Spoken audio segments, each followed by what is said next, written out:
When this guy wakes up, he sees a goddess standing in front of him and immediately lunges at her. Zephyr's strike hits hard, and he shouts that this is for everything these selfish gods did by playing with humans like toys. But his attack turns out to be nothing. The unharmed goddess simply summons a huge foot that slams our boy down, restricting all his movements and forcing him to kneel before her. She tells him not to even dare attack her again, since no human can damage a god anyway. Now Zephyr has to do what she says, if he wants to live. She tells him he has to regress and start over to entertain the gods once again. But after our boy regresses, everything gets out of hand, and the next time he meets the goddess, he finally does what he has always dreamed of. The goddess is shocked that he tries to attack her once again. Zephyr moves so fast that she can't react. He grabs her deceptively pretty face and smacks her hard, telling her he won't be the god's toy anymore. Then he just leaves the humiliated goddess lying there behind him. He knows she can't do anything now that he's so strong. So who is Zephyr, and why does he hate the gods so much? It's all because they let the evil god Tartarus invade Earth and just watched as humanity was destroyed. Zephyr was the only one who managed to wound this invincible god by cutting off his hand, paying for it with his life. Unsatisfied with such a boring outcome, the gods gave him another chance and sent him back 20 years to a time when he was just a slave in the mines.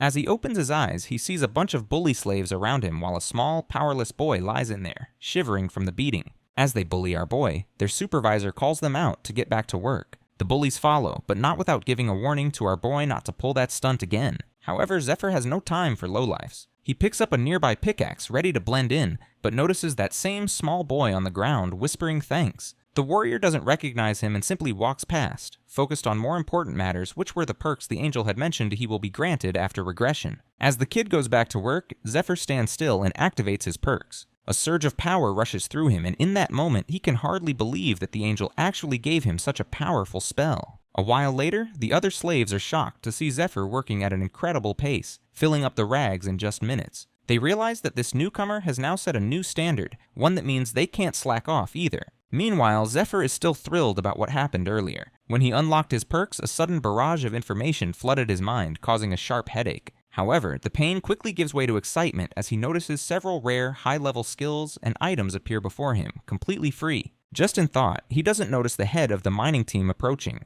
Mistaking his pause for laziness, the supervisor starts shouting, furious that the boy appears to be slacking on his first day. When he gets no response, his anger escalates. He raises his whip to teach the newcomer a lesson, but to his shock, Zephyr catches the whip midair with his bare hand and calmly returns it, prompting a stunned apology from the supervisor. Zephyr then turns back to his work, quietly surprised at his own reflexes and combat awareness. The whip didn't even leave a scratch. It's the effect of his first perk, an ability that cancels minor physical damage. Although the skill takes some effort to activate, it's proving useful, and he doesn't even feel tired after a full day of intense mining. By the end of the day, he has received a total of 9 perks, each one a powerful step toward reclaiming his former strength. But for now, the warrior has a task to complete. Mining dozens of bags in just a few hours, Zephyr shocks the supervisor, who rewards his team with first place. As the results are announced, the small boy from earlier stares in disbelief, only to discover that he was part of Zephyr's team. Zephyr, equally surprised, glances at the boy, realizing their paths are about to intertwine once again.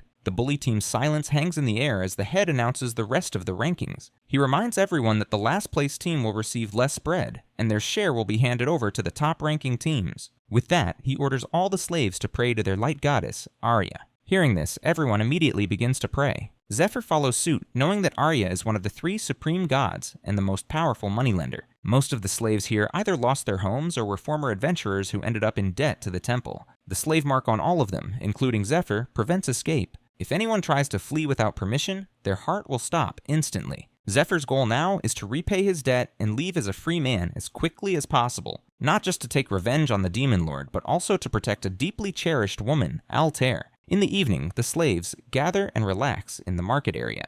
Zephyr quickly notices how expensive everything is. As he stands in thought, the little boy from his team offers to buy him a beer, wanting to show gratitude for being saved from the bullies earlier. With what little money he has, the boy wants to give something back. He also mentions that their team usually finishes last due to being weak, but thanks to Zephyr, they've placed first for the very first time. This moment makes Zephyr realize the true nature of the bullying tactic that by targeting and weakening one member of each team, they create a liability that drags everyone down, ensuring the team ranks low. However, Zephyr gently rejects the boy's offer, thinking the kid would only hold him back. Instead, he walks up to the bartender and asks for recovery water. This surprises the bartender, as recovery water is quite expensive. He suggests that Zephyr should just wait for his injuries to heal naturally instead. However, the boy hands him 1.5 gold coins and requests the rest to be covered as a loan. This shocks the kid, knowing they already have existing debt and the interest on new loans is notoriously high. But the warrior brushes off his concern, confident he can pay it back. Without hesitation, he drinks the recovery water. The item regenerates the drinker's endurance, and if consumed in larger quantities, it also slightly increases mana. Normally, it's not very effective. You need high amounts just for minor results. However, due to Zephyr's rare perk that boosts potion effectiveness by 500%, even a small dose yields impressive results. Despite working hard in the mines, Zephyr knows he can't make any real money there, as no bonuses are awarded for extra effort. So he makes a decision to consume as many potions as he can to train his body and build strength. Once he feels strong enough, he informs the head about hearing strange sounds, possibly monsters, deeper within the mine, and suggests calling in the hunting team. Zephyr knows exactly what he's doing, as dungeons are where the real money lies. He reflects on the nature of monsters, which are creatures born from warped mana, inherently hostile toward humans, and long regarded as a menace. Yet, over time, people begin to recognize their value. Their mana stones, formed inside their bodies, and even their bones were sources of rare and useful materials. The dens they stay in are called dungeons, which were once considered threats, but are now seen as profitable resources. These dungeons are handled by hunting teams, which are composed of enslaved fighters selected for their combat prowess. Due to the extreme risk involved, they are paid handsomely, with performance-based bonuses. Zephyr wonders why someone like him, trained as an adventurer, is assigned to mine duty. He suspects there is a deeper motive behind it. While lost in thought, the shopkeeper reminds him that he's reached his borrowing limit. Zephyr mentally notes that if he wants more funds, he may have to steal. Just then, the priest disappears and offers a grim solution of selling his organs to the temple, which buys fresh ones for research. She hands over the paperwork, stating that the surgery can be cancelled if the loan is repaid in time. Zephyr, despite the shock of others around him, accepts and insists on more recovery water. The shopkeeper reluctantly hands it over while warning him about it. The boy gulps down the bottles, satisfied that he now meets the physical conditions required. As he is busy with that, a man named Goti, head of a recon team, approaches to confirm if he is the guide they're expecting. Our boy affirms, noting his ability to detect mana, a skill that lets him sense his surroundings over a wide area, particularly useful for sneaking through dark dungeons without drawing attention. Goat is glad, since that saves them from needing a night vision potion. The group gets ready to move, and the boy is handed some gear and told to follow. One of the men, Dale, comments on Zephyr's unusual abilities. Goat, however, quickly silences the chatter while our boy quietly assesses the team. Two faces are new to him, but he recognizes one, a man who joined the hunting team shortly after this particular dungeon was cleared. That means, based on what he knows, 2 of them won't make it back alive. He begins thinking about how best to use that knowledge to his advantage. The group arrives at the entrance of the dungeon, where a young boy greets them. He attaches a thin magical thread around Zephyr's wrist, linking it to others in the team. If any of them fall, the bracelet will snap, signaling the main base to send reinforcements. Though it's just a scouting mission, the boy still wishes them caution. Inside the dungeon, 2 torch-wielding monsters wander in, distracted by falling stones. Goat and Dale swiftly ambush and eliminate them. Zephyr watches, noting that the recon team's primary role is to gather intel and assess monster activity. Once they relay their findings, a strike squad is usually deployed to finish the job. However, sometimes the scouting unit handles things themselves if they deem it manageable. Goat assesses the slain monsters and deduces their remnants from a previous assault on another part of the mine. Dale also thinks that these were the last survivors they just killed. Meanwhile, our boy reflects that the recon members aren't just scouts, they're seasoned combatants as well. Goat suggests they handle the rest alone, but Dale questions the plan, pointing out that Zephyr, who's been reduced to carrying supplies, can't be counted as a fighter. Marco, trying to defuse the rising tension, asks if Goat has a strategy worth hearing. Hearing that, he smiles and orders the boy to take out something. Zephyr opens his bag, revealing a collection of moonbush leaves and berries. He explains they emit a scent similar to a female kobold in heat when combined with certain monster waste. This odor lures nearby creatures from great distances. The trap works flawlessly. One of the monsters, drawn in by the scent, charges blindly and is swiftly killed. Goat, seeing the results, praises the plan, soaking in the glory while his men joke about his newfound genius. What no one realizes is that the idea originally came from Zephyr himself. In the boy's first life, after being transferred to the hunting team, Zephyr worked with Goat in the same unit. Goat was the kind of man who desperately wanted fame, but things never quite worked out for him. Knowing this, the boy approached him before their team meeting and claimed that the dungeon ahead contained only a few stray kobolds and was essentially empty. He lied, saying he was part of the recon team and discovered this himself. Zephyr also presented a plan that seemed viable, convincing Goat they could clear the dungeon on their own. He was saying that because he knew that it would be a waste to share such an easy dungeon with the rest of the squad. Goat, eager for recognition, was pleased that the new recruit was not only giving him all the credit, but was also offering up moon bushes, rare and hard to find resources. He was also aware that a single recommendation from him could officially place Zephyr on the hunting team, which might have been why the boy was trying so hard to impress him. Although Goat wasn't the type to be easily impressed, the credit Zephyr offered was too tempting to ignore. Back in the present, Goat finishes off the last remaining kobold, though he's far from impressed by the weak mana stones they collect. Meanwhile, Zephyr scouts the path ahead and gives the signal that the way is clear. But as Dale surveys the surroundings, he notices scattered bones that appear to belong to a kobold, yet their placement feels unnatural, almost staged. However, as he inspects the bones, a massive monster's hand bursts out of the cave, grabs him and hurls him against the wall with brutal force. Seeing this, Marco readies his hammer, charging it with mana. On the outside, he appears composed, but inside, he's filled with dread, unsure of what kind of horror is lurking inside that cave. He activates his mana shield and boasts about its sturdiness, but before he can finish his thought, the monster's tail lashes out in a flash and sends him flying. The sudden and overwhelming force of the strike stuns Goat, especially when he catches a glimpse of the tail. In an instant, the same tail crashes into him as well. Outside, the small guy monitoring the team from the magical threads feels 3 of them snap all at once. Alarmed, he realizes something has gone terribly wrong inside the cave. Inside, Goat is still alive, though his shoulder is badly injured. Zephyr now stands protectively in front of him. He had used his Wall of Iron perk to absorb the brunt of the monster's attack, but the blow still managed to strike Goat, hinting at the terrifying strength of the creature they're facing. While Zephyr contemplates their situation, the monster steps out of the shadows, revealing its ferocious and towering form, with his teammates limp in its grasp. In that moment, everything becomes clear. This is no ordinary beast. It's a predator that raises other monsters, luring them in with the promise of safety, only to devour them once it has matured. Without wasting another moment, Zephyr borrows Goat's spear. He activates perk 3, loading a ball of energy into his hand, and excitedly demands to know which part of the monster it wants him to kill. The perk, known as Silver Key, functions like a personal storage inventory. From it, Zephyr retrieves a piece of cloth and a bundle of dragonweed. Goat watches in confusion, unsure of what the boy is planning, but Zephyr moves with calm determination, wrapping the cloth tightly around his hand and gripping his spear. Gothi, despite his injuries, feels a surge of resistance. He doesn't want to hide behind a mere minor. But before he can act, the monster unleashes its fierce skill, a deafening, paralyzing roar that instantly roots him to the ground. In that moment, a chilling memory of something an old soldier once told him during his early days flashes through his mind. That man spoke of an encounter with a fully grown monster where the entire village stood motionless, paralyzed by fear so intense they couldn't even blink. They simply waited for their turn to die. And now, in the present, the same thing is happening again. But this time, Goaty watches in stunned disbelief as Zephyr moves. The boy isn't frozen. He's charging in, darting around the monster with speed and precision, dodging its massive strikes and positioning himself with practiced agility. Zephyr had used the dragonweed in combination with the effectiveness boosting perk, neutralizing the fear effect. However, he only has one offensive perk, and it's not an option at the moment, as it demands far too much mana. Instead, he applies a powerful poison to his spear, one potent enough to deal with monsters like this.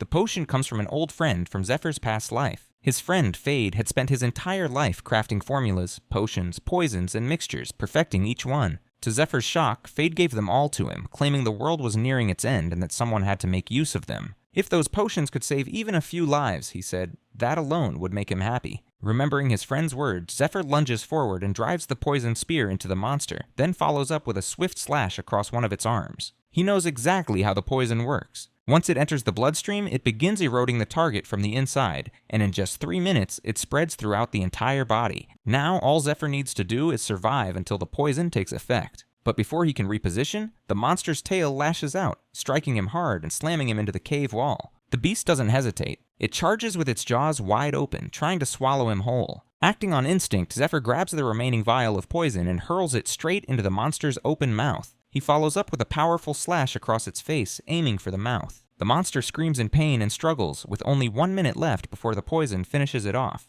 Zephyr knows he doesn't have the skills or stamina to completely evade the monster until then. He only has 2 options now: wait for the creature to collapse from the inside, or strike hard enough to bring it down himself. As the boy tries to attack, the monster swings its tail again, but with quick reflexes, Zephyr manages to grab it. He holds on tightly until he is lifted above the monster's head. Once he is directly on top, he jumps down and stabs the monster in its eye. The other end of the spear snaps from the impact, and Zephyr uses both the broken spear and his knife to stab the monster multiple times. The monster begins thrashing violently in pain. As it moves uncontrollably, the boy clings to the knife still lodged in its eye. He knows he can't let go now. There's still one more blow needed to finish it, so he leaps onto its head again. With the mana restored from drinking several recovery potions and boosted by his effectiveness perk, he channels all his power into his fist and slams the monster with everything he has, crashing down like hell upon it. Watching it all unfold, Goaty finally realizes he was wrong. With talent like that, the new guy is bound to get recognized and climb his way to the top. However, he also knows that since Zephyr is just a minor, he needed Goaty's help to get into the dungeon in the first place.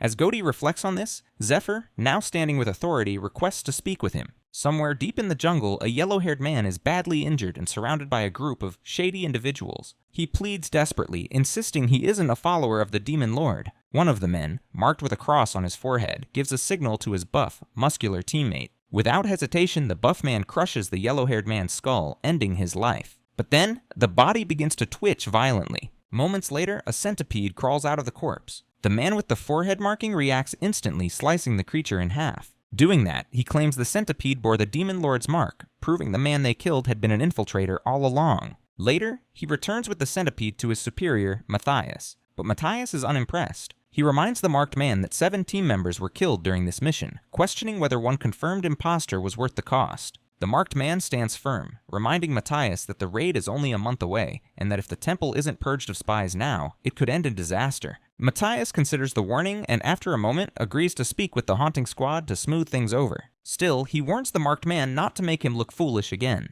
Back at the Department of Human Resources, Goaty puts in a recommendation for Zephyr's transfer into the haunting squad. The priestess in charge approves the request but makes it clear that if the recruit fails, it's on them. Goaty, confident in the boy's talent, gladly accepts the risk. He knows that if the boy performs well, he'll be the one getting all the credit. As he walks away, his thoughts drift back to that final day in the dungeon, the day they brought down the monster. In the cave, Goaty was in disbelief when Zephyr suddenly asked him to forget everything about the fight, and Goaty never saw the monster. Instead, the boy said he would leave the kobold corpses behind, so he had something to report to his superiors. The real prize, the giant monster's body, was something he wanted to keep for himself. As a temple slave, Zephyr wasn't allowed to keep loot like mana stones or monster parts, since everything belonged to the temple. So he planned to secretly sell the monster's corpse for money. Goaty, however, thought it was impossible. There was a standby unit outside to stop exactly that kind of theft, and a follow-up team would eventually sweep the dungeon for any leftover items. But Zephyr revealed his trump card, his inventory perk. With a calm gesture, he stored the massive monster's body into his personal storage, right in front of Goaty's eyes. Goaty was stunned.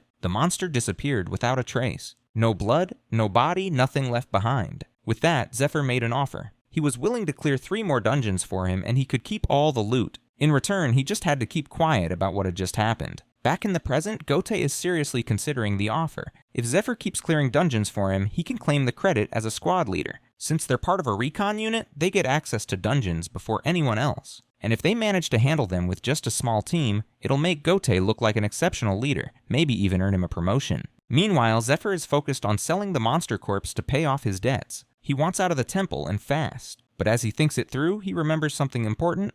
That soon, the temple knights are heading out on a major raid. During that raid, they're supposed to come across a rare and powerful item. Now Zephyr has a new goal. He plans to join that raid and get his hands on the item, hoping it's the key to finally gaining his freedom. After some time, Zephyr's registration is complete, and he is now officially a member of the hunting team. As they head out, he falls into thought, remembering that in his past life, he only joined the hunting team after the raid participant list was announced. That list was always compiled from among the hunting team's ranks, selecting the 20 most talented individuals or those with powerful connections. Zephyr already has a plan in mind, but he knows it has to be executed at exactly the right moment. They eventually reach the armory, where Goaty guides him through the area before excusing himself to check on his teammates currently recovering in the hospital. While Goaty is talking, the same shady group from the forest arrives. Seeing them, he lowers his head and nervously suggests Zephyr do the same. As the group passes, everyone bows in silence. However, as they pass by Zephyr, the marked group leader feels something that startles him, but he continues walking.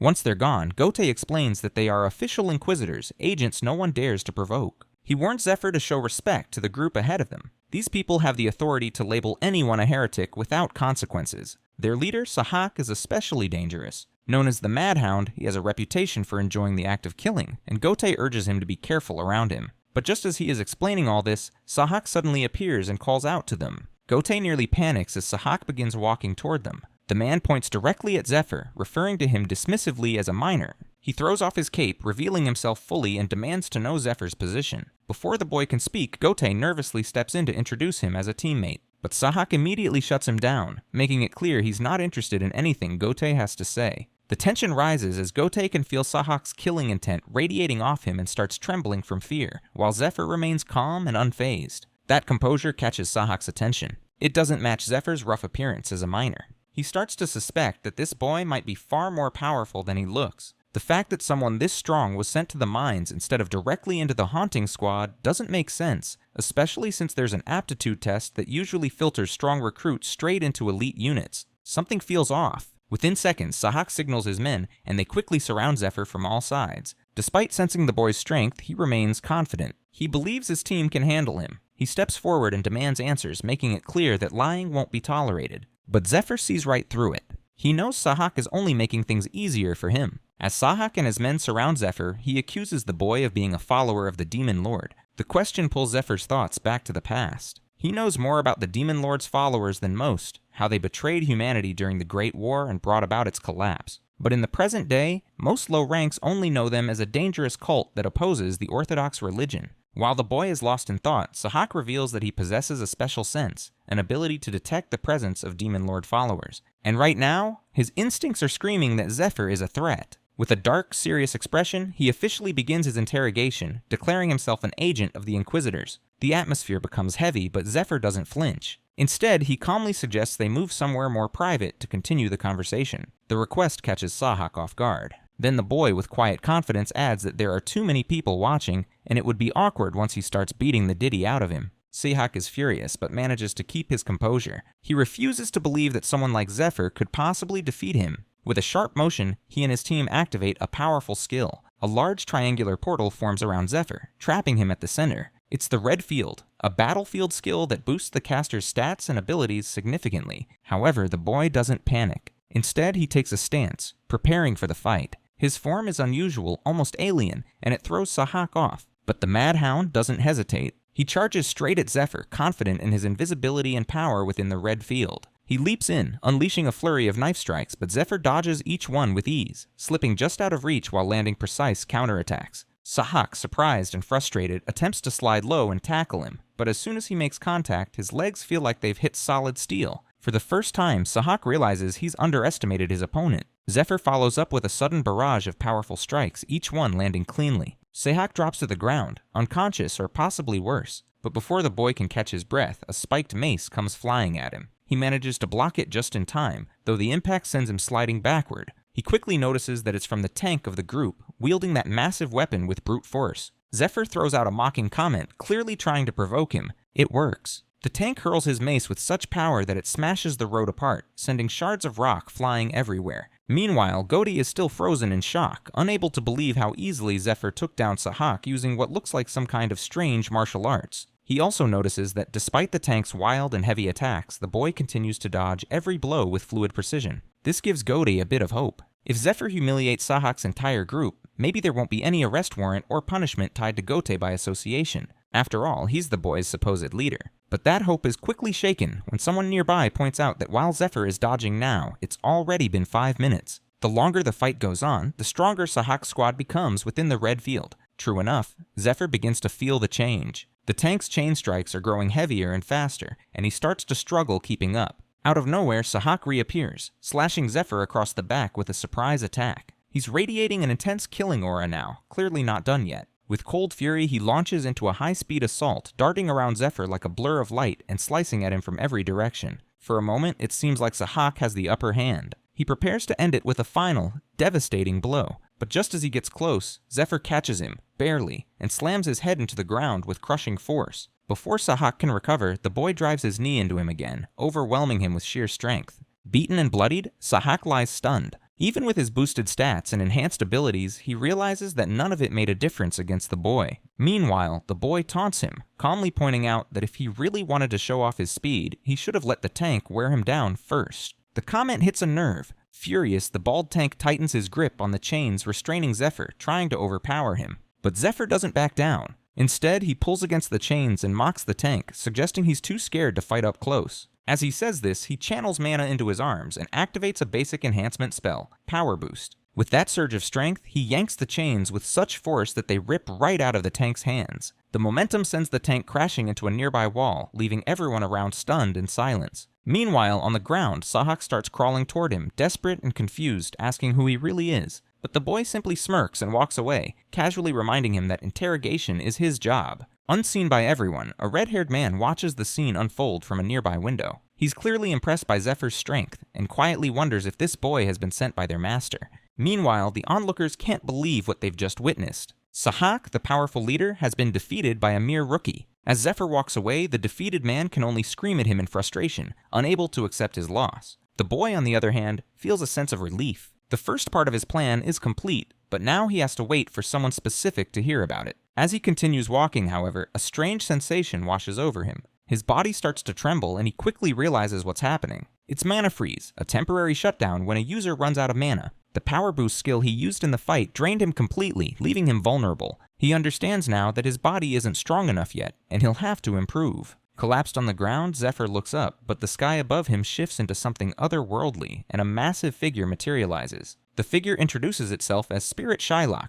the god of debt's agent. It reveals that Uzra, the god of debt, sent it to collect the debt for the Wall of Iron skill Zephyr used. The boy immediately recognizes the name of the skill. He knows that while Wall of Iron granted him great advantages in the fight, it also comes with severe side effects. When the user's mana runs out, all the damage taken during the spell is inflicted at once. Many who have used it died because of this brutal drawback. The God of Debt's spell is like a double-edged sword, feeding off human despair. As Zephyr struggles, God of Debt watches him with an almost sadistic pleasure, savoring his suffering. Meanwhile, Shylock starts calculating the total damage Zephyr has accumulated, preparing to deliver the cumulative blow. Zephyr, completely drained, can only wait helplessly as the countdown to impact ticks down. Despite his best efforts to move, his body refuses to respond. In a last-ditch effort, the boy rips the wraps off his hands, revealing a hidden recovery potion. With the countdown nearing its end, he manages to drink the mana potion just in time. The mana surge raises his mana by a single point, halting the debt collection attack before it can land. In a flash, Shylock vanishes and the threat is gone. Our boy breathes a sigh of relief, but he knows this was only a temporary escape. He still has much to prepare for. Zephyr survives by a split second, smirking at the sky as if mocking Uzra, the god of debt, for underestimating him. After all, the boy is a survival expert, someone who managed to live even after humanity fell in his past life. He knows the secret to beating Wall of Iron is simple: keep your mana from dropping to 0. As long as he has even a sliver of mana, the spell can't touch him. He remembers that in his previous life, Wall of Iron was a purple tier skill worth 500 gold, far more than he can afford right now. Yet the god, for their own amusement, gives him the spell anyway, and to thank them, he gives a middle finger salute, only enraging the god even more. Later, Zephyr wakes up confused, tied to a bed with the priestess standing calmly beside him. 2 bulky men are also present, bringing torture tools. Nervous, he looks around as the priestess explains the situation with a disturbingly calm tone. He's in their workshop because the repayment on the loan he took from the shop expired just an hour ago. Her expression quickly hardens. She grabs a large knife and says he took multiple loans using collateral, skipped all the interest payments, and never planned to repay any of them. She holds the knife just inches from his face and demands answers. Zephyr realizes the situation is deadly serious. If he tries to use mana, the debt collector Shylock will return instantly, so he has no choice but to talk his way out of this. He begins pleading, saying he'll repay everything next week, but the priestess remains unmoved.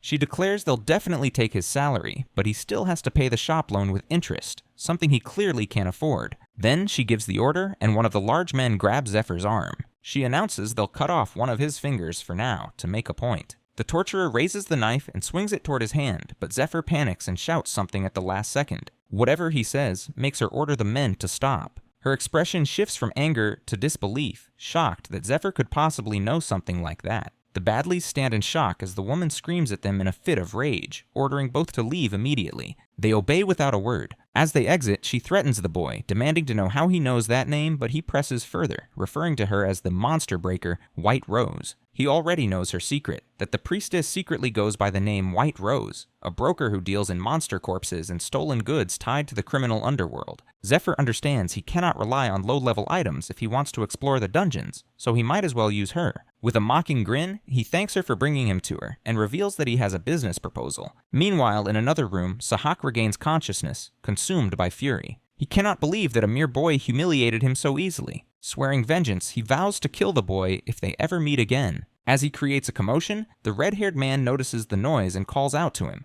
Sahak freezes at the sight of him, suddenly nervous, and greets him with forced respect. The man smiles calmly, assuring the healers that he will deal with Sahak personally. As they walk away, he casually mentions his recent fight. The memory dawns on Sahak, who tries to apologize, but before he can speak, the red-haired man suddenly slams a knife into his mouth and holds it in. Disappointed and seething, the man rebukes Sahak for failing to carry out Inquisitor Matthias's orders, resulting in public embarrassment and disgrace. Rage overtakes him. He slashes Sahak's face without hesitation, coldly reminding him that despite his talent and the high hopes they once had for him, he is now a liability. Even after 6 months of trying, he only managed to take down 2 Demon Lord worshippers. According to the red-haired man, Sahak's repeated failures have exhausted the patience of his superiors. On top of everything, losing to a mere boy has dragged Inquisitor Matthias's name through the mud. Hearing this, Sahak collapses to the ground, pleading desperately for another chance. The red-haired man, firm and unyielding, orders him to kill the boy who defeated him. Only then, they will even consider his future. The weight of the ultimatum sinks in.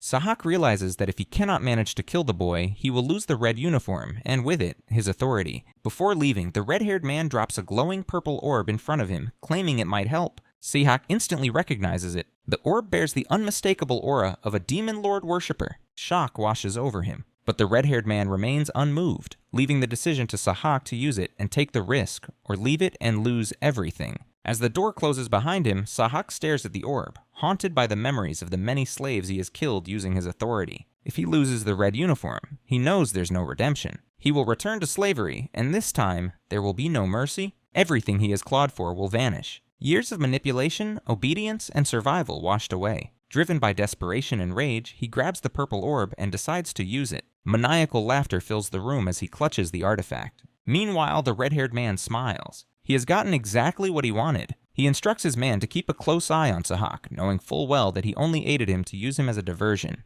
According to his informants, Sahak's reckless behavior has already drawn attention. Even the head of the Temple Knights has lowered their guard. The red-haired man plans to exploit this opening to intercept the item, eliminate the head of the order, and most importantly, pave the way for a Demon Lord worshipper to seize control of the temple. This red-haired man is known as Ned Stryer, an imposter and a secret disciple of the Demon Lord worshippers. Suspicious of recent events, Ned also orders his man to investigate Zephyr, having recognized the martial arts technique the boy used, a style known only to their master and his disciples. He suspects Zephyr might have been sent by the master himself to assist them. However, given the secrecy of the matter, Ned decides to test the boy through Sahak.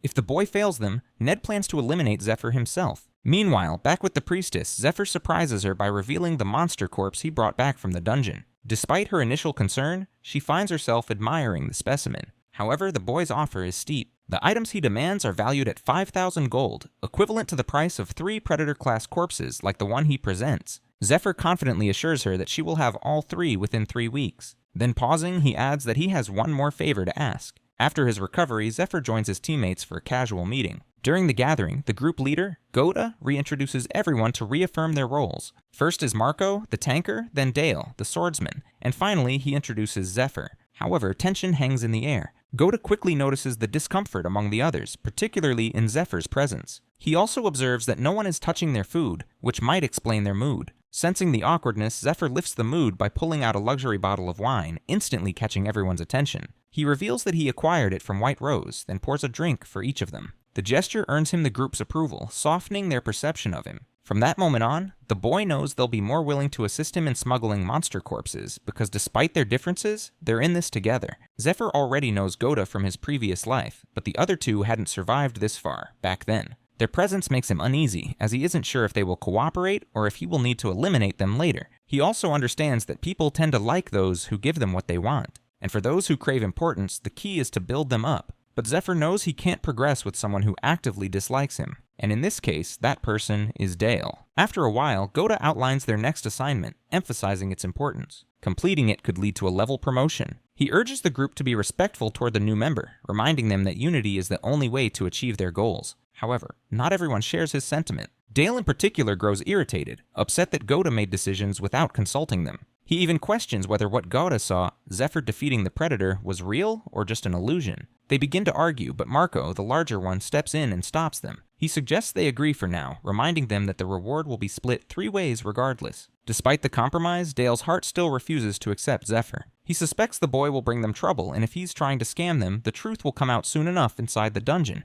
With their plan set, the group heads to Edorin, a town carved into the side of a mountain. Upon seeing it, the team is visibly impressed, having never encountered a place like it before. Gouda explains that the caves inside are even more fascinating, housing everything from living quarters to full bedrooms. In the past, temple-sent personnel and injured adventurers used to stay there. However, those days are long gone. Now the place resembles a decaying monster den. As they step inside, the tunnels are covered in thick spider webs. Zephyr, staying alert, activates his mana perception, a skill that allows him to detect mana-infused objects and creatures without physically touching them. Using this ability, he guides the group carefully through the webs, navigating the area with precision. After some effort, they finally make it back outside. Once clear, Zephyr reveals that he sensed a steel spider inside. He immediately begins laying out a strategy to deal with it. According to his plan, they will sneak into the nest, use a paralyzing potion on the baby spiders, and wait for the parent to return and witness the slaughter, provoking it into a vulnerable state. As Zephyr explains the strategy, Dale voices his concern.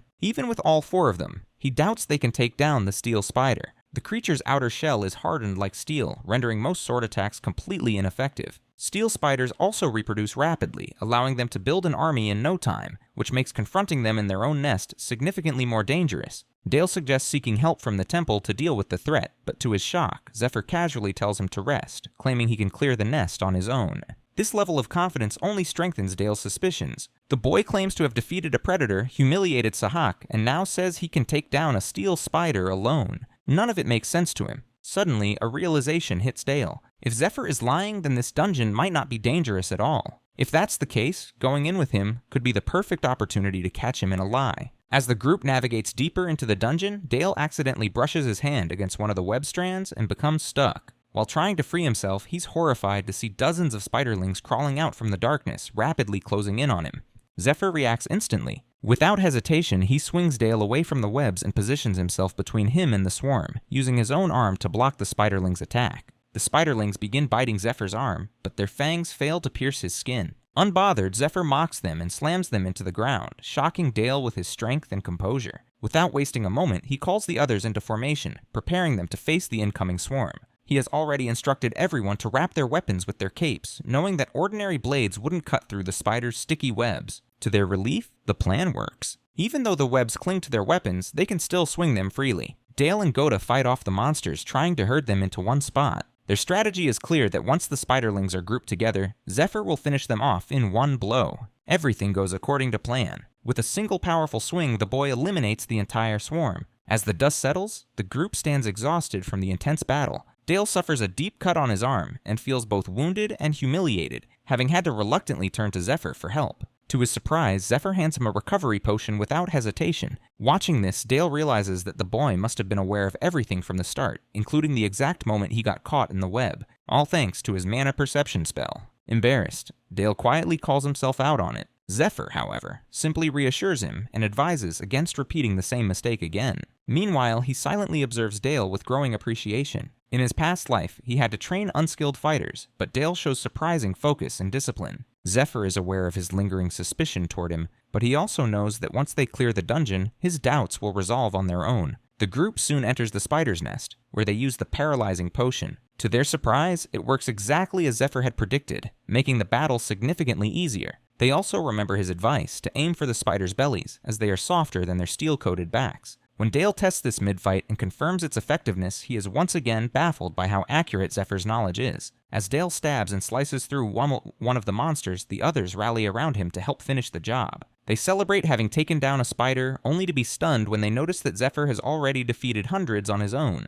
Climbing down from a mountain of corpses, the boy casually suggests they take a short rest. Still catching his breath, Marco can't help but wonder where Zephyr came from and who could have possibly trained him. At that moment, Zephyr's mind drifts to the memory of a mysterious man who once trained him in a remote cave. But as the image resurfaces, his expression gets serious. He quickly brushes the thought aside and shifts the conversation, pointing out that only the boss room remains. The group grows excited at the prospect of the final battle. As they await orders, Zephyr casually walks over to a spider's corpse and plucks its sharp legs. Then, without hesitation, he tells the others to leave, insisting he will handle the rest alone. The group stares in disbelief about this sudden order. Gotay among the group isn't as ambitious as the others, especially not like Dale. He only wants to survive, even if it means always choosing the safe route and obeying those in power. This is the reason he has managed to stay alive for so long. When Zephyr tells him to leave, Gotay agrees without hesitation, believing it's for the best. He thinks they would only slow Zephyr down. However, Marco insists on staying, reasoning that it's just the final stretch remaining.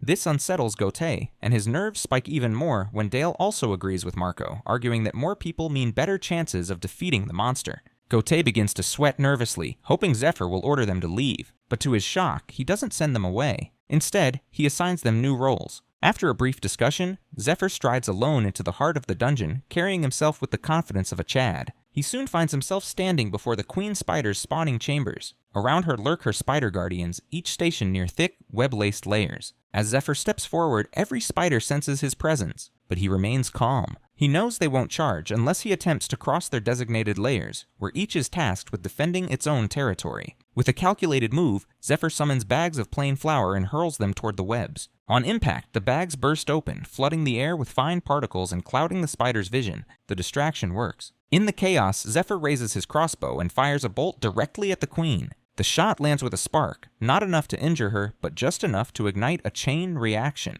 The airborne flower particles combust violently, triggering a massive dust explosion that rocks the entire chamber. Zephyr turns and bolts, knowing the explosion alone isn't enough to eliminate the spiders. As he runs, a few of the guardians give chase. Without missing a step, he fires poison-tipped arrows behind him, striking one spider and bringing it down. But another guardian charges after him, quickly gaining ground as Zephyr rounds a corner. To the spider's surprise, its path is suddenly blocked by a thick wall of webbing. Earlier, the boy had instructed his team to use spiderweb sacks to create traps at designated locations. When Gotay questioned whether these webs could actually stop spiders, the boy explained that without a special liquid their bodies produce, they get stuck in their own webs. After handing out the sacks, he revealed to the group that they would have to fight the spiders this way, as there were simply too many of them. Back in the present, the earlier explosion has evaporated the spider's protective liquid, and the chasing spider becomes ensnared in the web. Wasting no time, the boy draws the pair of spider claws and slashes down the trapped creature, killing it instantly. Although only one guardian spider remains, the queen suddenly charges out from the depths with a screeching scream. She barrels after Zephyr, who dashes toward the cave's exit while the rest of the team waits in formation outside.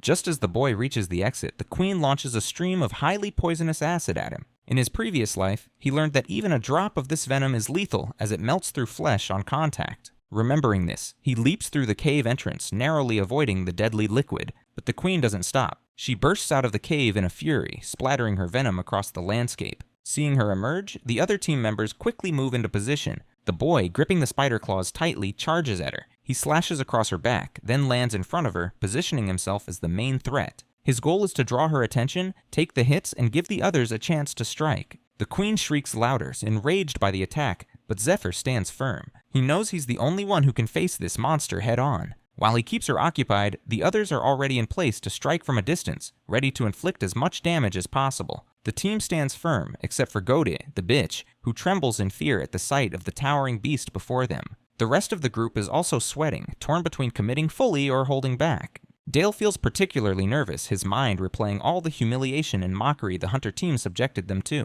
They were treated like dirt, dismissed as mere low-level information gatherers. Every chance they got, the hunters belittled them. But Dale has had enough. They've come this far, and he's no longer willing to back down. He decides to go all in. Marco shares the same resolve. In the past, they wouldn't have dared to face a monster like this. But with Zephyr on their side, everything has changed. Every time they've trusted him, things have turned out well. That trust leads Marco to commit fully as well. Gotay, however, grows frustrated. They're not listening to him, and it irritates him deeply. But with both Dale and Marco ready to fight, he's left with no choice. Reluctantly, he joins the assault. Together, they target the damaged section of the spider's armor. Coordinating their attacks from all sides, they keep Zephyr's advice in mind. Aim for the middle of the spider's legs, where the nerves run through. He had also told them to coat their weapons in tranquilizers. Dale follows that instruction and strikes. It works. However, just as Dale lands a blow, he realizes the monster is about to strike him from behind. But Zephyr is already in motion. Leaping from above, he strikes the spider mid-attack, disrupting its assault. He radiates confidence, drawing the monster's full attention as he challenges it to focus on him. The spider, enraged, turns its fury towards Zephyr, but he blocks every attack flawlessly. Dale watches in disbelief. He can hardly comprehend how fast Zephyr moves, how effortlessly he handles the creature's fury. He remembers the doubts they had about this battle and how Zephyr had assured them they'd be fine, that the queen spider would hardly notice them, blinded by rage over her burned eggs. And now, watching him in action, Dale believes it.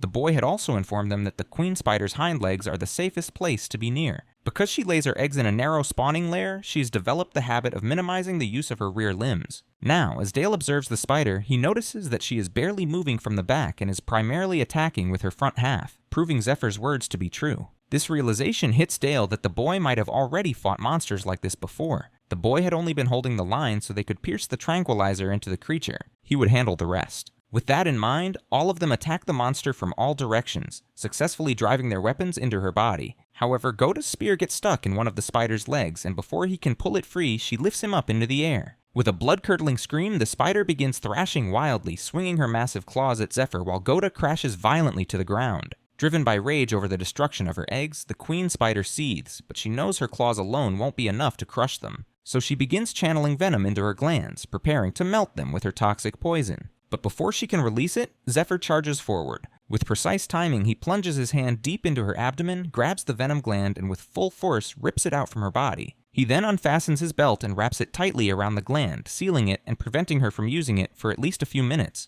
Without wasting a second, he leaps onto her body, springs into the air, and delivers a brutal kick straight to the spider's skull. The force cracks the monster's head. Landing firmly, he stands tall. Calm and focused, he knows that with steady coordination, they can win this fight. Seeing the spider collapse, the group erupts in cheers. Dale, however, still can't believe they've actually defeated the queen spider. He turns toward the boy, searching for answers. But in that moment, he realizes that the boy let them defeat the monster. Zephyr had guided them, protected them, and made sure they were the ones to land the finishing blow. This realization hits him hard. Hunting feels completely different under a leader like him. For the first time, Dale believes that maybe, just maybe, he can become someone like Zephyr if he keeps following him. Meanwhile, Zephyr's mind is already turning, considering which monster corpses he should bring back to offer to White Rose. But his thoughts are interrupted when Dale calls out to him, proudly showing the resting place he prepared for him. He suggests he take a break, assuring him that they'll handle everything from here. To Zephyr's surprise, Dale starts praising him outright, offering to dismember the corpses for him, provide comfort, and take care of the remaining tasks. Hearing this, the boy realizes that his mana reserves are nearly depleted anyway,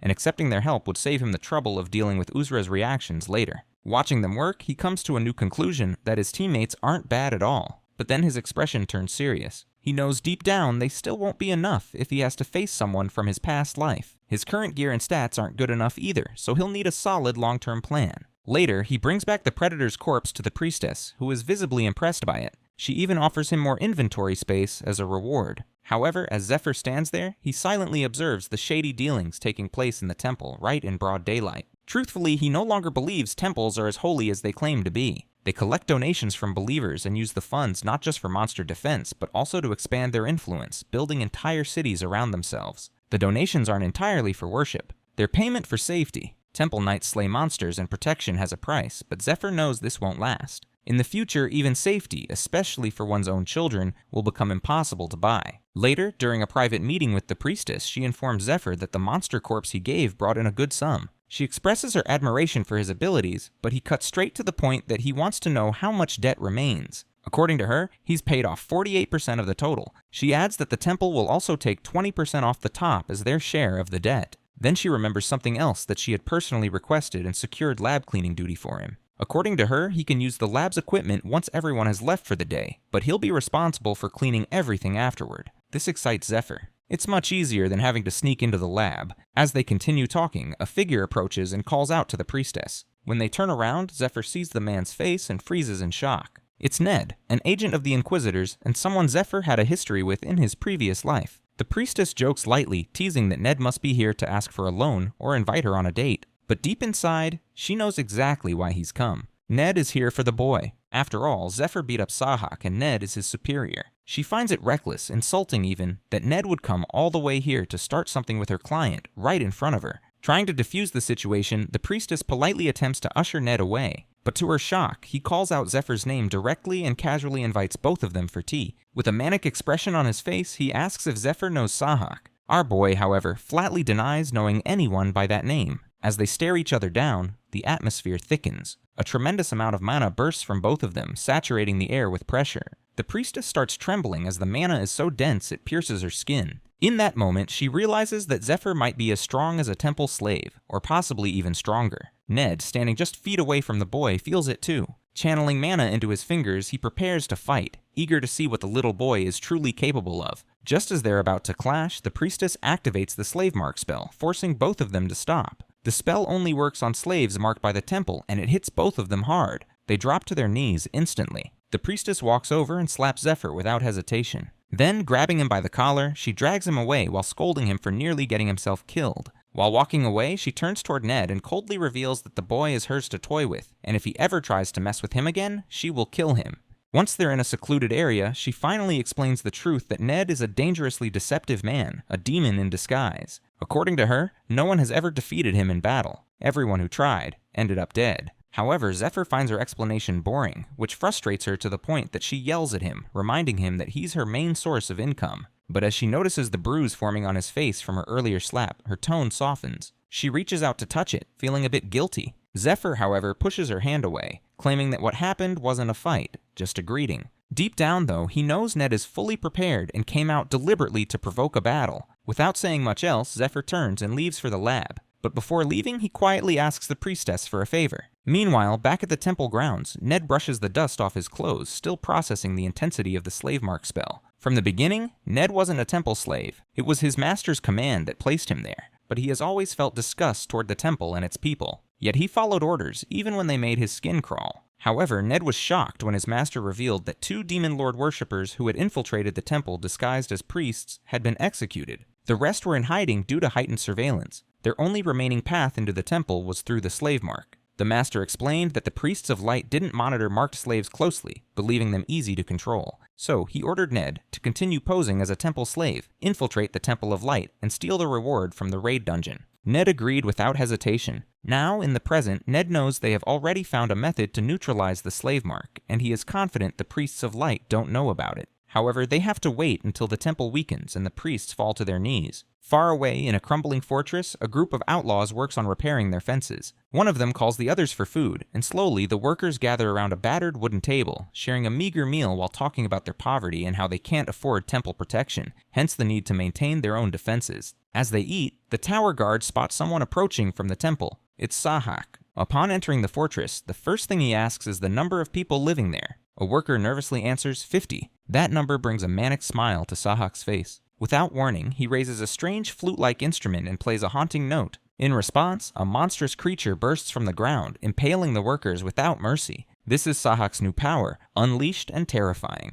With it, he's certain the boy will never humiliate him again. As Sahak laughs maniacally, driven by his twisted ambition, the creature rampages through the fortress, mercilessly chopping down the remaining workers one by one. Meanwhile, in the Temple of Light, it is now nighttime, and Zephyr is busy in the laboratory, mixing and boiling ingredients laced with the Queen Spider's poison. He aims to create a deadly concoction of Fade, something he calls the King of Poisons. For this, he has taken over the priestess's room, believing that Ned's little minion might appear and sabotage his work. Though the priestess initially objected, he managed to convince her to lend him the space. As she looks through his blueprint, confusion clouds her expression as she cannot make sense of what he is trying to create. Meanwhile, Zephyr draws precise lines across a log of arcanwood and then smashes it with his mana-infused fist. The large pieces break away, leaving behind several small uniform sticks. This sight both amazes and confuses the priestess, so Zephyr explains that these are needles, similar to those used in Eastern medicine. His plan is to dip their ends into poison and let them sit for 10 minutes. Once ready, according to him, these needles can kill any creature with minimal effort. However, no one had ever imagined they would come to rely on poisons after the Demon Lord's attack, especially that the gods had abandoned them. With that thought, Zephyr begins inserting the poison needles into his own body.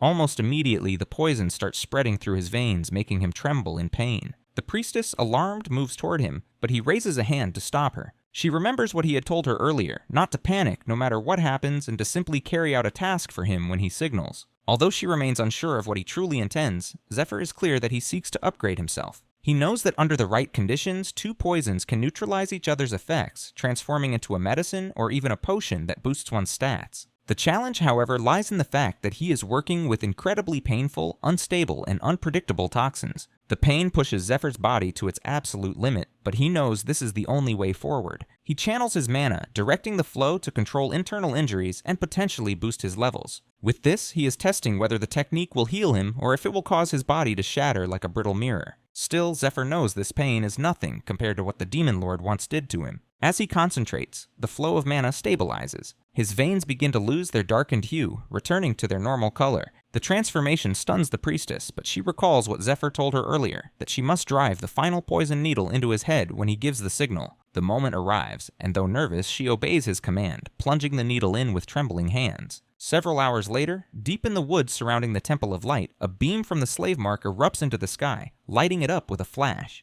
On the ground, chaos reigns as hunters flee for their lives, chased by a stampede of monstrous ostriches. They shout in frustration, cursing the recon team for misreporting the number of nests. Fortunately for them, they had fired a flare earlier, calling for reinforcements. But the stampede moves faster than anyone anticipated. As the hunters argue, the creatures catch up and tear through the group one by one. The leader is the last one left standing, and he knows the temple is still at least 20 minutes away and things look grim. He Ashton hauls to the ground, watching as one of the massive ostriches looms over him with its razor beak ready to strike. But just as the monster lunges, a powerful dagger slices through the air, piercing the creature's neck. The beast crashes lifeless to the ground. Seeing this, the leader is stunned, but his shock deepens when Zephyr crashes to the ground with a powerful impact. As soon as he lands, all the monstrous ostriches charge at him, but with his newly enhanced strength, he easily overpowers them, tearing through the horde like they're nothing more than a bucket of KFC. He targets their necks with brutal precision, and with a single powerful mana burst, he launches multiple projectiles that strike every creature squarely in the throat, killing them instantly. The leader stands frozen, unable to comprehend how a single person, temple reinforcement or not, could do this alone.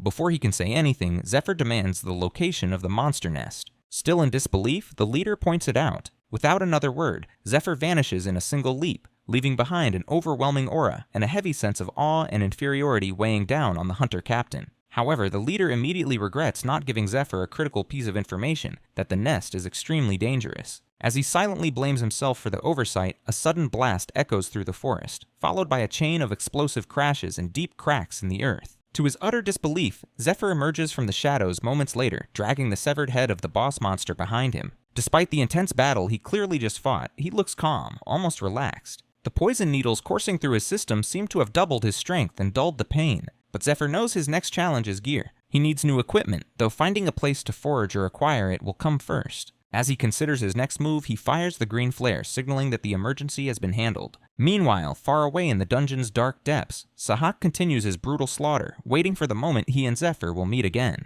A few days later, Matthias, the senior inquisitor, and Lucius, the commander of the Temple Knights, discuss the recent news that a slave reportedly defeated a horde of monstrous ostriches, including their towering 100-foot-tall leader. They suspect the act might be a deliberate attempt to showcase his abilities in hopes of being included in the upcoming raid. Upon hearing this, Matthias suggests interrogating the slave, but Lucius refuses for now. The Inquisitor pushes back, concerned that the slave could be a demon lord worshipper and might interfere with the mission. However, Lucius surprises him by proposing a different strategy, bringing such individuals along on the raid and dealing with them there, rather than risking them causing problems elsewhere. Although they have been friends for over 20 years, Matthias disagrees with the idea, but the commander has a reason for involving him further. He leads Matthias into the tower basement. When he opens a large sealed door, Matthias is taken aback when he sees Michael's legendary heavenly lance and shield. He can't believe his eyes. He'd only ever read about relics like this in books. The commander assures Matthias that with these weapons, they finally have a real chance at clearing the dungeon after 10 long years.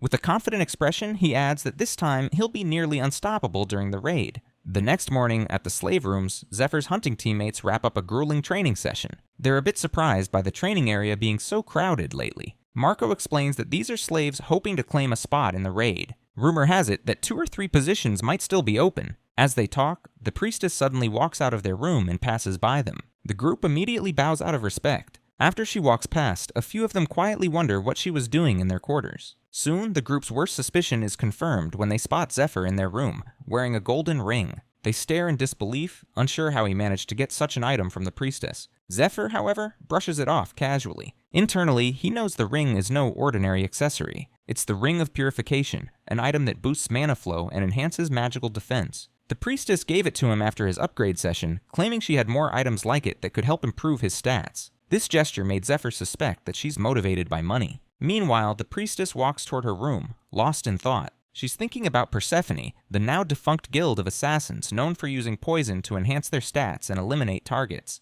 Zephyr's growing skill in hunting and his poison-based upgrades make her wonder if he might be a former member. She recalls that the guild fell apart years ago due to internal conflict, but rumors persist that wealthy individuals are still seeking their poisons, or surviving members. She considers the possibility of profiting by keeping Zephyr close. If she equips him properly, he could bring in significant value, but first, she needs to find the right gear for him. Zephyr, sensing her thoughts, is surprised she came to the conclusion that he might be part of an assassin group. Still, he sees the upside that if she spreads that rumor, his intended target may eventually come looking for him. Coming out to the hunting team, Goaty is sweating balls that Zephyr's got that riz as he managed to get a ring from that mommy. The others agree as well, but just as Zephyr prepares to talk to them about the dungeon, someone suddenly slams at the door. Dale checks and finds a note pinned to it with a knife. It's an official order to leave immediately and report back on the situation. The group is confused about who would deliver an official document in such a strange way, especially one stamped by the hunting team. Zephyr also takes a look and instantly recognizes the handwriting. It's Ned's. Realizing this, he becomes excited, seeing it as a personal challenge. Without wasting time, Zephyr heads out and begins flashing through the woods, moving quickly while thinking about the upcoming raid. This raid isn't a typical mission. It will take place in the tomb of the fallen princess, a massive ruin left behind by an ancient kingdom. It's known to be extremely difficult to conquer. No one has reached the boss room in over 10 years of attempts. To even qualify for the raid, a person must either be a slave assigned to a priest or a top-ranking member of a hunting team. Zephyr knows his current team won't make it to the top ranks in time, so he plans to rely on Ned. As a slave directly under Matthias, Ned has the influence to get someone included. Zephyr hopes to earn a recommendation from him. He's confident Ned wants to test him anyway, possibly even suspecting him to be an ally sent by the Demon Lord. As these thoughts run through his mind, Zephyr moves quickly through the mountain paths until he crashes through a watchtower. As the dust settles, a familiar voice calls out to him and he instantly recognizes it as Sahak. He pauses and tells Sahak to go home, clearly puzzled about why he's even there. The ugly-ass Sahak gives an evil grin, claiming he's been feeling pretty horny for him these past couple of days. As Zephyr stands there, confused, Sahak suddenly pulls out a knife, attempting to show off some new power. But before he even finishes speaking, Zephyr flashes past him and drops him to the ground with a single strike. He frowns, frustrated that Ned seems to be hiding something, especially if he's sending someone like Sahak instead of coming himself. Thinking he might be nearby, Zephyr calls out, but instead of any answer, Sahak begins to move again. He rises from the ground in an unnatural way, laughing maniacally. A slimy creature starts emerging from beneath his cape. Without hesitation, Sahak pulls out a flute and starts playing it, causing the slime to lift him into the air and morph into a large, monster-like abomination. Sahak, completely unhinged, shouts wildly, cursing Zephyr and vowing to make his death slow and painful. As the creature finishes forming, Sahak wastes no time and launches an attack. Caught off guard, Zephyr hesitates, and the strike sends him crashing into the side of a mountain. However, before Sahak can react further, an energy beam melts away the monster's appendages and Zephyr reappears, unharmed and ready. The boy quickly recognizes the creature as a biological weapon created by Demon Lord worshippers. It starts off as an egg, then hatches when activated by a hypnotic instrument like the ocarina Sahak used. The ocarina also protects the user from the monster's corruption aura. The monster itself has no mind, an unstable appetite, and grows stronger with every human it devours, especially those with mana. This makes physical attacks nearly useless. As Zephyr analyzes the situation, the creature grabs and wraps him with its appendages. This makes him remember about the corruption aura, which activates the moment this monster touches someone. Once infected, the victim's mind slowly deteriorates until they become violent and unstable, often turning against even their own allies. This creature is one of the Demon Lord's creations, designed specifically to wipe out humans. As Zephyr becomes entangled in the monster's grip, Sahak starts laughing uncontrollably, confidently claiming that Zephyr's mind is now fully corrupted. But our boy has the mommy ring with him, a relic that carries a curse removal ability. It activates, completely dissipating the monster around him. Without giving Sahak a chance to react, Zephyr grabs him by the throat. As he holds him there, he yells about back when he still cared deeply about saving people, even when the world around him felt hopeless. He often wondered if things might have turned out differently had he grown up among humans who actually stood together and knew how to fight. Maybe then, the people close to him would still be alive. As these thoughts run through his mind, Sahak begins to sweat, unnerved by Zephyr's cold words. Our boy has made peace with the fact that he's willing to give people chances, but not to someone like Sahak, who fed hundreds of innocent people to this monster and still wanted more. With anger building up, Zephyr channels all his mana into his fist and slams it into Sahak's gut, following up with a brutal punch to the face that shatters it completely, deserved. Then, without pausing, Zephyr begins preparing the finishing move, East Dragon's Roar, a powerful technique that channels lightning through his strike. Gathering mana into his palm, he releases the attack with full force, hitting Sahak with a barrage of lightning-charged strikes. The attack burns Sahak to a crisp, so thoroughly that even Zephyr feels slightly unsettled by the result. Still, he's satisfied with the outcome. Afterward, he picks up the flute. Knowing the monster can't be taken down with physical attacks alone and requires elemental magic, he begins to play. He's aware that the creature can be destroyed with a single precise hit, but he also needs to be cautious about using too much mana in the process. As Zephyr plays the annihilation code on the flute, the magical tones begin unraveling the bonds holding the monster together. At that moment, Ned arrives, landing nearby and visibly surprised to hear Zephyr playing a song known only to Demon Lord worshippers. Zephyr notices him and instantly realizes he was right. Ned has come to find him. He's been waiting for this moment, but now he understands that he must convince him he is truly one of them. As he reflects, he remembers the man who once trained him, the same person he failed to protect. This time, he wants to repay that debt, and to do that, he knows he must get closer to Ned, no matter what it takes. While Zephyr is lost in thought, Ned draws his sword. Watching Zephyr fight has apparently convinced him that he's too dangerous to leave alive. He charges forward with his sword glowing, but to his surprise, none of his strikes land as Zephyr dodges everyone with ease. Ned quickly realizes the danger and spins around to block an incoming counterattack. 3 stones come flying toward him from behind, and he manages to deflect them just in time. Even while blocking, he takes note of Zephyr's speed and precision. These are skills that only his master and a select few warriors possess. Challenged, Zephyr raises the stakes by offering to fight unarmed. Caught in the moment, Ned agrees. Now, both stand facing each other, hands glowing with lightning as they enter into mirrored combat stances, prepared for a direct clash. Ned is the first to strike, launching a lightning-infused palm attack. Zephyr, however, remains calm. He channels the floating cloud technique, which emits an electrical charge identical to Ned's. The two forces repel each other, and the attack is neutralized on contact. Ned is visibly stunned.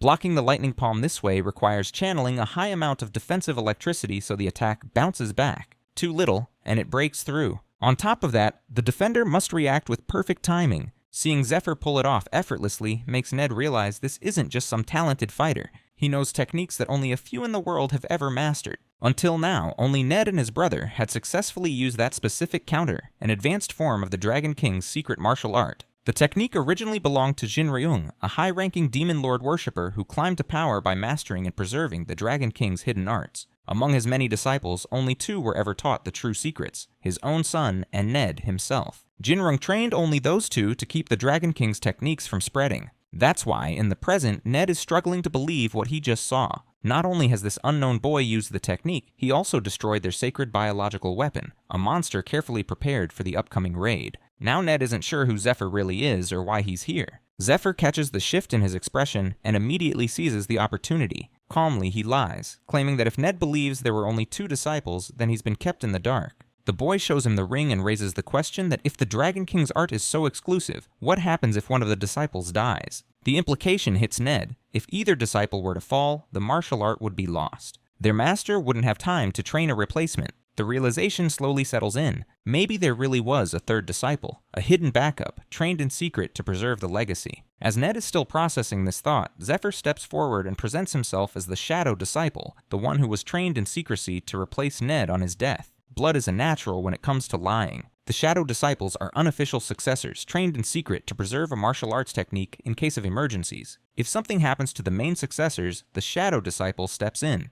However, once the official heirs safely inherit their master's position, the Shadow Disciple is often eliminated. Keeping them alive poses a risk, as their existence alone can invite future conflict. Right now, though, Zephyr is making all of this up. He knows that the real Shadow Disciple won't arrive until after the raid is over. Altair and her companions are currently holding him back. Thinking of Altair, he smirks slightly, imagining her caught up in strange tasks. For now, he decides to take full advantage of the situation. Ned, still somewhat suspicious, reveals that he already confirmed with their master and was told no disciple had been sent. This implies Zephyr is lying. But in truth, Ned hasn't contacted their master at all. He knows that if he tries, he might expose Zephyr's bluff and lose the chance to handle the matter himself. Ned has already decided that if Zephyr does anything questionable, he'll kill him without hesitation. Our boy, sensing this tension, doubles down on the lie. He claims he was given a secret order to quietly join the raid party and take Ned's place if anything goes wrong. He even references Ned's mission to retrieve the dragon heart and escape. The dragon heart is a powerful magical core found within a dragon's chest. It grants immense power, but is incredibly rare. One lies buried deep within the tomb of the fallen princess, the very dungeon where the upcoming raid will take place. Zephyr knows that Ned's unmatched speed gives him the best chance of escaping with the stone, but he boldly claims he can do the job better. He pushes Ned's temper even further by stating that he has something personal to discuss. As Ned clenches his jaw, the boy leans in slightly and quietly says he wants to talk about blood tier. The mention of this puts a dark expression on his face, as it is one of his family's stolen treasures, something only he and his master know about. Nervous, Ned asks him if he knows more about it. However, Zephyr first requests to be included in the raid. With no other option, Ned agrees and tells him to follow. He leads the boy to an abandoned building near the temple and introduces him to the other members as someone sent by their master. Matthias, who is also present, becomes excited about the new addition and immediately starts explaining their plan. According to him, all the members of the raid are Demon Lord worshippers gathered from various places. He walks Zephyr through the details of the operation once again. Zephyr, eager to learn more about the Demon Lord worshippers, is surprised to discover that all 40 members are followers. These individuals make up an elite unit, specially trained to complete difficult missions. Despite the group's strength, the boy remains confused about why such capable people would choose to worship the Demon Lord. Meanwhile, Ned silently reflects on the situation. He wonders if their master might have revealed certain secrets to Zephyr that were supposed to be known only to them. A brief moment of doubt passes through his mind, imagining that the master may trust Zephyr more than him. However, Ned quickly dismisses the thought, reminding himself of the master's promise to help him get revenge if he proves himself useful. This promise continues to drive Ned's efforts. He is determined to earn his master's approval and achieve his goal. Still, one thing continues to trouble him: the Shadow Disciple himself. Zephyr considers the possibility that the Shadow Disciple might simply be waiting for Ned to die so he can take his place. Or worse, he might be planning to kill Ned himself. While Ned reflects in silence, Matthias finishes the operation briefing and divides the team into two groups, one assigned to protect Ned and the other tasked with eliminating Knight Commander Lucius. Without wasting time, Ned reaches out to Zephyr and invites him to join his team. He wants to keep him close, which would also make it easier to eliminate him if needed. Receiving the invitation, the boy pauses for a moment. He remembers that in his previous life, Ned had been consumed by his desire for revenge. That obsession caused him to place his trust in the wrong person, someone who ultimately led to his downfall. Despite this, Zephyr also remembers that Ned had been a fiercely loyal individual. If he could bring him over to his side, Ned might become a powerful ally. With that in mind,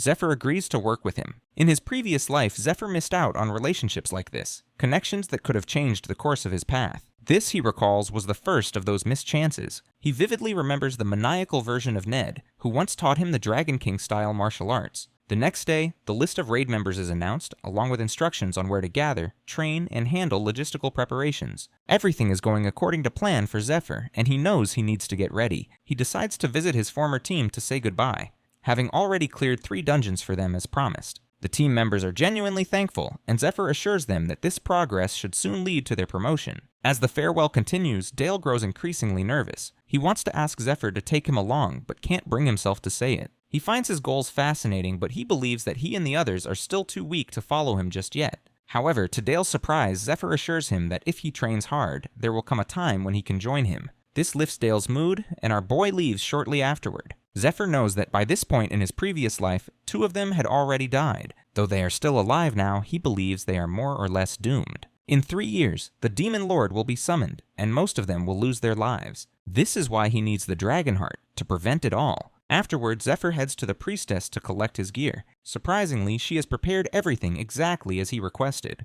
The weapons are blunt and have good mana conductivity. He specifically asked for this because he knows the raid dungeon will be filled with skeletons, which are resistant to regular sword strikes. For that reason, blunt weapons are essential to break through them. After inspecting the equipment, Zephyr decides to buy everything, though he is particularly drawn to the Twilight Longsword. The priestess acquired that sword solely at his request. However, she remains concerned, knowing it is not effective against skeletons. Meanwhile, Zephyr thinks about the dungeon itself, how even after 10 years of effort, the temple failed to conquer it. Yet now, even the Demon Lord worshippers are willing to risk everything for it. Also, everyone in the raid is technically Zephyr's enemy, and Ned still doesn't trust him. He knows that if he fails to win him over, they may end up fighting to the death this time. As they continue their discussion, an insta-baddie named Agilia arrives. She works as an enchanter for the temple's lab and greets them politely. In this world, enchantments involve imbuing items with mana and magical energy, and Agilia is among the best at the temple. Once she settles in, she uses a holy light spell to fully infuse Zephyr's items with light energy. This process is part of the dungeon preparation, as the boy wants to ensure his gear is ready before facing off against the other raid members. After the enchantment is complete, they pay Agilia, and to Zephyr's surprise, the cost is quite low. He wonders if the priestess might have pulled some strings to lower the price. Curious, he decides to settle his own debts with the priestess, and notes that she hasn't taken any commission from his previous trades. The priestess responds by saying she's simply helping him as a friend. Zephyr thanks her, then casually reveals that he has no money left. This surprises her, and he explains that the recent dungeons he cleared didn't yield much. To make up for it, he takes out the poisons he created and offers them as payment instead. The priestess is both shocked and excited by the offer. Zephyr teases her briefly before handing the vials over. Before leaving, he reminds her not to sell them to any potential moles. The next morning, all the raid members gather in front of the temple. Zephyr is slightly surprised to see hundreds of people there, including healers and knights. He recalls that in his previous life, only a few of them had survived. Once everyone is assembled, Lucius, the head of the raid party, steps forward and officially announces the start of the raid. The raid party this time isn't ordinary. It includes a mix of knights, hunting team slaves, inquisitors, and slaves from the lower branch of the inquisitors. A total of 86 people make up the group, divided based on their roles, such as frontline fighters, scouts, and protectors. There are also long-range attackers supported by recovery buffers. All members fall under the leadership of 4 key figures, which includes a priest, a priestess, Matthias, and the highly revered Lucius. Lucius holds a respected position, partly due to the stigmata mark bestowed only upon those loved by God. Those who receive this mark not only gain special powers in life, but also become angels after death, serving the gods in the afterlife. Lucius received the stigmata at the age of 7, and because of this, people hold him in the highest regard. Many consider it a great honor just to see him in person. Our boy finds it surprising that someone of his status even chooses to appear before them. While thinking about this, Zephyr notices Ned staring at him with clear frustration, which unsettles him. Meanwhile, Lucius begins addressing the raid members. He references a prophecy stating that after 10 years of failed attempts, this year they are destined to succeed. According to him, everyone taking part in the raid will be remembered as legends, and the slaves among them will be granted their freedom. He also announces that all participants must undergo 2 weeks of brutal training. After the announcement, the crowd joins in prayer to Almighty Arya, growing wild with excitement and devotion. With that, the training begins. The first task is to climb the summit of Screams, where the training grounds are located. As Zephyr ascends, he grows increasingly annoyed by how Lucius calls all of this an honor. He knows the truth. Clearing the dungeon isn't about glory. It's business. He understands that politics plays a major role in organizing the raid. Securing labor, gathering proper equipment, and preparing the team all require years of effort. And to fund it all, they need investors. For Zephyr, it's clear this raid is less about divine purpose and more about careful planning and financial backing.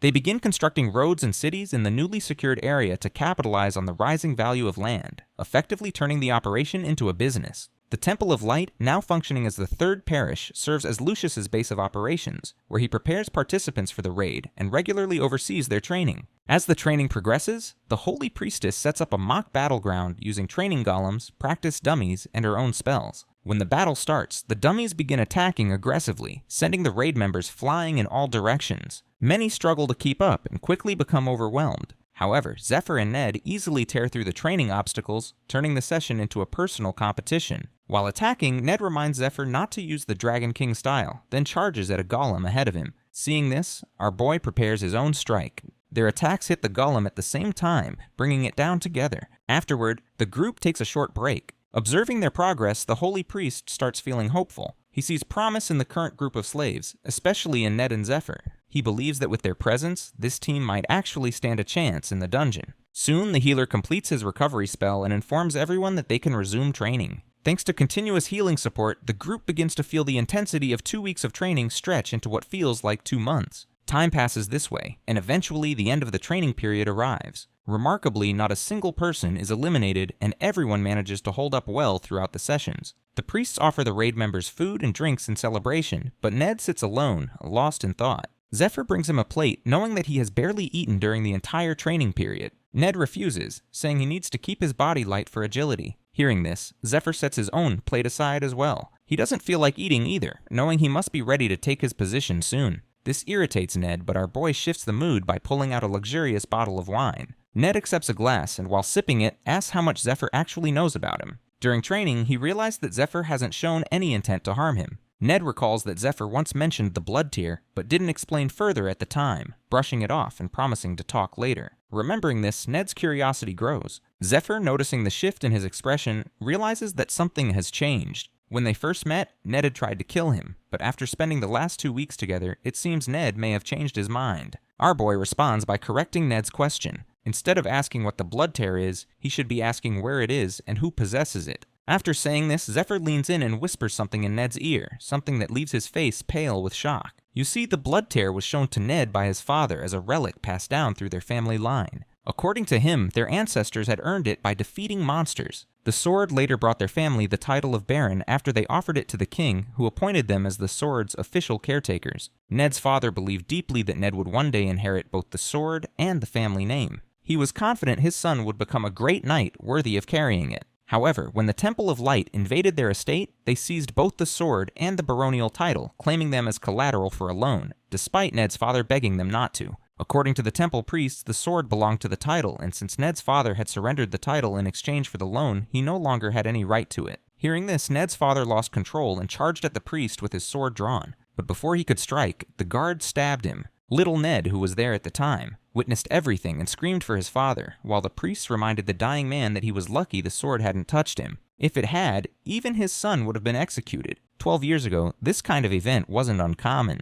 Dungeon speculation had been growing wildly out of control. Investors made fortunes during the peak, as loot prices soared due to successful raid parties. But when the raids started to fail and scams began surfacing, the dungeon market lost its appeal. The Temple of Light, which had profited the most during the boom, continued to mislead investors, claiming the market was stable. They sold worthless items at high prices to squeeze out as much profit as possible before the collapse. Ned's father was one of those investors. He had borrowed money from the temple, but when the market crashed, he lost everything. Those responsible for the collapse never faced any consequences, especially the priest Olden, who had been close to Ned's father but still deceived him. Since that day, Ned's only goal was to take revenge and bring down the Temple of Light. Alongside that, he has spent years searching for the blood tear, but has never been able to find it. Back in the present, Ned can't believe it when Zephyr revealed that their master possesses the blood tear sword. According to Zephyr, the master also disclosed that the 12 apostles of the Demon Lord are secretly running the organization while disguised as high-ranking priests within the temple. This revelation deeply shocks Ned. Zephyr also told him that the master had lied when he promised to help him get revenge. As Ned walks with the raid party, the weight of the betrayal sinks in. He knows now that the master only wants them to retrieve the heart so he can deliver it to the leader. If that happens, Ned won't ever get the chance to strike back. Once the heart is handed over, they won't be able to touch the ones responsible. He realizes they've been manipulated from the beginning. The master he once considered family has betrayed him, and he knows Zephyr isn't lying. There's no way he could have known what the master had said about helping him with his revenge unless it was true. Thinking about all of this, Ned feels lost and uncertain about what to do next. After some time, the raid party arrives at the entrance of the tomb of the fallen princess. Even before entering, several members begin to shiver due to the overwhelming dark energy surrounding the place, while others feel excited at the challenge. Despite the unease, the group enters and steps onto the first floor of the dungeon. The priestess points to purification amulets embedded in the walls and explains that this level has already been cleared and purified. The dungeon contains a total of 9 floors. Everything up to the 7th floor, including the gatekeeper on the 8th, has already been cleared. However, due to the lingering evil energy from the lower floors, monsters continue to appear. As skeleton monsters begin to emerge, the raid squads prepare to engage, their excitement building at the chance to fight. Meanwhile, back at the Temple of Light, Lucius's uncle, head priest of the 3rd parish, welcomes reinforcement forces sent from the central parish. They've arrived to provide support while the temple's main forces are out on the raid. However, the head priest remains unaware that the central parish leader, Olden, the very man leading the reinforcements, is actually a secret worshipper of the Demon Lord. Back in the dungeon, the raid party pushes forward, tearing through the endless wave of skeletons. These undead creatures continue to appear due to the lingering presence of their fallen princess, Eurydice, once the greatest sorceress in history, who dragged her subjects with her into death. As the battle continues, a couple of massive bone golems, made up of hundreds of skeletons, appear among them. One of the golems slams into the ground, creating a powerful shockwave that sends several raiders flying through the air. Reacting quickly, the holy priestess and the other casters cast Chain of Light, anchoring the golem in place. Seizing the opportunity, the raiders rush in and begin attacking the restrained monster. To their shock, the golem breaks free from the spell's grip. Just as it prepares to retaliate, Matthias, who has been quietly praying and preparing, steps forward. With a single powerful slash, he brings the golem down. The raiders, stunned by his strength, briefly pause in awe. Matthias immediately calls them to focus, warning that a skeleton mage may be controlling the golem. Just then, they spot the skeletal mage perched on top of the fallen golem. The holy priest issues an order to the ranged group to target the mage. Matthias realizes that to create a clear path for the ranged attackers, they must first neutralize the source of the enemy's power. They need to locate the mana tomb. Suddenly, Lucius steps in, wielding his radiant lance and shield. Without hesitation, he unleashes a massive holy beam that incinerates every skeleton in its path. The blast not only clears the way, but also strikes the ancient tombstone, powering the skeleton mages. In one sweeping attack, Lucius destroys both the tomb and the mage. He then turns to the others and orders them to finish off the remaining enemies. Meanwhile, the priestess watches in amazement, noting that what took the entire team 30 minutes to accomplish, Lucius completed with a single attack. Zephyr and Ned also stand stunned by the sheer power of the shining lance. With the 8th floor now cleared, the group decides to set up camp there for the night to rest and recover. As the others rest, Zephyr quietly examines a nearby wall, searching for something, and eventually he finds it. Elsewhere, in a temporary meeting room set up within the dungeon, Lucius briefs the other head members about the 9th floor. He proposes that they clear all the tombstones before approaching the boss room. The priestess disagrees, arguing that heading directly to the boss would be more efficient. However, Lucius firmly reminds the group that the last raid failed because they took the shortcut. Although they reached the boss room, they were surrounded by waves of skeleton soldiers and lost many lives. He refuses to make the same mistake, even if it means spending extra days clearing the path. Hearing that, the priest understands that even the slower approach will result in casualties, and the burden of those deaths will fall on the survivors. One of their top priorities now is to preserve Lucius's mana and health so that he can face the boss and secure victory for the team. He recalls how, during last year's raid, the group froze in place upon reaching the boss gate, overwhelmed by the oppressive aura of dark energy it radiated. Back in the present, the meeting is suddenly interrupted by distant screams from the raid party. They are under attack by the pet monster previously used by Sahak. 5 of these beasts, originally intended to assist Matthias in his plan, have gone into a frenzy. Something has triggered their hypersensitive danger sensors, causing them to rampage. Meanwhile, Zephyr, still inspecting the wall, discovers a hidden wheel embedded in the stone. Without hesitation, he activates it. As he turns the mechanism, the entire dungeon begins shifting. The floor and walls move like interlocking cubes, creating a massive transformation that confuses and terrifies everyone inside. All of this had been planned a few days before the official announcement of the raid party members during a secret gathering of the Demon Lord worshippers. At the meeting, Matthias briefed the group with critical information. He explained that the boss room door would not open unless the gatekeeper was defeated, and once inside, they could only leave by killing the boss. This information was gathered from ancient wall texts and court records. One of the members questioned whether they could simply break through the dungeon walls, but Matthias explained that the deeper they went, the stronger the protective barriers became. At the lower levels, the walls were as hard as steel. However, Lucius had a plan. He intended to use the Stake of Faith as a wall breaker. This item was an unbreakable pillar, and Lucius's strategy was to wedge it into the door, keeping it permanently open. Since the item could not be destroyed, this would guarantee the door remained accessible. With that in mind, Matthias instructed the attack group to eliminate Lucius. The plan involved dragging the boss monster toward Lucius while pushing it away from the door. During this chaos, Ned was assigned to steal the dragon heart. Once he made it out through the door with the heart, they would awaken the corrupted creature. These creatures are powerful monsters that devour humans and corrupt anyone they come into contact with. While Lucius and the other high-ranking leaders have magic resistance and are unaffected by the corruption, the rest of the raiders do not have such protection. Once the corruption spreads, the affected raiders would begin attacking each other, creating the distraction they need. In the confusion, the boss monster would be able to finish off Lucius. According to Matthias, once they successfully escape, they will report the mission as a failed raid to the temple. The group also received a special drug from their leader, designed to disable the slave mark, preventing the priests from using any forced commands. Along with that, each member is given an ocarina flute, which can summon corrupted monsters to aid in their escape. This part of the plan excites Zephyr. It makes his task of stealing the dragon heart much easier. At the time of the raid, acting outside of the original schedule, Zephyr uses the flute and activates the corrupted monsters earlier than intended. The sudden appearance of the creatures causes widespread panic and chaos throughout the raid party. He knows the healers are present, so most of the raiders will survive the chaos. As Zephyr moves forward with his plan, the leaders spot him. Matthias notices him and remembers seeing him once before when Ned brought him to the gathering.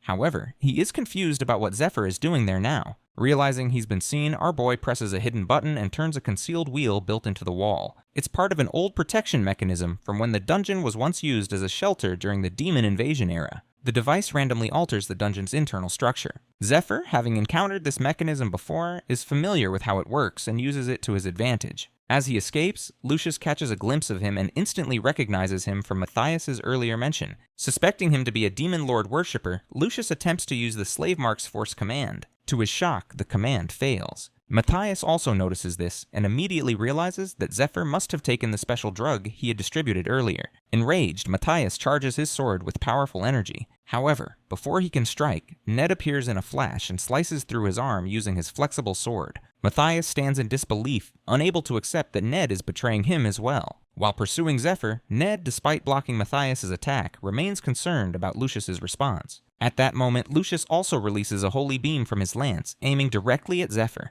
To his surprise, the boy dodges it with ease. His evasion is the result of a powerful luck perk, an ability granted by the gods when he was reincarnated back in time. This perk allows him to receive bursts of extreme good fortune during 3 critical moments. Back in the present, Zephyr knows the dungeon's shifting structure creates unexpected openings, passages that didn't exist before. With the help of his luck ability, he hopes to locate one that leads directly to the boss room. As he flashes forward searching for such an opening, he's suddenly caught off guard. Ned has caught up to him, but why is Ned helping Zephyr? Earlier, after the training ended, Zephyr revealed that he knew about Ned's plan to steal the dragon heart and escape, even if it meant betraying the team. However, he also warned him that, according to his prediction, he would die if he followed the original plan. If he truly wanted to survive, they would need to defeat the boss together instead. The warning shocked Ned. At the time, he lashed out, angry at what he saw as a reckless and foolish idea, but Zephyr calmly insisted that he had a better plan, one that could change everything. As Zephyr laid out the plan, he found it reasonable, but the real issue was trusting him. He questioned what Zephyr meant when he said Ned would die if he followed the plan, especially since he was fast and skilled in the Dronzer King-style martial arts. Zephyr explained that trying to absorb the dragon heart without a special technique would be fatal. He mentioned knowing someone who could help Ned absorb it safely. He also warned that the third parish priest, Olden, was waiting for the dragon heart, and if he didn't get it, he would send the Twin Knights, warriors known as the strongest in the entire land. On top of that, all the demon lord worshippers, including their master, would come after Ned. Zephyr then asked again whether Ned truly believed he could defeat them all without his help. Returning to the present, both Ned and Zephyr move swiftly through the restructuring dungeon. As they advance, Ned recalls his earlier argument with Matthias, during which he requested to personally deliver the dragon heart to their leader. Matthias firmly opposed the idea, insisting that he should not be concerned with the transportation, as Olden himself was assigned as the carrier and would not make any mistakes. Matthias also seemed surprised that their leader had shared everything with Ned, given that the organization operated under strict secrecy. Meanwhile, Ned had asked those questions only to verify whether Zephyr's claims were accurate,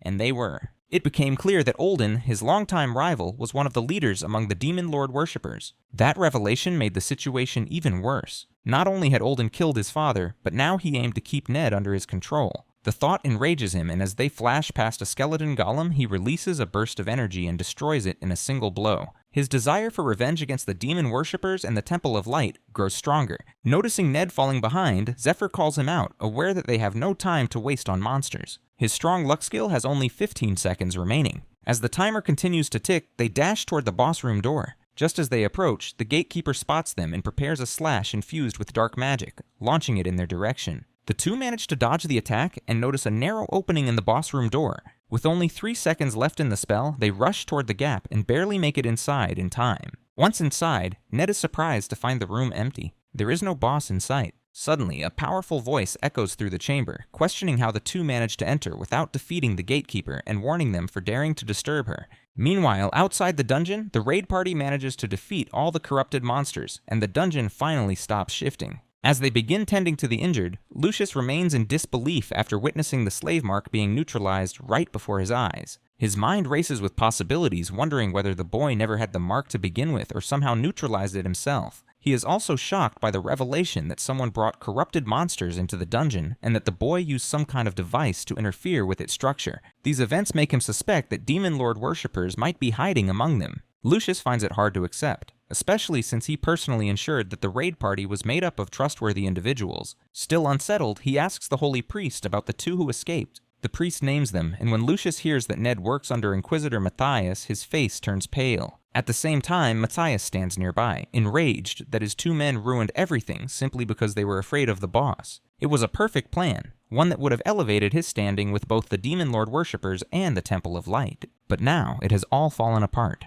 While lost in thought, he orders the other worshippers to prepare to fight or be killed. As confusion spreads, the worshippers turn around and see Lucius standing with several temple leaders, all armed and ready. Lucius gives Matthias one last chance to explain himself, but he has already made up his mind. He is going to fight. Back in the boss room, our boys stand in front of the princess, momentarily stunned, especially Ned, who struggles to believe that someone labeled a killer could appear so beautiful. As he notices the sadness on her face, he begins to question the historical accounts of her supposed cruelty. He even feels a strange desire to ease her sorrow if he can. Caught in her aura, Ned appears dazed and starts to move toward her, but our boy quickly grabs him, stopping him before he does anything reckless. He cannot believe Ned nearly fell under such a basic illusion. Moments later, Ned also realizes that he had been lured into a magic circle trap. Suddenly, the princess's appearance begins to dissolve. Her expression twists into a malicious grin as she bursts into laughter, revealing that she intended to devour him. Her form transforms into something monstrous and she lunges at them with a powerful killing intent. Sensing the danger, Zephyr scolds Ned for allowing himself to be deceived.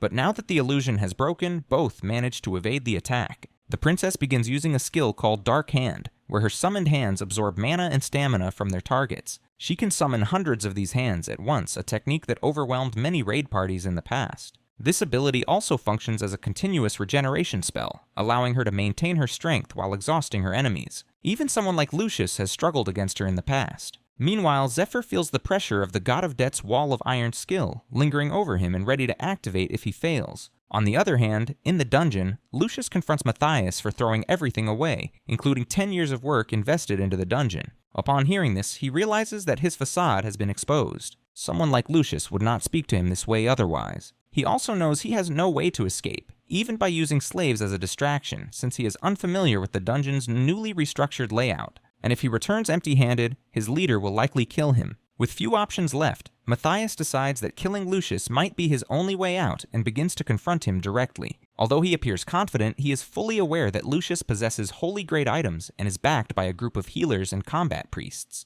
Taking them down without outside help would be incredibly difficult. However, Matthias still holds on to one last advantage. Some of the priests standing beside Lucius are actually his imposters. If they can catch the others off guard, he might still turn the situation around. With that thought, he discreetly signals his men to drink a potion on the count of 3 and proceed with Plan C. The potion is designed to disable their slave marks and allow them to escape unnoticed. To buy time, Matthias challenges Lucius to a duel while silently counting down for his men. But the head of the raid party sees through his act and immediately orders his soldiers to attack. Before Matthias's men can drink the potion, Lucius activates their slave marks, forcing them to obey his commands instead. Now Matthias finds himself cornered, his own men turning against him while Lucius leads the attack from the front. Though Lucius remains in control, he expresses clear disappointment in Matthias. From the age of 12, they had been friends. They grew up together, fought alongside one another, and came to know each other deeply. That history only makes Lucius's disappointment heavier, but for now, he is focused on forcing Matthias to dismantle the traps he set. After a brutal fight, countless slaves lose their lives, but the group manages to trap Matthias. As the slaves fall, Demon Lord-marked bugs emerge from their bodies.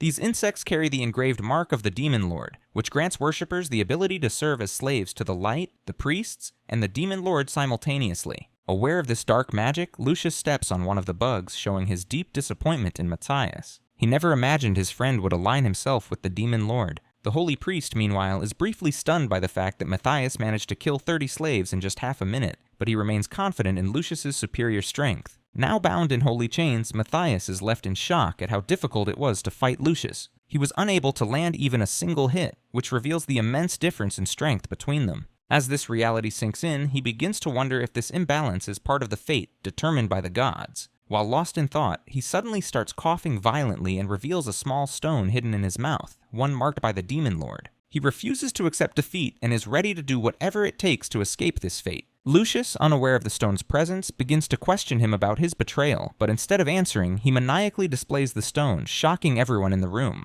In an instant, he crushes it between his teeth and undergoes a rapid transformation, shattering the chains around him. The stone he consumed is a secret weapon of the Demon Lord worshippers, known as the Stone of Revelation. It transforms the user into a demon, to be used only when there is no other choice. Once activated, the user can never return to human form. Now fully transformed, Matthias no longer feels regret. In his mind, becoming a demon is far better than remaining a powerless human. Lucius, witnessing his transformation, immediately panics and orders his priests to attack. The head priest casts a spell to boost the stats of all allies, and they launch a full assault on the demon. However, their attacks prove ineffective as the demon blocks them effortlessly with his bare hand. To his surprise, Lucius is already upon him, swinging his holy lance with full force. Everyone expects this to end the battle, but to their shock, the demon stops the lance with his hand. The priests and their leaders are stunned. Even legendary-grade weapons seem to have no effect on the demon, leaving them unsure of how to support Lucius now. Suddenly, the priestess remembers the stake of faith, a sacred weapon Lucius entrusted to her in case of emergency. She rushes toward the demon, intending to retrieve the weapon from her inventory case. To her dismay, the case is missing. Meanwhile, inside the boss room, Ned has the stake. He had stolen it from the priestess earlier as part of their plan. As the princess casts her skill, Ned begins counting down. To his surprise, the spell fades away exactly as Zephyr predicted, after just 15 seconds. The reason becomes clear that the spell requires the caster's brain to function in overdrive. Overusing it risks severe damage, even causing the brain to melt if pushed too far. The limitation means the spell cannot be cast repeatedly, giving them a narrow window to act. To counter the side effects, the caster is forced to use lower-level skills, allowing the brain time to cool down. This creates an opening, an ideal moment for an attack, while the princess's ability is on cooldown. Following Zephyr's attack pattern, both leap toward her. Our boy draws his Twilight Longsword and strikes with a powerful sweeping slash. He understands that no matter how well one prepares, the outcome can never be fully predicted. The weapons, the allies, the environment, and the unexpected challenges, they can all shift without warning. But through all of that, there is one thing he can rely on, the Dragon King-style sword technique. Executing it with precision, he lands a clean blow and appears to behead the princess. For a moment, it seems like the battle is over. However, to Ned's surprise, the princess begins to transform into an even more monstrous form.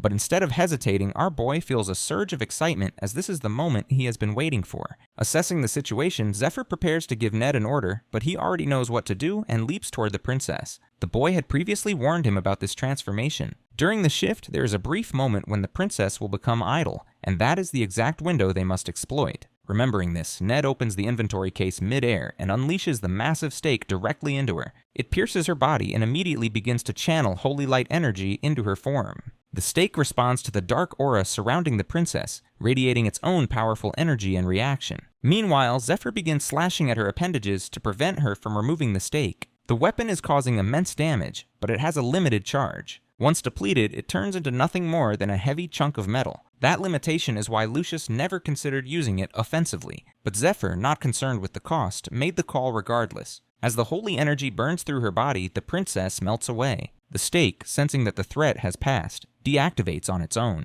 Zephyr's divine item enhancements also fade due to prolonged combat. Exhausted, he drinks a mana potion and takes a moment to wonder if Lucius has survived. After downing several more potion bottles, he decides that while he hopes Lucius makes it out alive, he won't dwell on it if he doesn't. Ned, on the other hand, stares at the last remaining eye of the princess, which continues to twitch slightly. Zephyr calmly tells him to leave it. She can't revive in that state. If she dies, the gate will open and the gatekeeper will enter. He hands Ned a healing potion and instructs him to start searching for the dragon heart. Meanwhile, Ned stands in shock, struggling to process the fact that they just defeated one of the 8 toughest monsters in the world. It all feels surreal, and he knows it was only possible because of Zephyr's plan.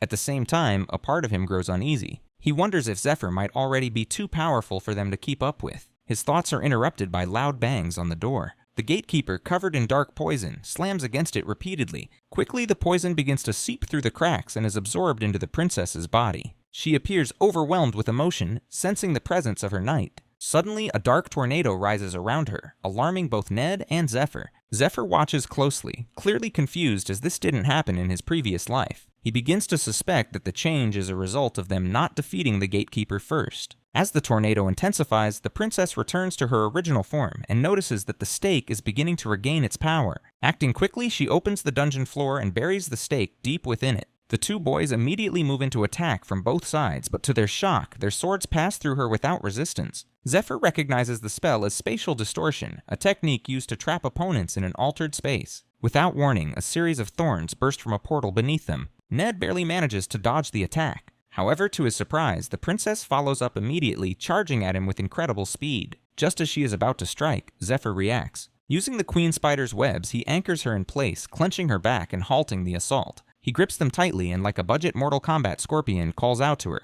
"Get over here!" The princess retaliates against the pull, but Zephyr activates his power boost skill and yanks her toward him. However, just before contact, she vanishes. From this, he realizes that while inside her spatial distortion, she cannot launch attacks either. That means once she reappears, they'll have a brief opportunity to strike. As she reemerges, Zephyr pulls on the web to drag her in, but the princess anchors herself by driving her thorned roots into the ground. To her surprise, Ned appears in a flash and strikes her with a powerful swing. The hit looks clean, but to Ned's shock, he's the one who ends up wounded. The princess had used a black mirror spell, reflecting up to 300% of the incoming damage. She quickly follows up with Dark Hand, draining his mana and stamina. Just in time, Zephyr intervenes, striking her from behind with a lightning palm attack. As the Dark Hand continues to leech power, Zephyr targets a few specific points on her body using his mana control skill. This technique disrupts her mana flow at the targeted spot, disabling her ability to cast spells. As a grand sorceress who relies entirely on mana, Zephyr hopes this tactic, learned during his training under Altair, will be enough to shut her down. As the princess attempts to retreat and gain distance, Zephyr pulls her back again using the web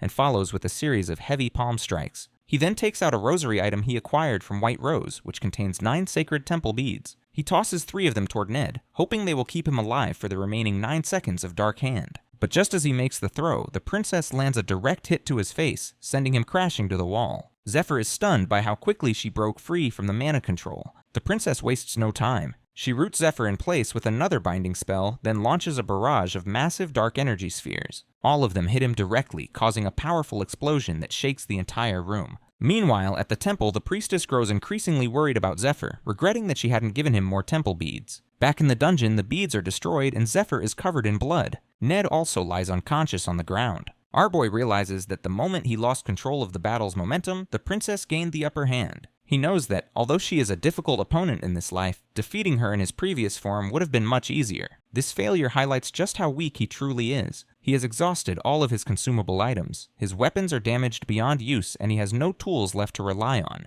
Even the divine skills granted to him before his reincarnation, Wall of Iron, Strong Luck, and Revive, seem completely useless in this situation. This realization leads him to a bitter conclusion that the gods may have given him these so-called blessings, and not to help him, but to entertain themselves, watching him struggle and suffer. It feels like a leash placed on him by higher beings who find amusement in his despair. With no path left to victory, Zephyr decides he can do one final thing, to provoke those who sit above. Using his own blood, he begins drawing a forbidden symbol on the ground. Moments later, an angel descends, furious, demanding to know how he is aware of such a symbol. But Zephyr smiles as she has taken the bait. Our boy knows that the mark he draws is a direct reminder to the gods of a shameful defeat they suffered long ago. Because of this, they have declared it taboo. Even attempting to draw it is enough to warrant divine punishment or immediate death. In simple terms, the moment the symbol is completed, he would be automatically executed by divine force. As the angel appears, the dark aura surrounding the princess fades, giving Zephyr a bit more time to recover. That shift in energy, while subtle, is a small advantage he immediately recognizes. Returning to the angel's question, Zephyr counters with one of his own, how she managed to appear in the human world when divine beings are not permitted to enter so freely. The angel replies that only those with a direct connection to humans can do so, then once again demands an explanation for the forbidden mark. Unbothered, Zephyr refuses to answer without compensation. He demands something in return for the information. The angel fumes at this, while her divine aura intensifies to the point that Zephyr can no longer move his finger. She declares that by drawing that symbol, he has already angered many gods. They want him eliminated, even though they once considered him amusing to observe. To provoke her further, Zephyr challenges her to kill him, while carefully warning that she should only do so if she truly has the authority. He understands that with the perks the gods granted him, they don't want him to die easily. They prefer to watch him suffer, to be entertained by his ongoing struggle. Moreover, he knows there are gods who wish to recruit him into their divine legions. Killing him now would mean losing the opportunity to claim what they desire. That tension between divine agendas is exactly what Zephyr aims to exploit. Neither side truly wants Zephyr's death, and he knows that's exactly why the gods sent the angel, to stop him from completing the forbidden symbol. Sensing the shift, the angel becomes uneasy and asks what he wants in return. Zephyr responds by demanding more powerful perks, stating that the ones he was given so far have proven useless. He then addresses the gods directly, claiming that if he dies, some of them will lose something valuable, while others may gain an advantage. He urges those who stand to lose not to let it happen so easily. He promises them that if they do nothing, they will never find another human as entertaining as him, and if they are willing to take the risk, now is the time. The gods, stunned by his boldness, hesitate, but the goddess of light, Arya, finds his defiance amusing. Intrigued, she decides to intervene. A brilliant beam of divine energy descends from the sky. The angel watches in disbelief, unable to understand why a goddess would aid a human like him. As the beam strikes, it shatters the barrier that surrounds him. When the dust clears, Zephyr stands once more, face to face with the princess. She wastes no time, charging toward him with her dark hand spell active. But the moment she closes in, Zephyr slashes her with a radiant sword of pure light, a weapon that incinerates anything it touches. This sword was gifted to him by Arya, who deemed the boy far too entertaining to lose. Elsewhere, the other gods react with fury, especially Uzra, but the god of the sky, Akiris, steps in to defend Arya's decision. He argues that the weapon belongs to her, and she is free to use it however she chooses. Internally, Akiris understands the deeper reason for stepping in. He knows that the god of death desperately wants Zephyr for his own agenda, and Akiris refuses to let that happen. Back in the fight, Zephyr relentlessly attacks the princess with the Divine Light Sword, striking her with such force that even her spatial distortion spell fails to protect her. He knows she has no defense against a divine item of this magnitude. Seizing the moment, he activates the sword's Yehi spell, unleashing a heavenly light strike that crashes down upon her, finally taking her down. As she falls, the princess reverts to her original beautiful form. Zephyr realizes that the Yehi spell, powerful as it is, doesn't only deal damage, it also carries the ability to break curses. That explains her sudden transformation. The curse has lifted and her true self has returned. Now fully conscious, the princess takes in her surroundings with a dazed expression, as if waking from a long and haunting dream. She looks at Zephyr, confused, and asks who he is. Zephyr introduces himself calmly, declaring that he is the one who will carry on her legacy. The dragon heart was once given to the princess as a gift by her loyal knight, who now serves as the gatekeeper. The two were in love and had dreamed of living a happy life together. However, they were naive and unaware of what the future held. In the present, the princess reveals that on the final level of the tomb, there is a magic circle shaped like the Tree of Life. This circle has the power to purify the curse on the dragon heart. She claims she used its energy to cleanse the dragon heart, but in doing so, she lost her human form and became a monster. She thanks the boy and his friend for freeing her from the curse and explains that she has outlived her natural lifespan. She knows her end is near. Before disappearing, she asks about the dragon heart's intended use. In response, the boy uses the communion spell to share his memories with her. Through this, she sees everything, Zephyr's previous life and the journey that brought him here. Meanwhile, outside the tomb, Lucius battles Matthias, who is now in his demon form. Although Lucius possesses a light blessing, the demonic energy overwhelms him every time Matthias makes contact. Matthias, intoxicated by the sudden surge of demonic power, begins to lose control and fully embraces the chaos. He launches an attack on Lucius, who raises his shield to block it. The clash triggers a massive explosion. Nearby, the other priests stand by helplessly, unsure of how to assist. Amid the confusion, a demon lord worshipper, hidden among the priests, sees an opportunity. Realizing that the others are distracted, he decides this is the perfect moment to eliminate the head priest, and in doing so, claim the Stone of Revelation as a reward. As the man pulls out the knife, a dark force begins absorbing into a mark on his arm. Suddenly, worms burst from the bodies of several individuals. The head priest stands in disbelief, realizing that so many demon lord worshippers are still hidden among them. This outbreak of worms is actually part of Matthias' power drain demon skill, which he uses to empower himself. He absorbs all the dark energy and condenses it into a strong, glowing energy sphere. Recognizing the danger, Lucius immediately orders his men to use everything they have to stop the attack. However, it is already too late. Matthias launches the energy sphere toward them, burning many in its path. Lucius manages to shield both himself and the head priest, taking the brunt of the impact. The Holy One calls out for Matthias to stop, but he refuses. He has carried a long-standing resentment toward him. Lucius received the stigmata at the age of 7, which broke the traditional process. Normally, all holy candidates train until the age of 15, after which a competition is held to select the chosen one. Matthias, who had trained for years with hopes of being chosen, was overlooked. Matthias's family could not believe what had happened. They had invested everything into his training. According to ancient records, when someone is chosen outside of the official competition, it signals the beginning of chaos, a situation that benefits the temple greatly. Matthias was enraged because after Lucius was selected, his father used the opportunity to grow wealthy by exploiting worshippers. Many people went bankrupt as a result, and some even took their own lives. Matthias believes Lucius's family did nothing to stop it, and instead created an era of dungeons and profited from the chaos. From Matthias's point of view, they are the true villains. Inside the boss room, as the princess goes through all the shared memories, she begins to feel a deep sense of sympathy for the boy after witnessing everything he has endured. He adds that the demon invasion will happen again, and this time he does not want to be weak. That is why he wants to ask her for a difficult favor. Zephyr understands that absorbing the dragon heart requires a special technique. Originally, he had planned for someone else to perform it. However, now that the princess is present, he realizes she is capable of doing it with ease. She was the one who originally planted the dragon heart in Georgios, the first dragon slayer, and he now wishes for her to do the same with him. To his surprise, the princess reveals that she cannot perform the process. 1,000 years ago, one of the second strongest dragons, Chaisaurus, unleashed devastation across the world, nearly burning it to the ground. Chaisaurus was originally one of the 12 heroes who led the war against the demons. However, after being cursed by them, it lost its mind and turned against everything it once fought for. To oppose Chaisaurus, the remaining 11 heroes, including the princess, her knight, and the golden dragon, united to stop its rampage. After a long year of battle, they finally managed to bring the dragon down, with Knight Georgios landing the final blow. In the present, the boy reminds the princess of these past events, emphasizing that all their sacrifices could be in vain if the demons succeed in summoning the demon lord into their world. While the gods are forbidden from entering the human realm, the demon lord can be summoned directly. A group of worshippers has formed with the goal of summoning him once again.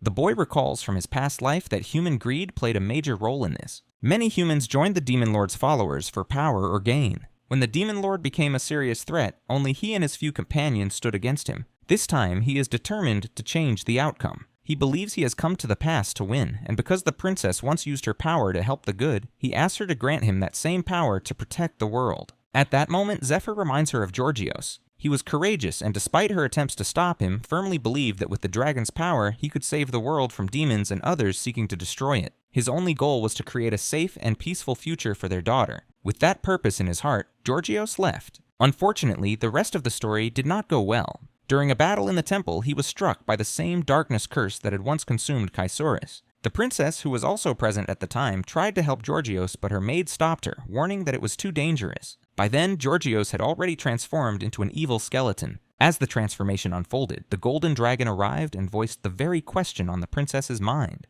How could this happen if the curse on the dragon heart had been broken? The golden dragon answered the question himself. He admitted that he had only made it appear as though the curse was broken. He pretended to be their ally in order to complete his own hidden objectives. He then bound the princess with magical shackles and silenced her, ensuring she could never speak of the secret she had discovered. He praised her for embedding the dragon heart into her husband, and revealed that she would now be forced to watch him use that power to destroy the world. As he said this, Georgios fully transformed into a monstrous skeletal warrior. He drew a massive sword and swung it toward the princess. Back in the present, the princess reveals that she was forced to tear the dragon heart from her husband's chest. Since then, she has waited for someone like Zephyr, someone capable of carrying that power. However, she senses that his body is not yet ready to receive it. If she attempts to embed the heart now, it will completely destroy him. The boy already knows this. He also knows that he cannot accelerate the strengthening process through the poison technique without resting between sessions. Still, he believes there might be a chance if he relies on a powerful luck-based effect. However, the princess believes otherwise. She reveals that he will need to use the luck perk one more time.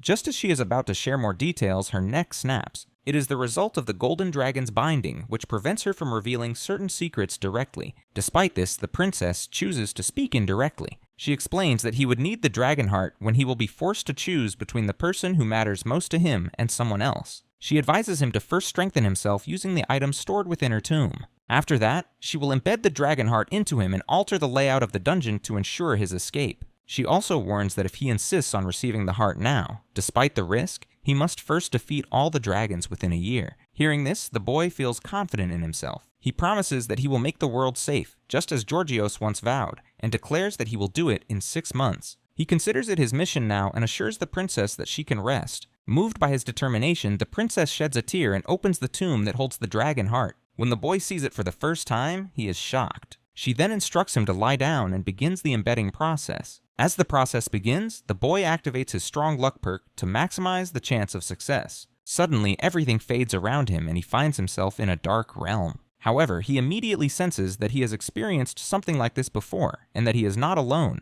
Suddenly, a massive red eye opens behind him, followed by a claw that grabs him in an instant. It is Chaisaurus, still lingering within the dragon heart. Though only a remnant of the dragon's overmind remains, its presence is powerful enough to make the boy feel as though his heart is being torn in half. Chaisaurus, filled with rage, recognizes the scent of the gods within Zephyr, and questions why they have sent another puppet into his domain. The dragon refuses to grant his power, especially not to Zephyr, and with that, crushes him tightly in his claws. Meanwhile, back in the dungeon, Matthias in his demon form has managed to take down everyone, including the head priests. Lucius is now the only one left standing. He blocks his relentless attacks with his holy grade shield. As Lucius deflects another strike, he attempts to retaliate by launching a fiery beam. However, Matthias easily dodges and flashes behind him, striking him hard in the back. This moment confirms what the demon has suspected. Lucius is growing tired. His reaction time is slowing, and the signs of exhaustion are starting to show. Also, the holy leader grows more concerned, realizing that Matthias is becoming increasingly adapted to the demonic power. With each moment, Lucius is the only one sustaining damage and tiring. The two clash again, exchanging blows, but Matthias begins to overwhelm Lucius with sheer speed and strength. Lucius's shining lance stands no chance against Matthias, so the Holy One knows that no one is left to protect him, and he will now have to rely on a hidden power. However, activating it will put his life at serious risk, but he sees no other option. As Matthias prepares his final blow, he is suddenly interrupted. A flash of light deactivates his attack. He notices a heavenly feather floating in the air, the result of something Lucius has triggered. An angel now stands behind Lucius, shedding radiant feathers. Upon her arrival, she questions how much of his life Lucius intends to sacrifice this time. Lucius considers offering 1 month, but the angel deems it insufficient. She proposes 6 months instead. Lucius agrees, and the angel vanishes immediately after. A surge of divine energy begins to radiate from Lucius. His entire body glows with holy light so intensely that Matthias, even in his demon form, begins to feel fear. He does not understand why he is afraid, but the sensation is undeniable. While Matthias tries to comprehend this fear, Lucius unleashes a barrage of holy light beams. The blasts overwhelm Matthias completely, shredding his demonic form into pieces. Now fully defeated, he struggles to accept that the Holy One had kept such immense power hidden for 20 years. According to Lucius, the ability he used is called Shard of Glory, a skill that only the Holy Ones can access. It allows them to borrow power from their future angelic selves in exchange for a portion of their lifespan. This is the main reason why most Holy Ones do not live beyond the age of 30. They are often forced to use this skill to fight powerful enemies, and the temple frequently places them in such situations. In truth, they are treated as little more than pawns. After explaining this, Lucius questions whether Matthias truly believes his betrayal was worth sacrificing their friendship, but Matthias remains consumed by jealousy over Lucius's chosen status. He believes that the goddess values his life, while treating them as worthless. Matthias insists he was the one everyone expected to be chosen, but everything took a strange turn. The goddess never even answered his prayers or acknowledged his questions. As he speaks, Matthias begins to fade into the air, his form slowly dissipating. Meanwhile, in the boss room, Ned wakes up disoriented. As he regains focus, he is suddenly shocked to see the dungeon boss engaged in some kind of mysterious ritual. Outside, Lucius manages to heal both the head priest and the priestess, but he remains concerned that the 3 of them are the only survivors from the raid party. Once they are fully healed, he instructs them to find a way out of the area. Meanwhile, inside Zephyr's mental realm, the dragon is momentarily stunned by a strange glow forming around the boy. The energy takes the shape of a pinkish female figure.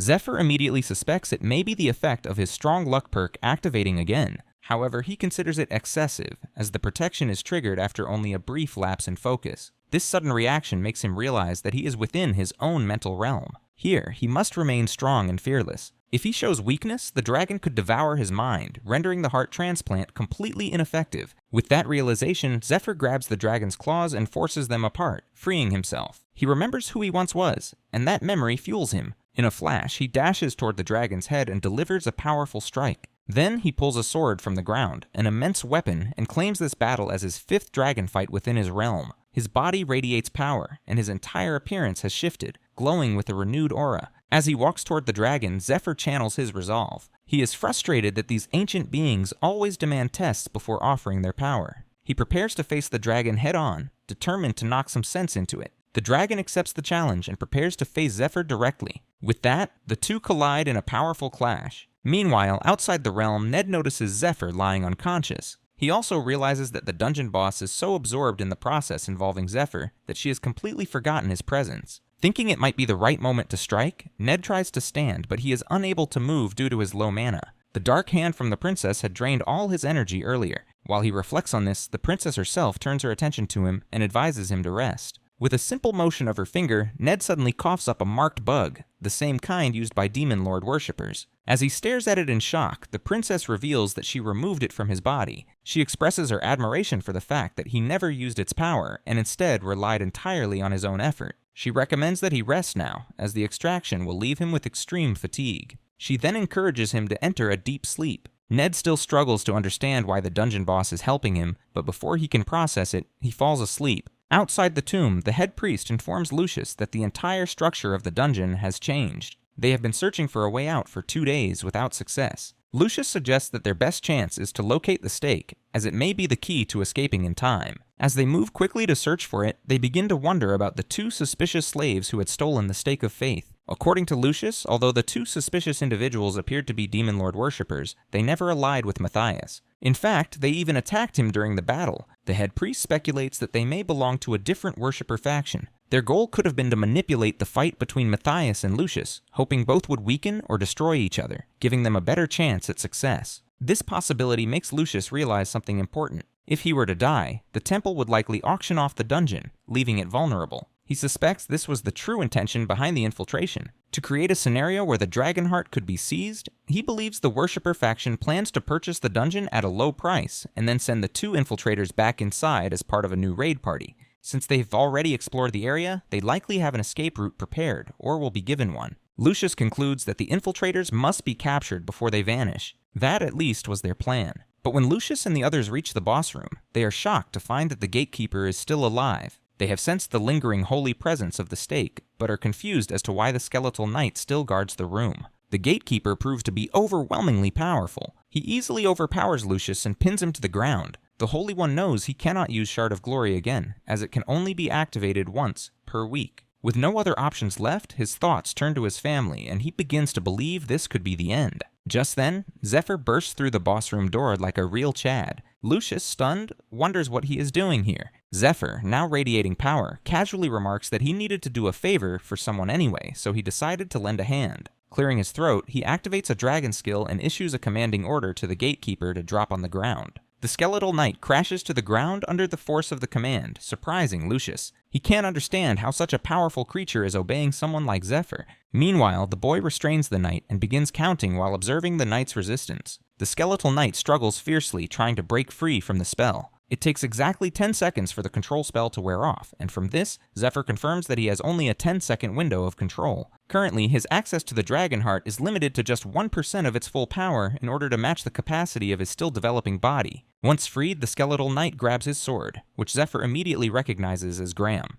The weapon was specifically forged to slay dragons and is highly effective against them. Wielding the sword with full force, the knight swings it at Zephyr. Zephyr counters with his own light sword, a divine weapon given to him by the goddess of light. The sword came with a condition to use it in order to protect the Holy One. Zephyr agreed, and now he is fulfilling that promise. He channels all his holy energy into the blade. Then, with a respectful goodbye, he releases the energy in a powerful attack aimed at the skeletal knight. The impact generates a massive wave of radiant light that even takes Lucius by surprise. Lucius cannot believe a former slave is wielding such a divine item. Even more shocking, he senses the direct presence of the goddess of light emanating from Zephyr. The overwhelming aura reminds him of the first time he encountered the golden dragon as a child. Realizing the significance of what has just happened, Lucius drops to his knees in reverence, joined by the head priests in honoring Zephyr. Meanwhile, the boy reflects on his battle with Kaizoris, which lasted 3 full days within his mental realm. Despite the intensity of the fight, he ultimately proved his worth. So Kaizoris granted him access to his power, but warned him to stay cautious and vigilant.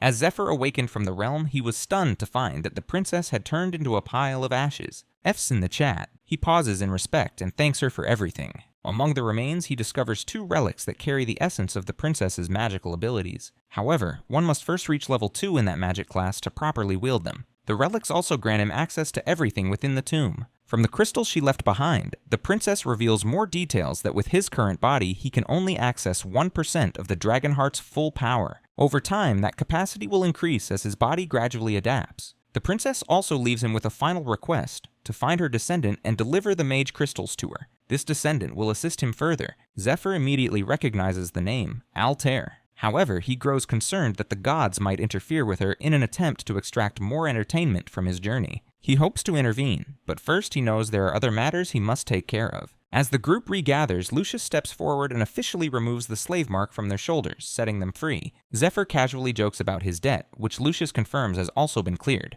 The Holy One remains astonished by the fact that they operated in secret for all those years, working quietly to bring down the Demon Lord's worshippers. As the son of the Goddess of Light, Lucius's mission was to eliminate the Demon Lord worshippers, so he offers the boys all the support he can provide. However, Ned remains suspicious, believing Lucius may simply want to align himself with the Dragon Heart wielder in order to gain an advantage within the temple. Despite his doubts, Ned chooses to accept the alliance. He considers the potential benefits, connections, resources, and status, all of which he needs to help dismantle the remaining factions of Demon Lord worshippers. With everything settled in the tomb, Lucius suggests returning to the temple to rest. But Zephyr interrupts with an alarming revelation that the temple may already be overrun by Olden and his forces, who in reality serve the Demon Lord as well. He adds that they have the Twin Knights with them, two of the most powerful warriors alive, which makes the situation even more dangerous. The news deeply unsettles Lucius, but he continues, explaining that he still needs time to adjust and fully unlock the Dragonheart's power. As he speaks, he pulls out the crystal, triggering a sudden shift in the dungeon structure.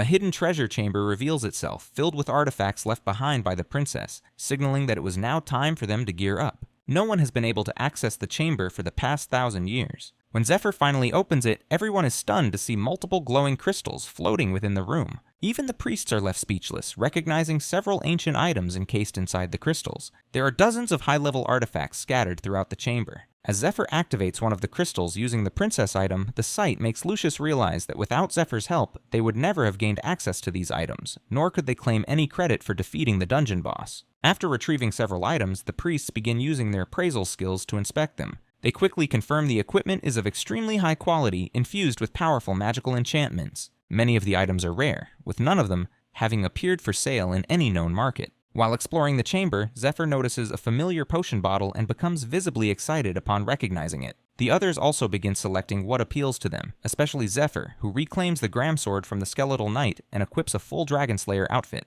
As the group settles and organizes their newfound gear, Lucius expresses concern. He explains that although Zephyr revealed Olden's true identity as a Demon Lord worshipper, the temple currently has no method to identify infiltrators like him. This presents a serious problem for the battles still to come. The only way they can confirm someone as a worshipper is by forcing them to use a skill, which makes it nearly impossible to catch Olden. Ned suggests killing him, as doing so would reveal the worshipper bug from the body. However, Lucius strongly disagrees. The problem lies in Olden's position. He comes from a noble family and now holds the rank of cardinal. His pedigree and responsibilities within the central parish make him nearly untouchable. Additionally, he maintains a neutral stance in the temple's internal politics and is closely associated with Lucius's family. Arresting or killing him without solid proof would carry enormous risk. Ned begins to suspect that Lucius doesn't fully believe Zephyr's claims and is simply avoiding confrontation. However, Zephyr remains calm. He knows there's a way to prove everything. The answer lies in the familiar potion bottle he discovered earlier. Meanwhile, back at the temple, Olden is in the process of hypnotizing a bishop. At the same time, Lucius's wife and child are held hostage by the Twin Knights. She is confused and terrified, unable to understand why Olden is doing this. At that moment, Olden reveals the truth. According to him, all Demon Lord worshippers carry a marked bug inside them. The bug grants them power and grows over time. Once the bug fully matures, as in Olden's case, it becomes a queen.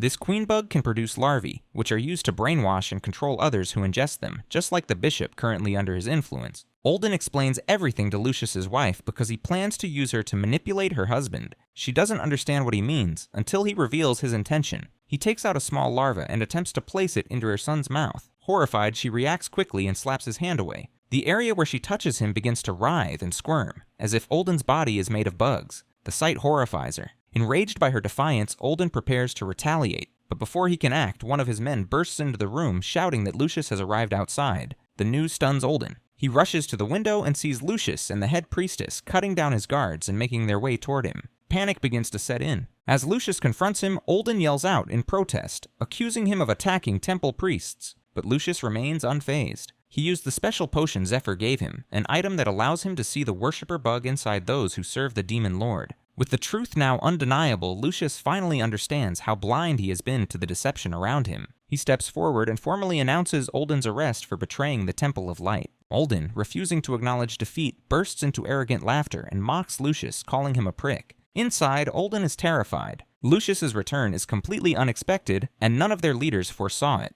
There is no logical way the dungeon could have been cleared this quickly. Worse, there's no sign of Matthias, which likely means he was captured and revealed everything about him. Still, Olden tells himself it doesn't matter. Lucius has already walked into the trap by returning to the temple. Just then, the bishop enters and publicly calls out Lucius for accusing a cardinal without proof. But Lucius calmly activates the special skill granted by the potion, immediately spotting the bug inside the bishop. He realizes Olden must be controlling him. As the bishop continues pressing him for proof, Lucius takes out a collection of letters and tosses them to the floor. Olden immediately recognizes them and is visibly shocked. He can't believe Lucius has obtained those documents. A while earlier, back in the dungeon, Zephyr had suggested keeping the True Sight potion a secret for the time being to avoid attracting assassins. Instead, he proposed gathering more concrete evidence to expose Olden. Zephyr then briefed the group on the dungeon's hidden depth, explaining that it extended far beneath the temple. He believed there would be a pathway leading to a strategic exit point. Following his plan, the group made their way out, eventually surfacing near Matthias's old hideout, a location often used by the Demon Lord worshippers for secret meetings. There, they discovered a set of abandoned letters. These documents contained detailed plans between Matthias and Olden, including their strategy to steal the dragon heart. Matthias had held onto the letters as a safeguard in case Olden ever betrayed him, and now Lucius has possession of them. Hearing this, Olden bursts into maniacal laughter and finally admits that he is the leader of the Demon Lord worshippers. However, he quickly adds that they still can't do anything to stop him, because he has Lucius's wife as a hostage. Lucius spots her and, gripped by worry, calls out, but Olden quickly stops him, warning not to come any closer. With a sinister calm, Olden reveals a special larva, what he calls the princess bug, claiming it was prepared specifically for Lucius's family. Then, with a chilling smile, he gives Lucius a cruel choice: his wife, his son, or himself. Without waiting, he begins counting down from 3. As Olden reaches the final count, Lucius desperately offers to take the bug himself and pleads for his family to be spared. But Olden ignores him and, right in front of his eyes, shoves the bug into his wife's mouth. Before the larva can take hold, Olden is suddenly stabbed from behind by none other than Ned. The twin knights are stunned, unable to understand how an assassin slipped through unnoticed despite their detection skills. What they don't realize is that Ned is wearing the Misty Bracelet, an artifact that renders its wearer undetectable. Without wasting a moment, Ned slashes Olden in half with his sword and grabs Lucius's wife. He immediately starts defending against the incoming strikes from the Golden Knight, the elder of the twin brothers whose overwhelming power begins to push Ned back. As they clash, Lucius fires a powerful lightning beam toward Olden. The Golden Knight leaps in to block it, taking the full hit. The blast gives Ned just enough of an opening to escape. Taking advantage of the moment, he strikes the other twin knight and launches into the air, carrying Lucius's wife to safety. Meanwhile, Olden's body begins to regenerate as the worms within him start reconstructing his form. He is shocked to see Ned, his master's disciple, still alive. Olden had planned for him to die inside the dungeon, yet here he is, standing in his way. This makes Olden question whether Master Jinryang deceived him all along. With their hostage now gone, Olden realizes the situation is turning against him. He knows that if Lucius uses the Shard of Glory spell again, it could end everything. Acting quickly, he orders the Golden Twin Knight to hold Lucius back and buy him some time. The tension excites him, and with renewed energy, he draws his sword and walks toward Lucius. As he approaches, the Holy One maintains his composure and exchanges a few sharp remarks. But the guy appears confident, certain he can handle him. The two formally introduce themselves before engaging, each preparing to demonstrate the full extent of their strength. Outside the temple, people begin gathering as it is time for the healing rituals. However, the guards stop them, lying that a knight's training session is underway. From a distance, even the mining group notices smoke rising from the main building, leading many to speculate about what is happening inside. Priestess Rose also suspects the guards are lying. She remembers when Zephyr last traded with her and warned her to stay away from the main building for a while, explaining that a high-ranking official would be visiting and that her shady business might be exposed. Since then, she has mostly stayed in the slave quarters as a precaution. But now, seeing the smoke coming from the main structure, she begins to worry. Back inside the main building, the head priests and priestesses are actively defending against waves of Demon Lord worshippers. They are using items acquired from the princess's treasury, which helps them hold their ground. They do their best to avoid killing any of the corrupted priests, knowing that if word gets out, the rival factions within the temple will seize the opportunity to discredit them. They maintain their defense as best they can when suddenly they are stunned to see the temple spire collapse in front of them, despite being protected by a barrier. Looking up, they spot Lucius locked in battle with the Golden Knight. To their surprise, the knight appears to be growing tired. His sword is at a disadvantage against Lucius's spear, which gives Lucius superior reach and control. The Golden Knight tries to avoid the spear's tip to close the distance, but when he finally lands a strike, it is completely reflected by Lucius's mirror chainmail. He quickly realizes that Lucius intentionally baited the attack just to reflect the blow back at him. Lucius confirms his strategy, explaining that the twin brothers are considered the strongest warriors on the continent, and defeating them requires more than brute strength. Lucius dashes toward the Golden Knight, and they swing at each other, blocking one another's attacks. However, the Holy One gains the upper hand as he dodges and strikes the knight with his golden arm. He immediately follows up by flashing behind the knight and landing a powerful crashing light beam. The impact completely obliterates the knight, sending him crashing to the ground in defeat. Seeing this, the head priests assume Lucius defeated the Twin Knight with ease, but as Lucius turns, it becomes clear that he has taken significant damage himself. During the Divine Judgment spell, the Knight managed to counterattack, landing multiple blows on Lucius. The Golden Knight also realizes something crucial. The mirror damage effect only activates when he strikes Lucius's body directly and only reflects 50% of the damage. Thinking about it, he is recovering from his wounds using the worms inside him, and his rage is building. In a flash, he appears behind Lucius and prepares to deliver a deadly blow with his sword. However, just as he is about to strike, the queen bug inside him sends a signal, halting his movement. Lucius seizes the opportunity, chaining him in place and blasting him with a heavenly beam. Though wounded, he continues to receive signals from the queen bug. At the same time, Olden's body has been dragged into a secluded forest by Zephyr. The boy gives him a brutal beating but chooses not to kill him yet, keeping him alive for a reason. Back at the main building, Lucius and the head priests reveal that the strategy was to isolate the Twin Knights and Olden by keeping them occupied, allowing the group to take them down one by one. The plan worked perfectly. Realizing he has been outmaneuvered, the Twin Knight loses his shit. Some time ago, Olden personally volunteered to oversee the transportation of the Dragonheart. He confidently told the Master that, with his mind control skills, he could safely take over the temple in the Third Parish and keep the Dragonheart under close watch without needing to move it. The Master approved the plan and gave him the green signal. Now, with everything falling apart, he tries to make sense of how everything unraveled, how the raid ended so quickly, how Ned uncovered the assassination plot, and how the dungeon was cleared in record time.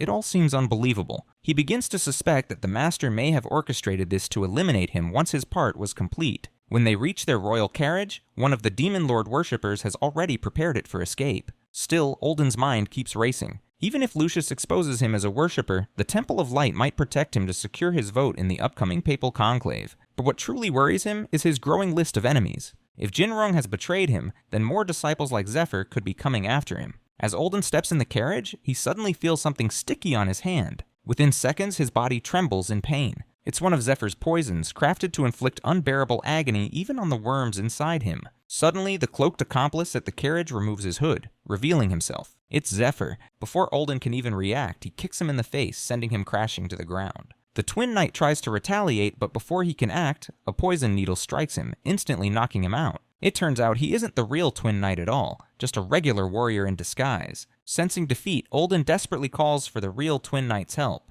Meanwhile, as Zephyr walks toward Olden with his sword drawn, the old man begins pleading for mercy. He's confused, unable to understand why his body isn't recovering from the poison. Desperate, he starts offering anything he can, hoping to buy enough time for the real Twin Knight to arrive.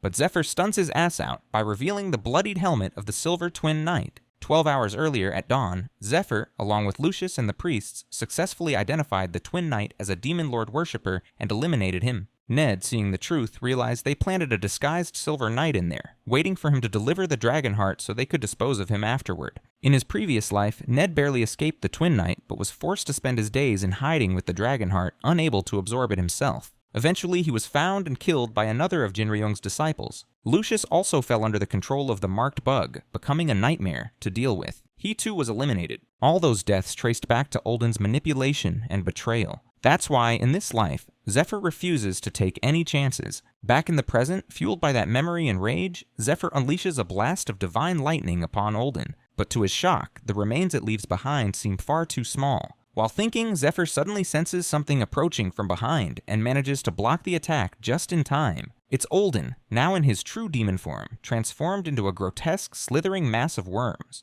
According to him, he is far stronger in this form than the Twin Knight ever was. This makes Zephyr realize that Olden had shed a portion of his body earlier as a decoy, allowing him to transform back into his demon form undetected. In this state, Olden possesses overwhelming power and the ability to return to a human appearance at will. Anyone who has seen his demon form has never lived to speak of it. Calling Zephyr's resistance a mistake, Olden slams his massive fist into the ground, creating a violent shockwave that rips through the forest. Elsewhere, Ned, who was guarding Lucius's wife and child, hears the tremor. He quickly instructs them to stay hidden inside the cave and hands them cloaking bracelets to render them invisible. As he turns to leave, Lucius's wife expresses concern. But Ned, the Chad he is, assures her that he stands on business and doesn't need that. With determination in his eyes, Ned flashes toward the source of the shockwave. As he moves, memories of his father's death resurface, fueling his resolve for revenge against the inhuman sloth Olden. He's ready to bring down everyone involved. Back in the main building, Lucius continues his battle against the stronger of the remaining Twin Knights.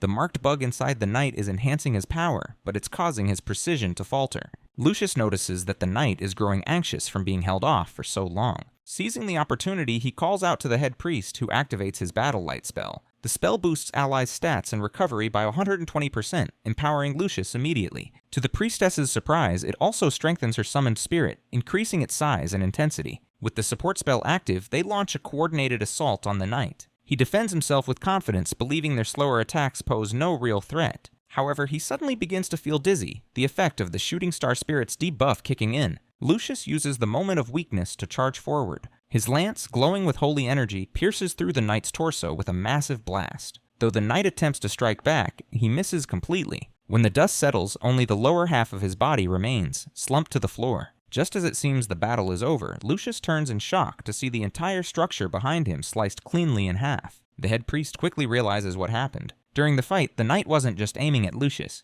He was targeting the building, attempting to bring it down on the brainwashed priests inside. Lucius immediately rushes toward the bishop to help, but he's too late. The rubble collapses, burying the area. Meanwhile, the knight, gravely injured but still conscious, begins to flee. A third of his bug has been burned away, weakening him significantly, and he's now headed toward Olden in hopes of being restored. Despite everything, he remains shocked at how effectively Lucius managed to keep him occupied. Believing it to be the only option left, the twin knight rushes toward Olden, the man who once offered him purpose when everything seemed lost. In the past, the twin knights joined Olden after their elder sister claimed the earldom. At that time, the priest manipulated them with slick words, convincing them that only by supporting the true god could they ensure the world's rightful order. The promise worked. Now, filled with gratitude and a sense of debt, the knight races toward Olden, determined not to let him die. However, just as he nears his target, a sudden flash cuts through the air, and the knight is sliced cleanly in half. It's Ned. He uses the Blade of Mirage to literally give the knight another twin brother. As Ned lands, the twin knight recognizes him as Jinriang's disciple and demands to know why he's getting in their way. Ned, however, calmly reminds him of the day he killed his father. This triggers a realization in the knight that this is about revenge. But he scoffs, claiming he has killed hundreds and doesn't remember every face. Fully recovered, the knight throws off his damaged armor and warns him to move aside, stating he has somewhere important to be. He acknowledges that Ned is agile, likely using some sort of cloaking skill that avoids detection. Despite that, he doesn't take him lightly. Still, the knight remains confident that no one can defeat him in direct combat. He gives Ned 10 seconds to run, but his heart skips a beat when Ned draws a familiar sword, the blade of his fallen twin brother. The sight stuns him. That weapon had been their shared symbol, a sacred gift from Olden himself. Now holding it, Ned calmly offers to share his brother's final words, if the knight manages to defeat him. That is all it takes to make the twin knight a mad dog who is fully prepared to take Ned's life. Meanwhile, on Zephyr's side, the demon Olden is relentlessly sending blow after blow, but to his surprise, they have no effect on the boy. He is using the swarm of bugs inside him to transform his body, summoning multiple fists to launch continuous attacks at Zephyr.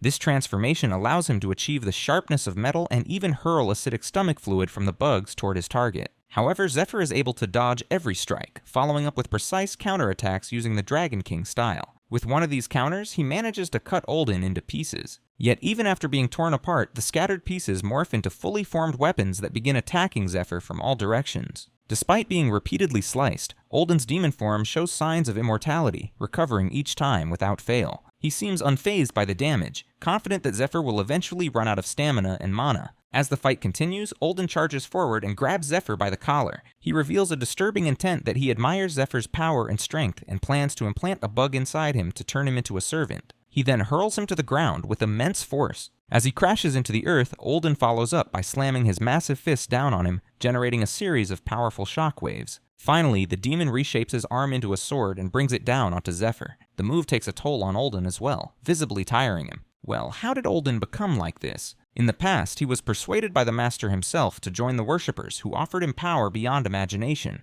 The Master gave him a marked bug, advising him to take good care of it. From that day onward, Olden began borrowing the bug's power. He went on to kill countless people, and once the bug inside him matured, he used the Stone of Revelation to complete his transformation into a demon. In the present, despite unleashing a series of powerful attacks, Olden is shocked to see Zephyr completely unscathed. Zephyr holds back the demon's arm with his bare hand, showing no signs of injury. This stuns Olden, but the boy explains that he could have taken down Olden along with the twin knights earlier. However, he intentionally split them apart to give Ned a chance for personal revenge. The other reason is that Zephyr recently gained the power of the dragon heart and wanted to test it against a strong opponent like a demon. He activates his dragonification skill, temporarily boosting his heart's power by 9%, a skill that can be used only once a day. Since Olden poses a real challenge, Zephyr chooses to test the enhancement on him. At the sight of the dragon heart, Olden begins to panic, unable to comprehend how Zephyr possesses such power. The boy attempts to grab him using his enhanced dragon arms, prompting Olden to flee in desperation.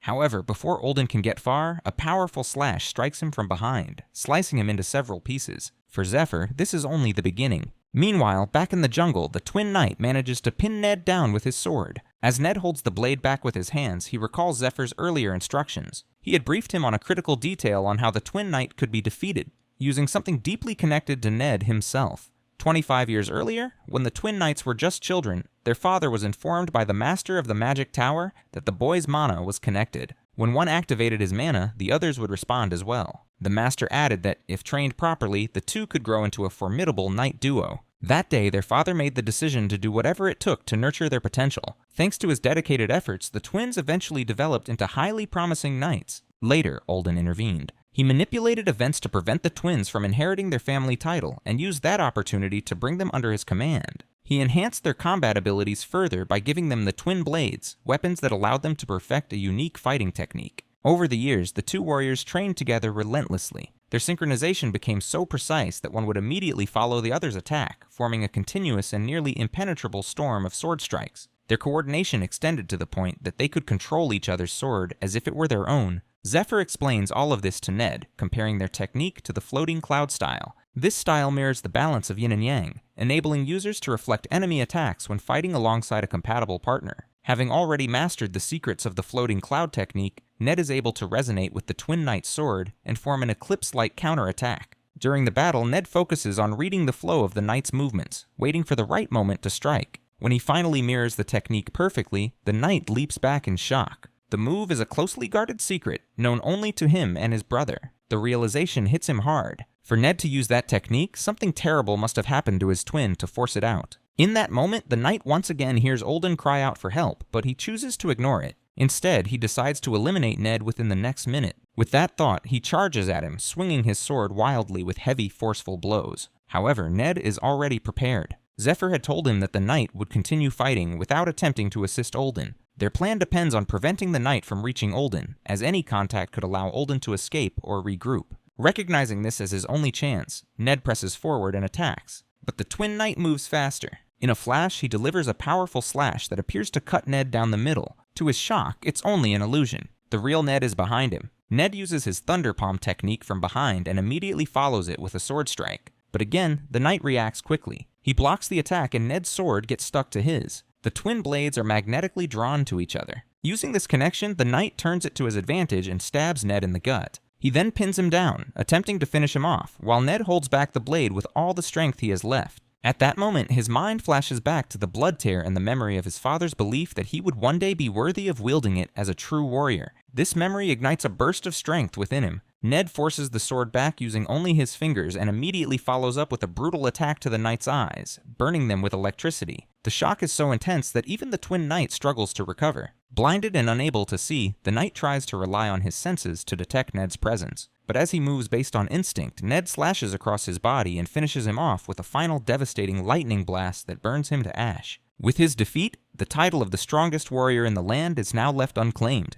Back at the main building, the head priestess and priest are focused on healing the wounded. Fortunately, the damage was not too severe, as they had managed to break up the falling building in time and use several defensive spells to minimize the impact. All the larvae inside the priests and slaves have also died, either due to Olden's death or because he has become powerless. As Lucius observes the scene, his face lights up with relief when he sees his family approaching, accompanied by Ned and Zephyr. With that, they have successfully stopped Olden's plot and reclaimed the third parish. In the following days, everyone becomes occupied with treating the injured and arresting the remaining worshippers from the central parish. Lucius continues to offer encouragement through ceremonial blessings, hoping to relieve some of the lingering fatigue among his allies. In doing so, he also manages to uncover and purge the last of the Demon Lord's worshippers who had been hiding among them. They were also able to rescue the bishop, who remains in disbelief over everything that has happened and is still recovering from internal wounds. Lucius personally looks after him with great care. Zephyr and Ned are hailed as heroes, and the bishop thanks them both in person for their efforts.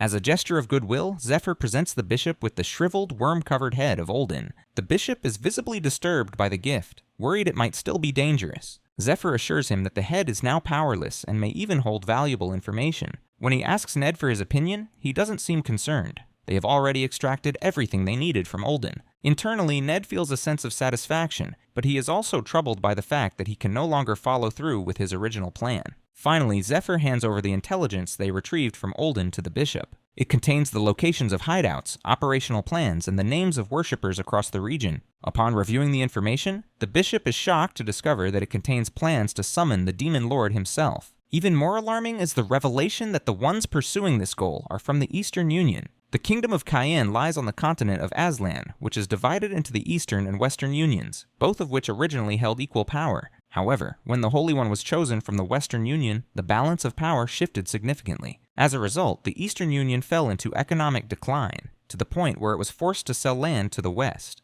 This growing disparity fueled resentment and opened the door for demon lord worshippers to spread quickly among Eastern nobles, corrupting them through greed and desperation. According to Zephyr, two of the most dangerous threats, the Ice Dragon and the Blue Dragon, are currently attacking territories in the West. These dragons have already established nests in the continent's largest breadbasket region and have even taken control of the central trade hub. This disruption is causing widespread starvation in the south. The worsening situation explains why the East has begun aligning with worshipper groups. It is possible that the dragons themselves are part of a broader plan orchestrated by the Demon Lord's followers. Zephyr confirms that based on the information extracted from Olden, the worshippers did not summon the dragons but instead provoked them into attacking. To resolve the crisis, the dragons must be hunted down and eliminated. Zephyr suggests that he and Ned will take on this task. However, the bishop doubts his claim, questioning how they could possibly defeat a dragon. Lucius is also surprised that he is not included in the mission, but the boy explains that the third parish still needs Lucius. This likely will not be the last invasion attempt, and someone must remain to defend their home.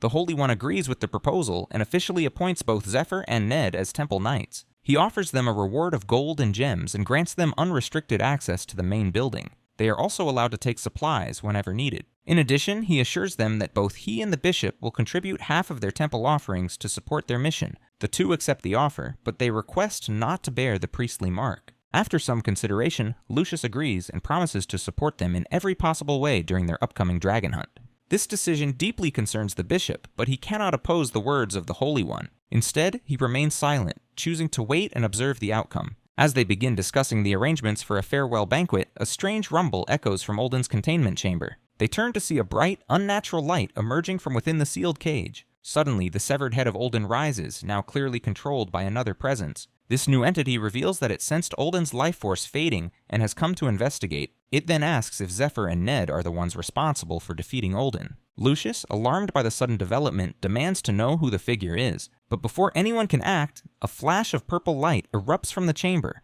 The cage shatters and Olden's head begins to float toward them. The presence speaks again, ordering everyone to kneel before it before asking any questions. It declares itself as the true leader of the Demon Lord worshippers. Realizing who it is, everyone freezes in fear. Their weapons are still under repair, and they are not prepared for another battle. However, the leader seems focused entirely on the Dragonheart's energy radiating from Zephyr. He asks if Zephyr is the one who possesses it. Meanwhile, the boy is confused. In his previous life, the head of the worshippers had shown no interest in the Dragonheart and was content living a double life, staying hidden. The master was not supposed to intervene for another 2 years, giving Zephyr time to eliminate his subordinates one by one. That's why he had been calmly executing his plan, killing Olden and the twin knights without fear of early retaliation. Now, with the master appearing so soon, many questions flood his mind. While he stands in thought, Ned and Lucius move in front of him, shielding him from the master to buy some time. They both know this enemy is not someone they can defeat easily. After all, he broke through the reinforced cage without any effort. Lucius, however, holds on to some confidence as he already has the Shard of Glory spell. With no time to waste, both he and Ned channel their mana into their weapons and launch a simultaneous attack, hoping that a single decisive blow will be enough to end the threat and deactivate the spell. Just as their strike lands, the master suddenly transforms. Two massive claws made of dark energy emerge, capturing both of them mid-air. They are unable to activate any skills while trapped inside this binding spell, known as Ancient Dragon Shadow. Then the master speaks. He admits he came expecting a woman had interfered with his plans. Disappointed, he realizes it's not who he thought and decides the encounter is a waste of time. As he prepares to leave, he unleashes multiple dark curse spells upon Ned and Lucius. The magic strikes them both, causing them intense pain. Even the bishop is unable to stop the curse from overwhelming them. At that moment, Zephyr steps in and uses his light sword to cut through the dark energy claws, shocking the worshipper master. The master cannot believe what he's seeing. It's the Sword of Light, a weapon that requires exceptionally high stats and the direct permission of the Goddess of Light. It is also the only known way to break the loop of that curse. Meanwhile, Zephyr has boosted his stats by combining the effects of 2 enhancement spells, allowing him to wield the sword for 10 seconds without the goddess's permission. He understands the risks. The worshipper master might have been sent directly by the demon lord, and engaging him in a head-on battle is extremely dangerous. However, Zephyr also remembers something from his past life. The demon lord, after suffering a humiliating defeat at his hands, wouldn't allow Zephyr to die easily. Instead, he would want him to grow stronger, strong enough to reach his ultimate form, before facing him again in a final battle to reclaim his lost honor. With that understanding, Zephyr realizes that the worshipper master is likely acting on his own initiative, not under direct orders from the demon lord. Turning his attention back to Zephyr, the master, now intrigued by his power, expresses interest in learning who he truly is. Zephyr, not one to give in easily, proposes a challenge. They will flip a coin, and whoever loses must reveal something the winner wants to know. If Zephyr wins, he promises to reveal the true identity of the worshipper master in front of everyone.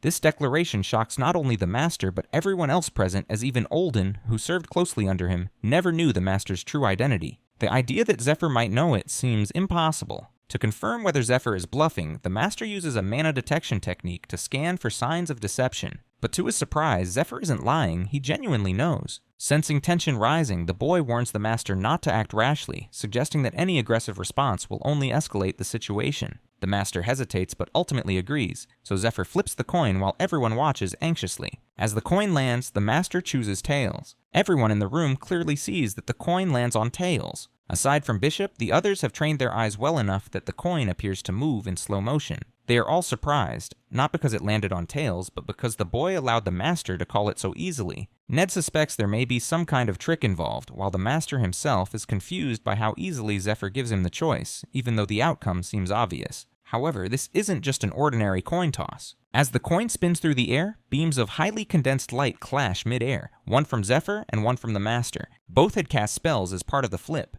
The outcome isn't determined by the coins landing alone. It is decided the moment the hand is lifted, but only if the one flipping the coin can strike first, and prevent their opponent from interfering. Whoever beats their opponent before the reveal controls the result, turning the game into a contest of power rather than chance. The master summons a claw of dark energy to restrain Zephyr, attempting to overpower him before the hand can move. Zephyr struggles against it, fully aware that backing down now would mean surrendering the outcome. This rule, in fact, exists for that very reason, to ensure both parties see the contest through to the end. Despite the pressure, Zephyr breaks free of the claw and launches the coin high into the air. In a flash, he activates Jinrayang's lightning acceleration spell and bolts toward the coin. With explosive force, he strikes it mid-air, slamming it down into the ground. The impact is so intense that it leaves a crater where the coin lands. At that same moment, Zephyr's dragonification time limit runs out. When the dust settles, the coin lies split cleanly in half, one half showing heads, the other tails. The result is a draw.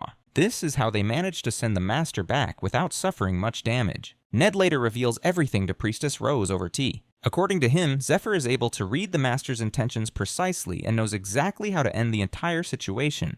When Rose questions the details of the coin flip bet, Zephyr enters the room and interrupts, implying that they will settle it another day. He also now bears an Oathbond skill, one that binds him from revealing anything directly about the Demon Lord worshippers until his next rematch. However, the cheeky boy knows he can still speak indirectly, offering riddles or cryptic hints to help them uncover the truth on their own. He warns them that the information is more shocking than the Eastern Union, and insists he will share it only with those he truly trusts. As he prepares to reveal a hint, the scene shifts. We now see the master walking through a royal palace carrying a large bouquet of flowers. Looking at the Oathbond, he seems surprised that the mad boy has not exposed his identity yet. Despite Zephyr's bold challenge and open hostility, he has kept his silence. This makes the master wonder whether the boy is simply mad or dangerously ambitious, perhaps hoping to learn more before acting. As he enters the Grand Palace Hall, the master greets a black-haired girl. He addresses her as Altair and hands her the bouquet for her 20th birthday. She is the first princess of the Kingdom of Cain. The master, her brother, is Polaris, the first prince of Cain and the youngest cardinal of the Temple of Light.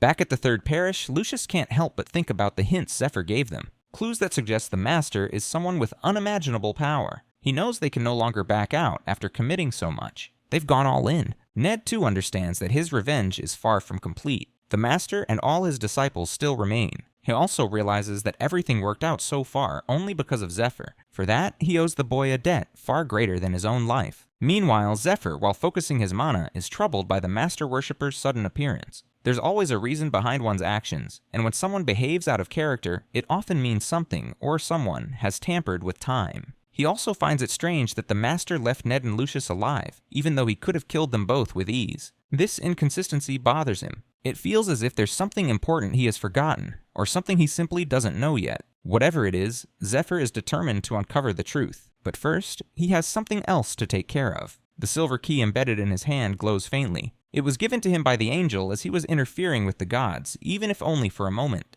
According to the angel, the silver key now holds increased privileges, and Zephyr is instructed to use it once he completes his mission, as the gods have something important to share with him. Recalling this, the boy dresses himself and activates the key. In an instant, it transports him to a stunning silver palace, a guest chamber within the angel's villa, where she welcomes him. Curious, Zephyr wonders if she might grant him more perks, just as she once gave him the key. The angel explains that she only does so to make his life more entertaining for the gods. Her answer irritates Zephyr, who wastes no time demanding the real reason for his summons. With a flick of her hand, she summons a seat and delivers the message directly. The gods have added new rules and rewards to his life. If he ever attempts to blackmail them again, all of his perks will be revoked. He will be disintegrated and classified as prey, and the one who kills him will inherit everything he had. Zephyr understands that the warning means if he doesn't behave, his enemies will inherit everything he possesses. Still, he has no intention of challenging the gods again. He presses the angel to reveal the perks promised by the goddess of light.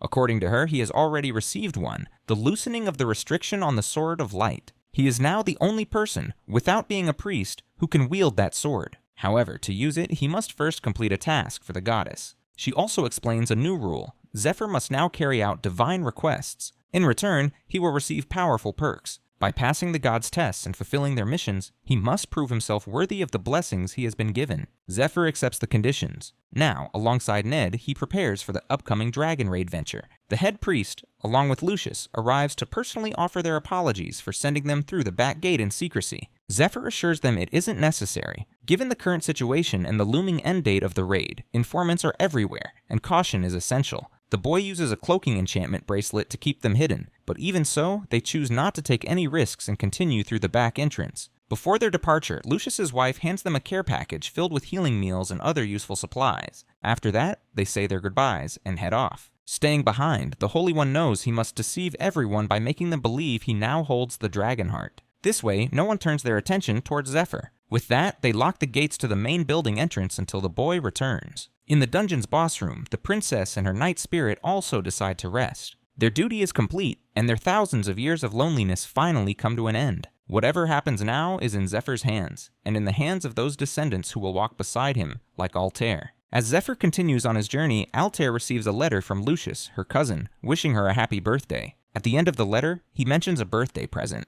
Reading this, Altair already senses it will be something strange, just like always. Suddenly, she hears a commotion outside. When she looks out the window, she's stunned to see Zephyr taking down the palace guards. According to Lucius, this is the one who will help her. At the Lindell Fortress, Zephyr and Ned arrive at the gate. The boy recalls that Altair became Grand Duchess of Lindell at the age of 16 when she inherited the territory. He presents a sealed letter to the butler, claiming it's from Lucius, the Holy One of Light. The butler accepts the letter and agrees to guide them inside. As they follow, Ned takes in the sheer size of the fortress. He remembers that Lucius entrusted them with a letter for the fortress's master, confident that she could aid them. Ned silently wonders whether the princess will truly support their mission to raid the dragons. Zephyr reminds himself that he holds noble status as well. He asks Ned if he knows the princess. He remembers seeing her only during royal processions as a child. Rumors suggest she wasted her immense potential, making him doubtful of her involvement. Suddenly, a guard collapses near them. The butler apologizes and explains that the fallen man is one of many suitors hoping to win the princess's hand.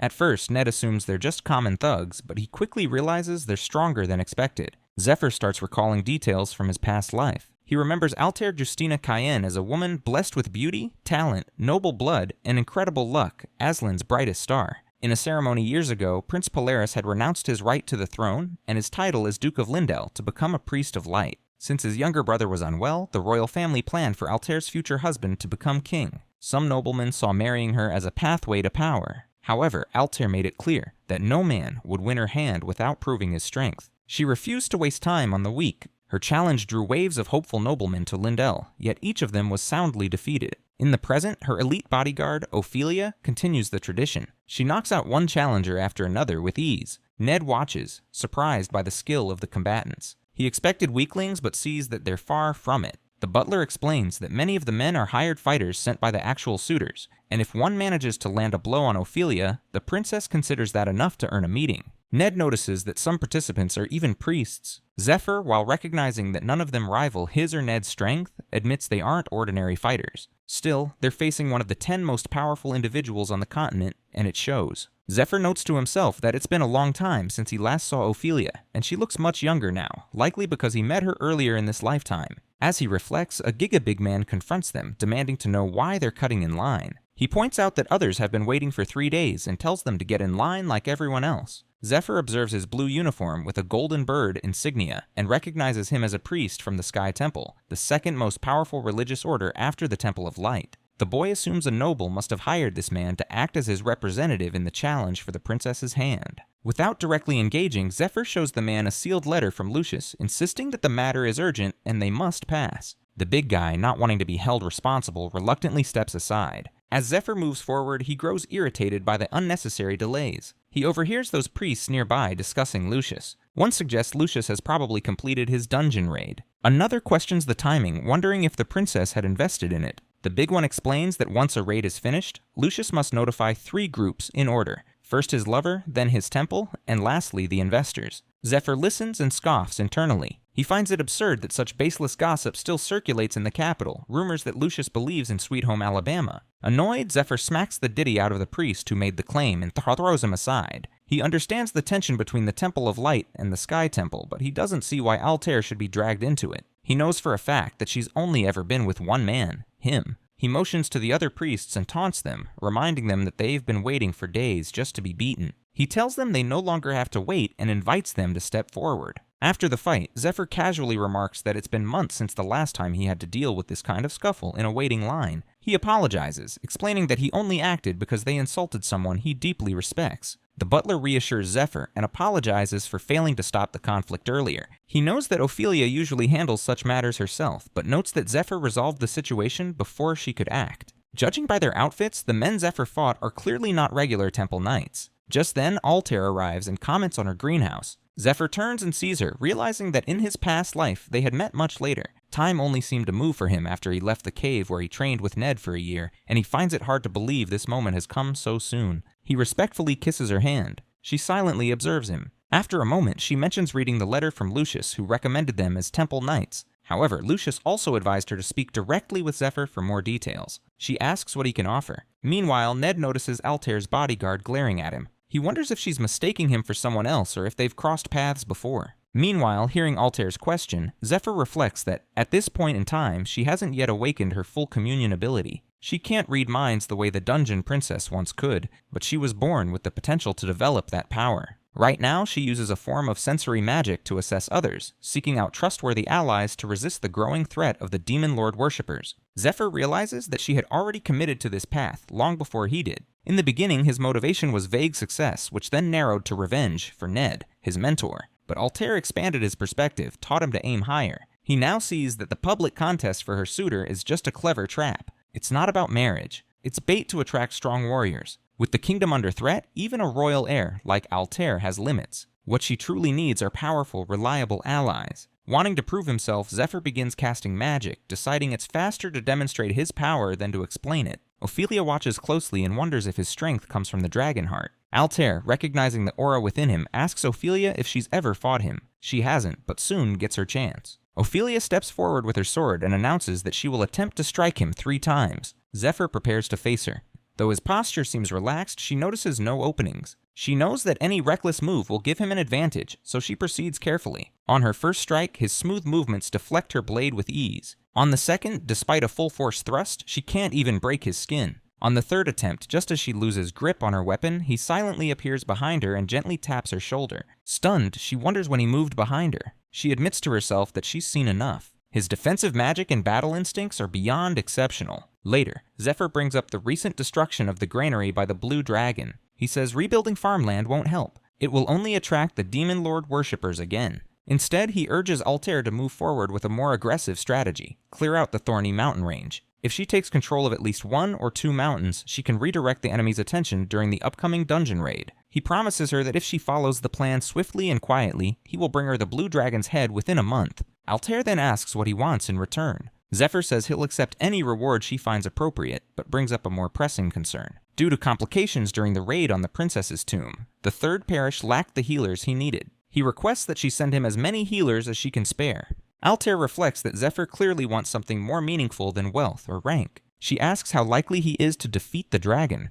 He replies that it depends on her support, and then hands her a crystal. The crystal is an elite-level magical artifact, containing a spellbook encoded with ancient magic from the lost kingdom of Medea. Zephyr reflects that the lineage of ancient Medea magic has long been broken. Fortunately, Altair learned it at a young age, though he remembers she had reached a plateau around this time. He explains that the mage crystal is an heirloom, entrusted to him by one of her ancestors. He believes that if Altair absorbs the crystal, she will fully awaken her powers and gain the ability to properly balance the dragon heart for him. With that, he informs her that he's taking his leave. If she's impressed by his abilities, she will call for him again. As he departs, he notes to himself that this first meeting has gone far better than it did in his previous life. He had missed her deeply, and although this is their first encounter in this timeline, he now has a chance to show her what he can offer. Confident, he plans to keep his distance and let her curiosity bring her back to him. Altair watches him leave, intrigued, then asks Ophelia for her thoughts. She agrees Zephyr is skilled, but questions Lucius's judgment. Based on ability alone, he fits what Altair seeks, though she finds him underwhelming for someone who holds the dragon heart.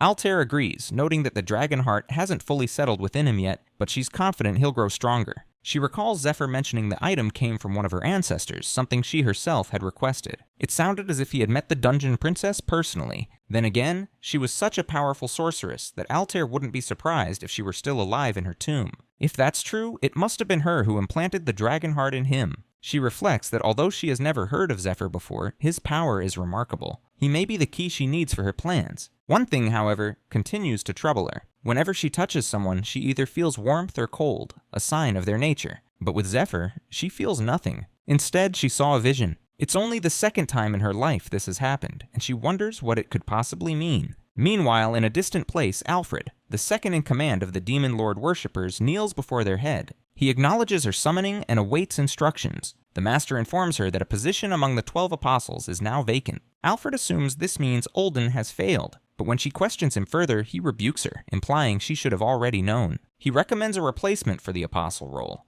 reminding her that while his apostles are given great freedom, their final mission must be fulfilled no matter what. Olden's absence must not disrupt the plan. She accepts this order, silently ashamed that her earlier failure disappointed their leader. Soon after, Alfred spots a priest nearby and orders him to prepare the phantom horse immediately. She must depart for the third parish without delay. Meanwhile, Altair reflects on how everything has gone smoothly. The investors are satisfied, and the ancient script in the dungeon has been successfully deciphered. The raid on the princess's tomb is finally complete. She thinks about the spellbook she's been seeking for so long. Her magic has been stuck at level 2, but with this discovery, she's ready to advance further. Altair recalls a farewell message from a woman, likely her master, who told her that her time was ending. The woman apologized for not being able to teach more, trusting her disciple to complete the spell and defeat the leader of the Tartarus worshippers. As Altair holds the crystal and meditates, magical energy surrounds her. She senses that the crystal is linking directly with her mind. Countless fragments of magical knowledge drift around her like stars. Then Princess herself appears. She explains that she has a consciousness preserved inside the mage crystal, an overmind.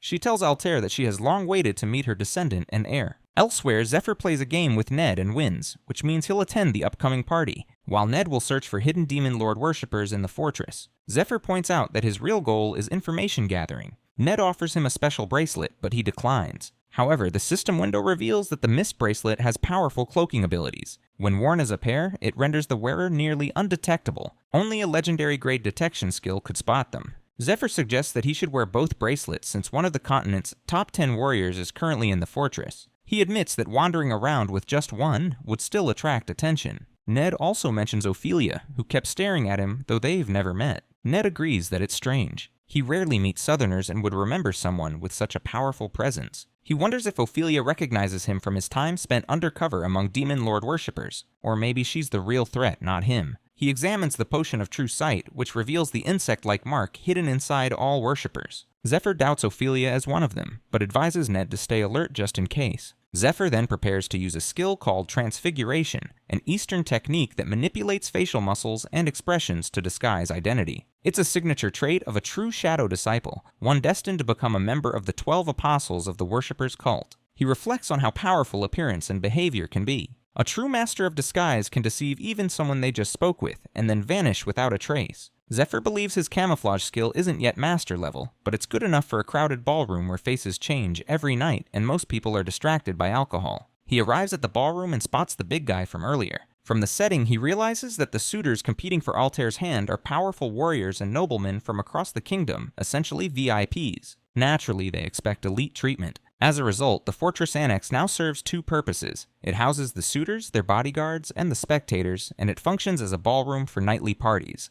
Elsewhere, party guests chat about the princess. One person wonders if she's truly as beautiful as the rumors say. Another insists she's not just beautiful, but also the most talented sorceress in history, according to a professor at the academy. Some even believe she might be the prophesied hero who will save the world. Yet, instead of acting like a hero, she hosts lavish parties and constantly travels. Another guest enjoys the drink and comments on how different royal life is. They express a desire to meet the princess, but doubt she'll appear at the event. In another room, a yellow-haired man mentions that nothing has been heard from the third parish recently. His brother-in-law, who was there as an investor, was told to leave town and wait in the surrounding areas until the raid was over, but hasn't been allowed back in yet. Zephyr listens quietly as he meets them all, realizing they're unaware of the raid's completion and Olden's disappearance, meaning that information has been restricted. As Zephyr blends in, one of the men observes him and remarks that he looks familiar, mentioning that earlier, people even mistook him for the Baron, despite the real Baron currently dancing. He finds it impressive and suggests Zephyr might be the same man who fought the priests from the Sky Temple.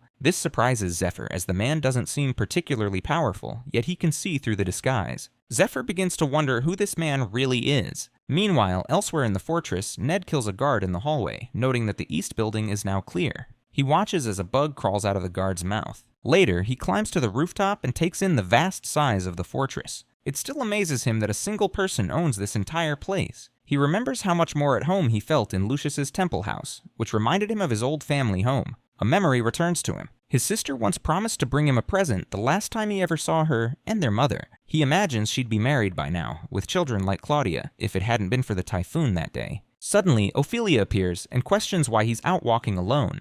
Ned is caught off guard. He scolds himself for letting his guard down, but reassures himself that he's wearing both mist bracelets. Even with a legendary detection skill, he should barely be visible. Still, Ophelia is no ordinary warrior. She's the princess's elite bodyguard, and one of the 10 strongest fighters on the continent. Her reputation is well earned. She assures him not to be nervous and explains that she sensed something unusual in the area. She also mentions she came to speak with him directly. Ned, suspicious, asks how long she's been following him. She admits she's been tailing him since the second floor of the east building and says that makes things easier now. Ned explains that the people he killed were demon lord worshippers and that the bugs are crawling toward the bodies as proof. He invites her to check it herself and apologizes for not seeking permission before acting. He argues that eliminating the cult was more urgent. She accepts his reasoning but tells him that it's not the reason she sought him out. Then, without warning, she attacks. Ned dodges, surprised. She explains that the princess has been preparing for the dragon raid for a long time and has gathered only the best warriors. Zephyr has already proven his worth, but Ned still has to do the same.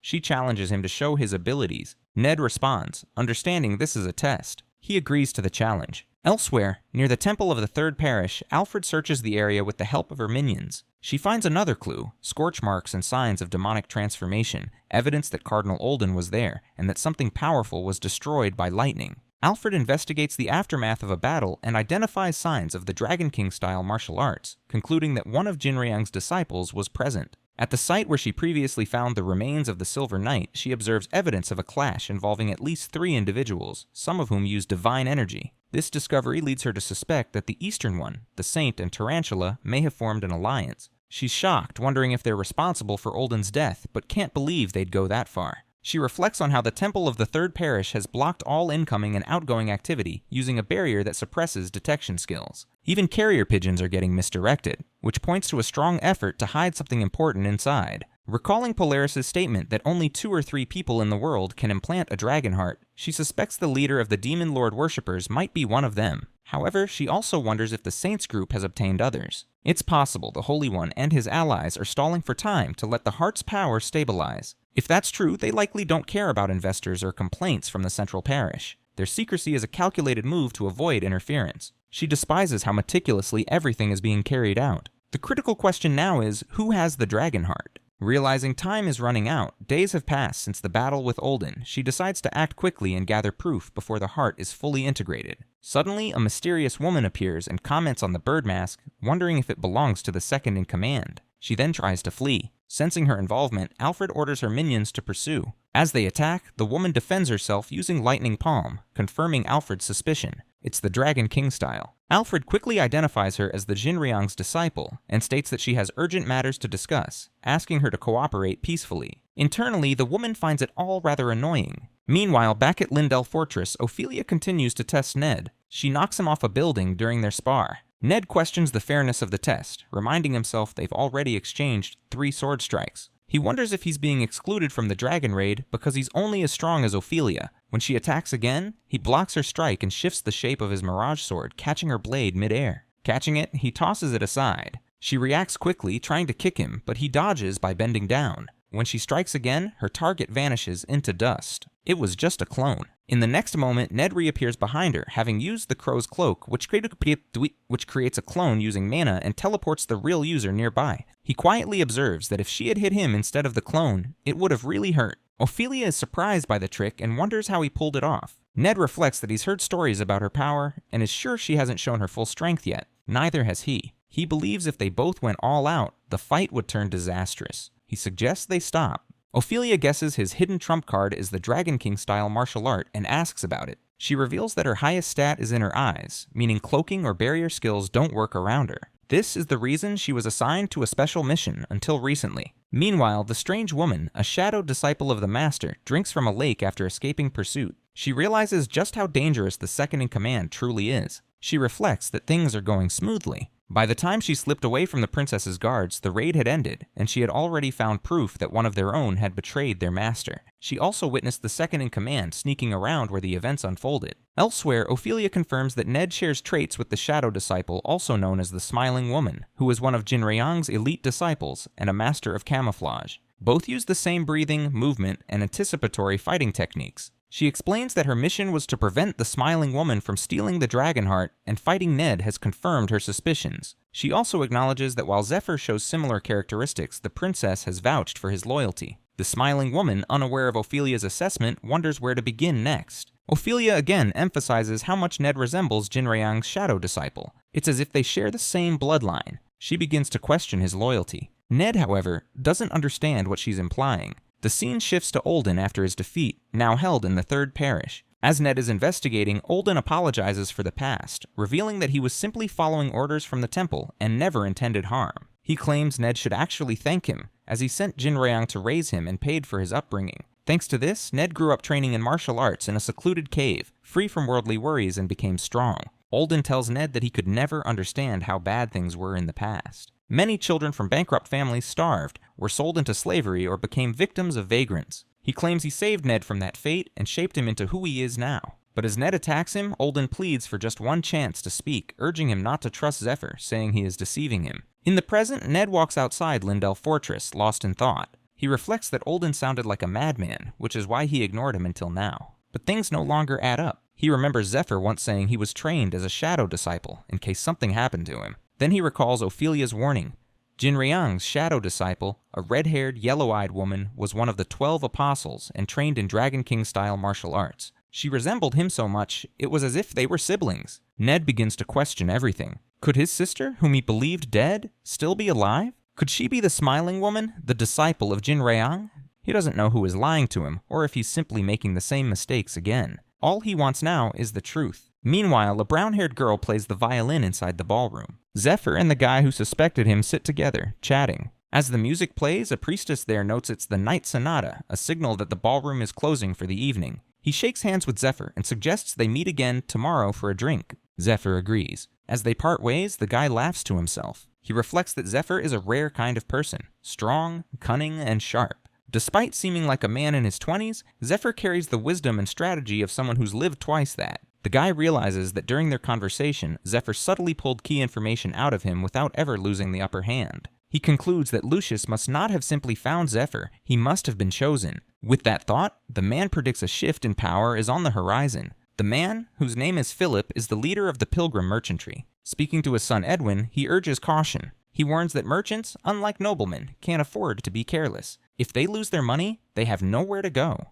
And men like Zephyr, if not handled wisely, can strip them bare without lifting a blade. Edwin asks whether they should report to the princess that based on his observations, Zephyr seems unfit. However, he's told not to do so. They can't afford to lose someone with such potential. They need to secure him before anyone else notices. Elise Brenta, the head healer of the Temple Knights in the second parish of Lindell, agrees. She insists that they need the best people possible, so they must either recruit Zephyr or eliminate him. Meanwhile, Zephyr reflects on his situation. Everything he knows comes from what he saw, heard, and experienced in his past life. Naturally, some individuals are unfamiliar to him, people who died before he could ever cross paths with them back then. He thinks about Philip, the head of the Pilgrim Caravan, one of the 3 largest merchant caravans on the continent. In the past, Philip made his fortune trading spices with the East and gained fame as a patron of Altair, the so-called debauched princess. More importantly, he was one of the 3 key figures who helped Altair shape the future of humanity. A flashback reveals Philip advising Altair. He tells her that even royalty is powerless without the right support. With the leader of the Demon Lord worshippers standing in her way, her vision would be impossible to achieve. So he advises her to appear as though she's indulging in luxury, all while secretly building her power. He promises to fund her in that endeavor.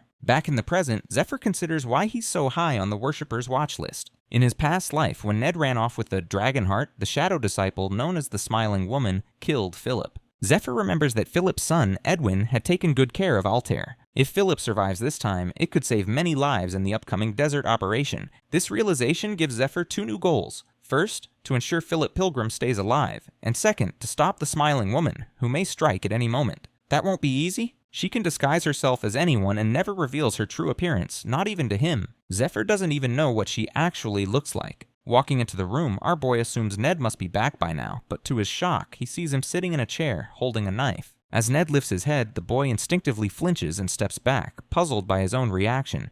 Even though he's stronger now, that particular look in Ned's eyes takes him back to the cave, back to when Ned used to beat him and had the same look in his eyes. Zephyr keeps his behavior normal, trying not to give anything away. He notices something feels off. Ned explains that Ophelia caught him snooping around the mansion and told him she met someone who looked just like his sister. Zephyr is confused. He doesn't remember Ned ever mentioning a sister. But then it hits him. He once said his whole family, except for his father, died when he was a child. Ned says he believed his sister drowned in a boat accident 13 years ago. Now he's learned she's alive. And not only that, she's the shadow disciple of the Dragon King-style martial art. This revelation shocks the boy. He can't tell if Ned is being manipulated or testing him.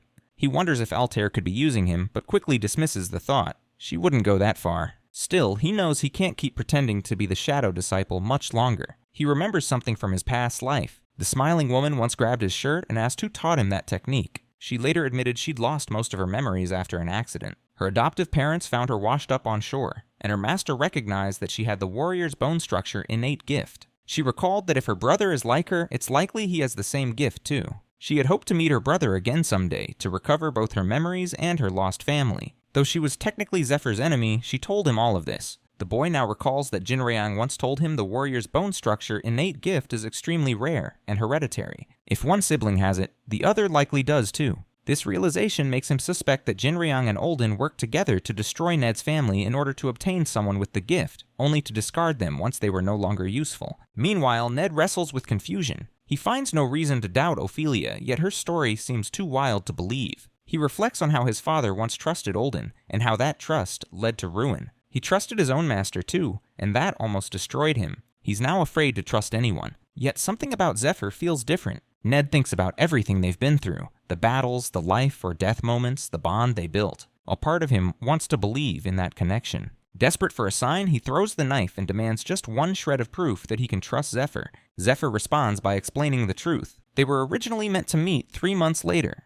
but after stealing the dragon's heart and encountering the Silver Knight, Ned realized a greater danger and ran, not just from a demon lord worshipper, but from the entire world. He recounts how Ned ended up in the Canyon of Oblivion, one of the world's 8 most dangerous quests. There, his master's son left him for dead, and he lost the dragon's heart. During that time, while hiding in a cave at the bottom of a cliff, a temple slave searching for him found him. Our boy was that temple slave. Zephyr learned the Dragon King-style martial art from Ned because they had no other choice. With one of them injured and the other inexperienced, they wouldn't have survived the canyon otherwise. Ned silently reflects on everything he's just heard. Zephyr continues explaining that, with his help, he once became the most powerful human alive. Even so, he failed to prevent the world's end and couldn't save anyone. Now, he questions his identity, calling himself the last human, a failed hero, someone who returned to the past with 10 years of future memories, and also Ned's only disciple. He reflects on Ned's plan from his previous life. Back then, Ned calculated how long Zephyr would need to train in the cave, factoring in the strength required to escape the Canyon of Oblivion and his own physical limits. Survival and revenge were his driving forces, pushing him to live through impossible odds, but they were forced to leave the cave sooner than planned.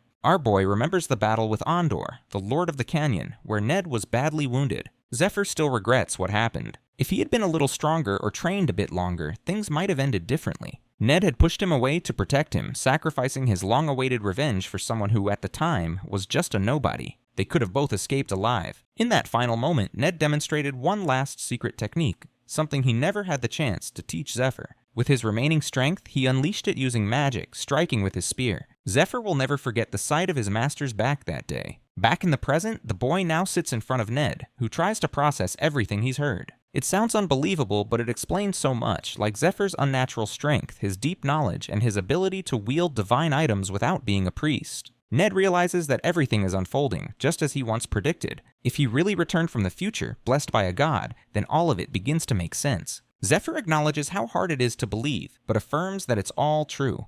He leaves out some difficult truths, like his connection to the smiling woman, and admits, even if silently, that he approached Ned under false pretenses. He hadn't thought Ned would believe such a story, so instead he tried to direct suspicion toward the Demon Lord worshippers. Now he just wants Ned to live, and help him face the god of destruction once again. Ned, holding his head in his hands, reflects. Revenge wasn't the only reason he began this journey. He once believed he would live his whole life under his family's noble title, protecting their legacy. But after losing that title, along with the duty to uphold it, and even the family itself, he became a nobody. His master gave him a new name and purpose by taking him in as a disciple. He remembers Jinryang once promising to help him get revenge if he proved himself useful. Ned accepted every harsh task willingly, believing there was a good reason behind everything his master ordered. To him, the bond between master and disciple felt like family, bloodless but deep. It seemed only natural to trust and support someone who gave him purpose. But now, looking back, he feels like nothing more than a pawn in someone else's game. Ned expresses that he used to feel disappointed in himself, believing he had ruined his life.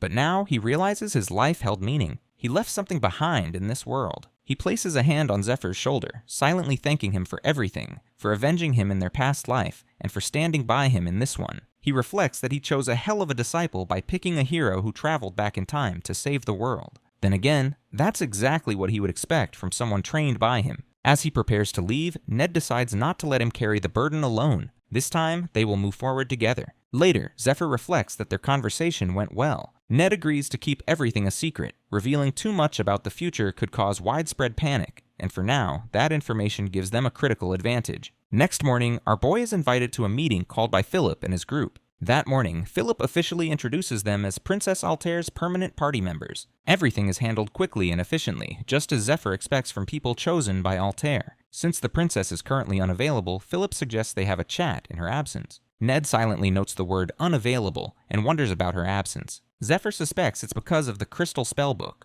Unlike ordinary spellbooks, crystal ones transfer their contents directly into the user's mind, forcing the body into a deep sleep during the process. The stronger the spell, the longer the sleep.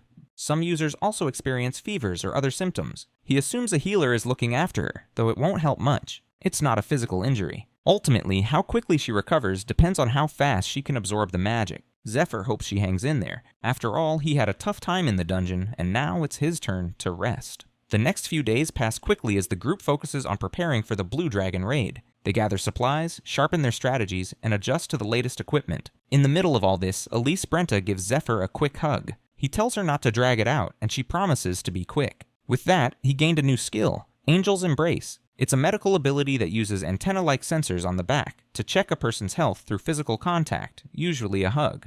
Elise suddenly binds him with magical chains to keep him still, warning that if he moves, she'll have to start over. As she works, she casually comments on how muscular he is. Ned, watching the scene unfold, grows uneasy. He suddenly remembers he has something urgent to do, but as he turns to leave, Philip grabs his shoulder and asks where he's headed. Ned stammers that every party member needs a health check before a raid. They can't risk someone being unwell, but Elise doesn't let it slide. She says it's Ned's turn now. He quickly tries to dodge her attention, politely refusing and looking for a way out. At that moment, Ophelia walks in. Clearly unimpressed, she tells them that the princess has asked to see both of them. Hearing this, Zephyr immediately thinks Altair must be awake. They follow her to the room, and on the way, Zephyr remembers that the dungeon princess Overmind is still sealed in the magic crystal. During their last conversation, she had shared a few important things with him. Inside the room, Altair is sitting up in bed, awake and alert. She greets them calmly while Zephyr studies her carefully, wondering if she already knows something about Ned. Some time ago, within Altair's consciousness, the dungeon princess appeared and shared that 3 stars had aligned, signaling that Altair's median magic had advanced to level 3. She congratulated her and explained that this meant she now held all the basic knowledge of median magic. From here on, she would need to continue training, awakening her powers, and gaining levels.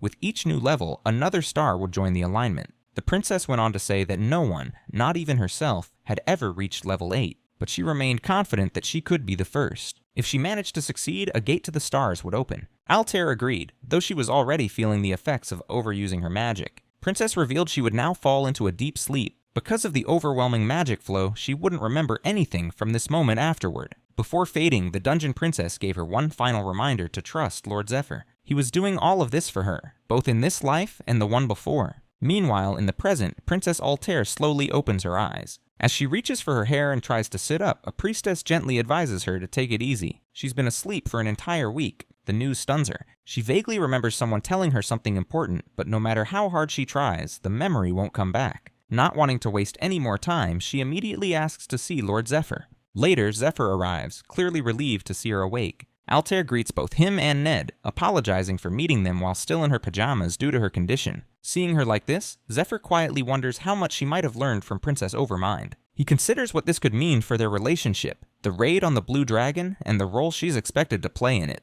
Zephyr suspects that Altair may have learned a communion skill, an ability that lets users read memories through touch, just like princesses. He remembers how the dungeon princess had tapped his hand and shared her memories. If Altair had that same skill, it would make things much easier.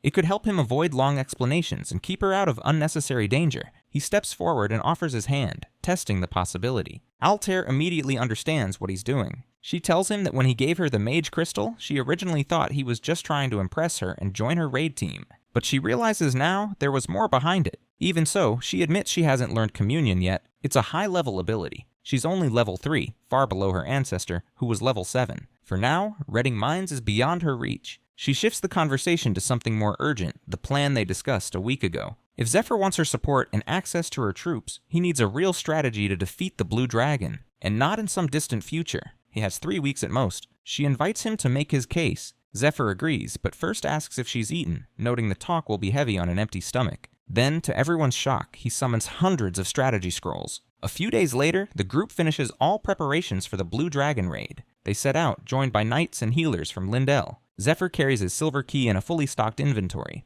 To cover their movements, Altair claimed she was simply traveling and shopping. Meanwhile, a maid dressed as the debauched princess rides in a luxurious carriage, keeping up appearances and helping maintain the illusion that Altair never left. As they travel, Zephyr figures the Demon Lord worshippers are now suspicious of each other. He had deliberately removed any traces of the Dragonheart's power from the Third Parish, stirring confusion. He believes powerful figures are still trying to figure out why Lucius has locked himself away. With any luck, this confusion will buy them a month or two, but no more. That makes it even more important for Zephyr to stay low and move quickly. The first step is the Blue Dragon raid and securing an alliance. He decides not to tell Altair the full truth yet. She hasn't recovered her memories, and she doesn't know he's from the future. Ned also cautioned him to hold back. If Zephyr suddenly claims they were lovers in a past life, she might think he's crazy. After all, she barely knows him now. Ned pointed out that despite everything, Altair already seems to trust Zephyr, maybe because of a skill tied to touch. Either way, he warned Zephyr not to break that fragile trust.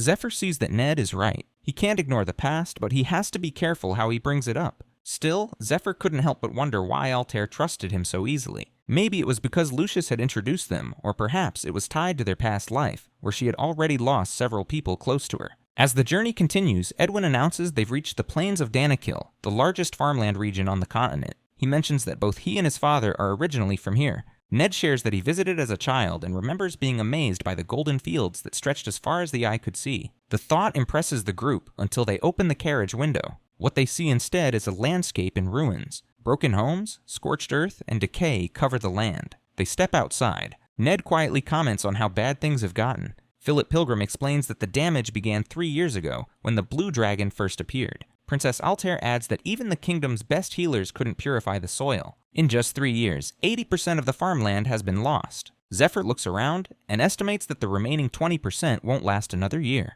In his eyes, it's a miracle they've made it this far, likely due to the river's rare healing properties. But he knows time is running out. If they don't act now, they won't just lose farmland, they'll lose everything. Soon, a guard welcomes the arriving caravan. Philip mentions they've brought food and asks about the current situation inside. According to the guards, it's pretty bad. Princess Altair adds explaining that things are still difficult. The location serves as a temporary aid station for farmers who've been displaced by the poisoned land. She mentions that they're expecting to join forces with troops sent by the Lord of Danakil, but for now, the front line remains low on supplies. She suggests they stay at the station for a while to regroup and get organized. Zephyr agrees and heads into one of the rooms where Lord Grimes lies unconscious. A nearby priest fills him in, explaining that Grimes is a knight from the Lord's castle. While patrolling, he encountered a monster and managed to defeat it, but suffered serious injuries in the process. Examining him more closely, Zephyr notices that Grimes' skin has turned a deep purple, a clear sign that the blue dragon's poison has spread through his body. He immediately recognizes the symptoms. Whether it was from drinking tainted water or being attacked by a creature from the dragon's nest, the result is the same. The poison can't be purified. Even the best healers can only ease the pain while the victim slowly succumbs. Altair quietly comments that she knows Grimes. He's a dependable and seasoned knight, and she suspects he may be part of the reinforcements sent by Danakil. Zephyr agrees that it's likely, and asks how secure the station is, noting that they'll be working with these troops soon. She assures him that the station can be secured if needed, and he nods, satisfied. Though the dragon's poison is lethal, Zephyr has a countermeasure in mind, one that involves using poison to fight poison using his needle skill. Zephyr recalls that Fade only completed these poisons near the end of his previous life. Many of the ingredients were incredibly rare. This one, for example, uses the blood of Asmodeus, the 32nd Dragon Lord. Though originally meant to melt flesh from the inside, when used carefully alongside healing magic, it can actually burn away other poisons and rapidly restore health. He explains the process to the priest that each time he inserts a needle, he should wait 3 seconds before casting a recovery spell. The priest agrees to help. Watching closely, Altair thinks about the dual nature of poison. Depending on how it's used, it can either harm or heal. She wonders if this method might work against the blue dragon's toxin, especially since nothing else has. Just then, her monoperception picks up movement, indicating that someone is approaching. Moments later, Regulus Danakil arrives. As the commander of the Scarecrow Knights and the Lord's eldest son, he brings several knights with him. He greets Philip Pilgrim warmly, who returns the greeting. Regulus says he saw Philip's letter to his father about launching the raid earlier than planned, and because they've known each other for so long, he feels it's only right to share something important. He admits he's been deceived by someone. The Blue Dragon raid, according to official plans, wasn't supposed to happen until a year later, and only after the Holy One of Light discovers the dragon's heart. Regulus explains that he had spies in the Third Parish to keep him informed. They've reported that the entire area is now locked down, and that Lord Lucius hasn't been seen in public for days. He stays in his room and communicates only through requests for more troops. To Regulus, this all seems suspicious. Philip chuckles, acknowledging Regulus's caution, and reassures him that his father has already promised reinforcements. He then asks if Regulus came on his own, or was sent by someone. Before he can respond, Regulus abruptly changes the subject and immediately orders the aid station to be shut down. However, just as he's about to finish his sentence, a loud scream erupts from a nearby house. Shocked, Regulus rushes over to investigate and finds Lord Grimes inside, vomiting blood with several needles embedded in his body. Alarmed, he immediately recognizes the poison-tipped needles and draws his sword, demanding an explanation. His eyes land on Zephyr, and suspicion takes hold as he orders him to step away from Grimes. Before tensions escalate further, Ophelia bursts in and kicks Regulus, stopping him in his tracks. Blood trickles from his nose as he questions whether she's Princess Altair's bodyguard and why she's interfering. At that moment, Altair steps forward, revealing that she overheard everything using her mana perception. She acknowledges Regulus's concern, but firmly states that he has no right to interfere with her raid party or threaten its members. Removing her cloak, Altair formally identifies herself as Princess Altair Justina Cayenne, of the Kingdom of Cayenne. She clarifies that the letter sent to his father was not a merchant's plea for help, but a direct royal order. Realizing his mistake, Regulus immediately bows and expresses his honor at seeing her again. Meanwhile, Grimes, now stabilized, reaches out and grabs Zephyr's hand in gratitude. He thanks him sincerely and asks how he can ever repay him. Regulus also apologizes to Zephyr, admitting he didn't realize he was trying to save one of their elite knights. Zephyr accepts the apology and silently notes that, at the very least, Regulus takes responsibility for his mistakes, a promising trait that means he won't need to be dealt with harshly. Princess Altair then brings up their time at the academy. Zephyr realizes they must have been classmates. She recalls how other students feared Regulus because of his strict and serious personality. Still, he had a talent for noticing details others missed, which helped his team consistently outperform even the top groups, hers included. She continues, noting that now, as Junior Earl and commander of the Scarecrow Knights, Regulus remains careful and thorough, and she respects that about him. Addressing herself formally as the Grand Duchess of Lindell, Altair shares a closely guarded secret, calling him her most trusted ally. She claims that Lord Zephyr received a divine oracle from the goddess Arya, and was chosen to save both the Holy One and the world from an approaching disaster. Both Regulus and Zephyr are stunned by the statement. Altair continues, explaining that their raid party had become vulnerable to infiltration by Demon Lord worshippers, but the goddess intervened. As a result, Zephyr was granted the Dragon Heart and entrusted with their protection. She produces a letter, which she says is from the Holy One, Lucius, confirming Zephyr's divine mission. With this, she declares that all members must follow Zephyr as they would the goddess herself. Regulus, deeply moved, pledges to serve her and support Zephyr with all his strength. Zephyr, meanwhile, fights the urge to laugh. The letter is forged and he knows it, but watching Altair deliver the lie so flawlessly makes him admire her performance. Without thinking, he taps her head, a familiar gesture from their past lives that slips out unconsciously. As they talk in their own world, a mage with glasses watches them from nearby. Just like that, the raid party members at the aid station have accepted Zephyr as their commander with little resistance, though the role comes with greater responsibility. He adds that while he used acupuncture to slow the spread of the poison in the victims, the relief is temporary. Without a proper cure, the poison will return in a few days. Luckily, the ingredients they need can be found nearby.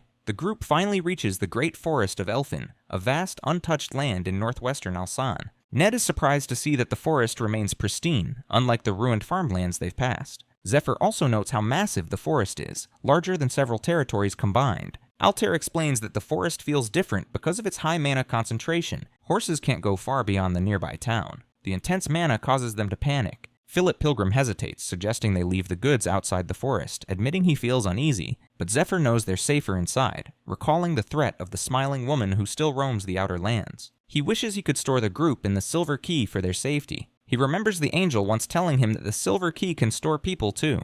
However, she warned him that the previous owner who tried this retrieved a companion who had gone mad, screaming like a wild animal. Altair, curious, asks why someone would lose their mind in the Silver Key. Zephyr decides not to explain. Instead, he concludes it's better to keep his companions nearby, where he can watch over them. In moments like this, he wonders whether he truly needs the Silver Key at all. Altair explains that the nearby forest town used to be home to about 50 residents from the Danakil territory. Now it serves as a frontline base, and the rest of the raid party is already stationed there. She suggests they head in that direction. Zephyr agrees, though he briefly senses something strange, like someone had been watching them from the woods. When Altair asks if something's wrong, the boy says there's something he wants to check. She remembers that the last message from the forest town came 2 days ago, sent by a carrier pigeon while they were still at the aid station. The mage, Daisy adds, that the sorcerers from the magic tower had installed a device in the town that would release red smoke in case of trouble. Altair's guard confirms she's already checked for hidden enemies or shapeshifters and found nothing unusual. Regulus also seems confident that they'll be fine, given their current strength.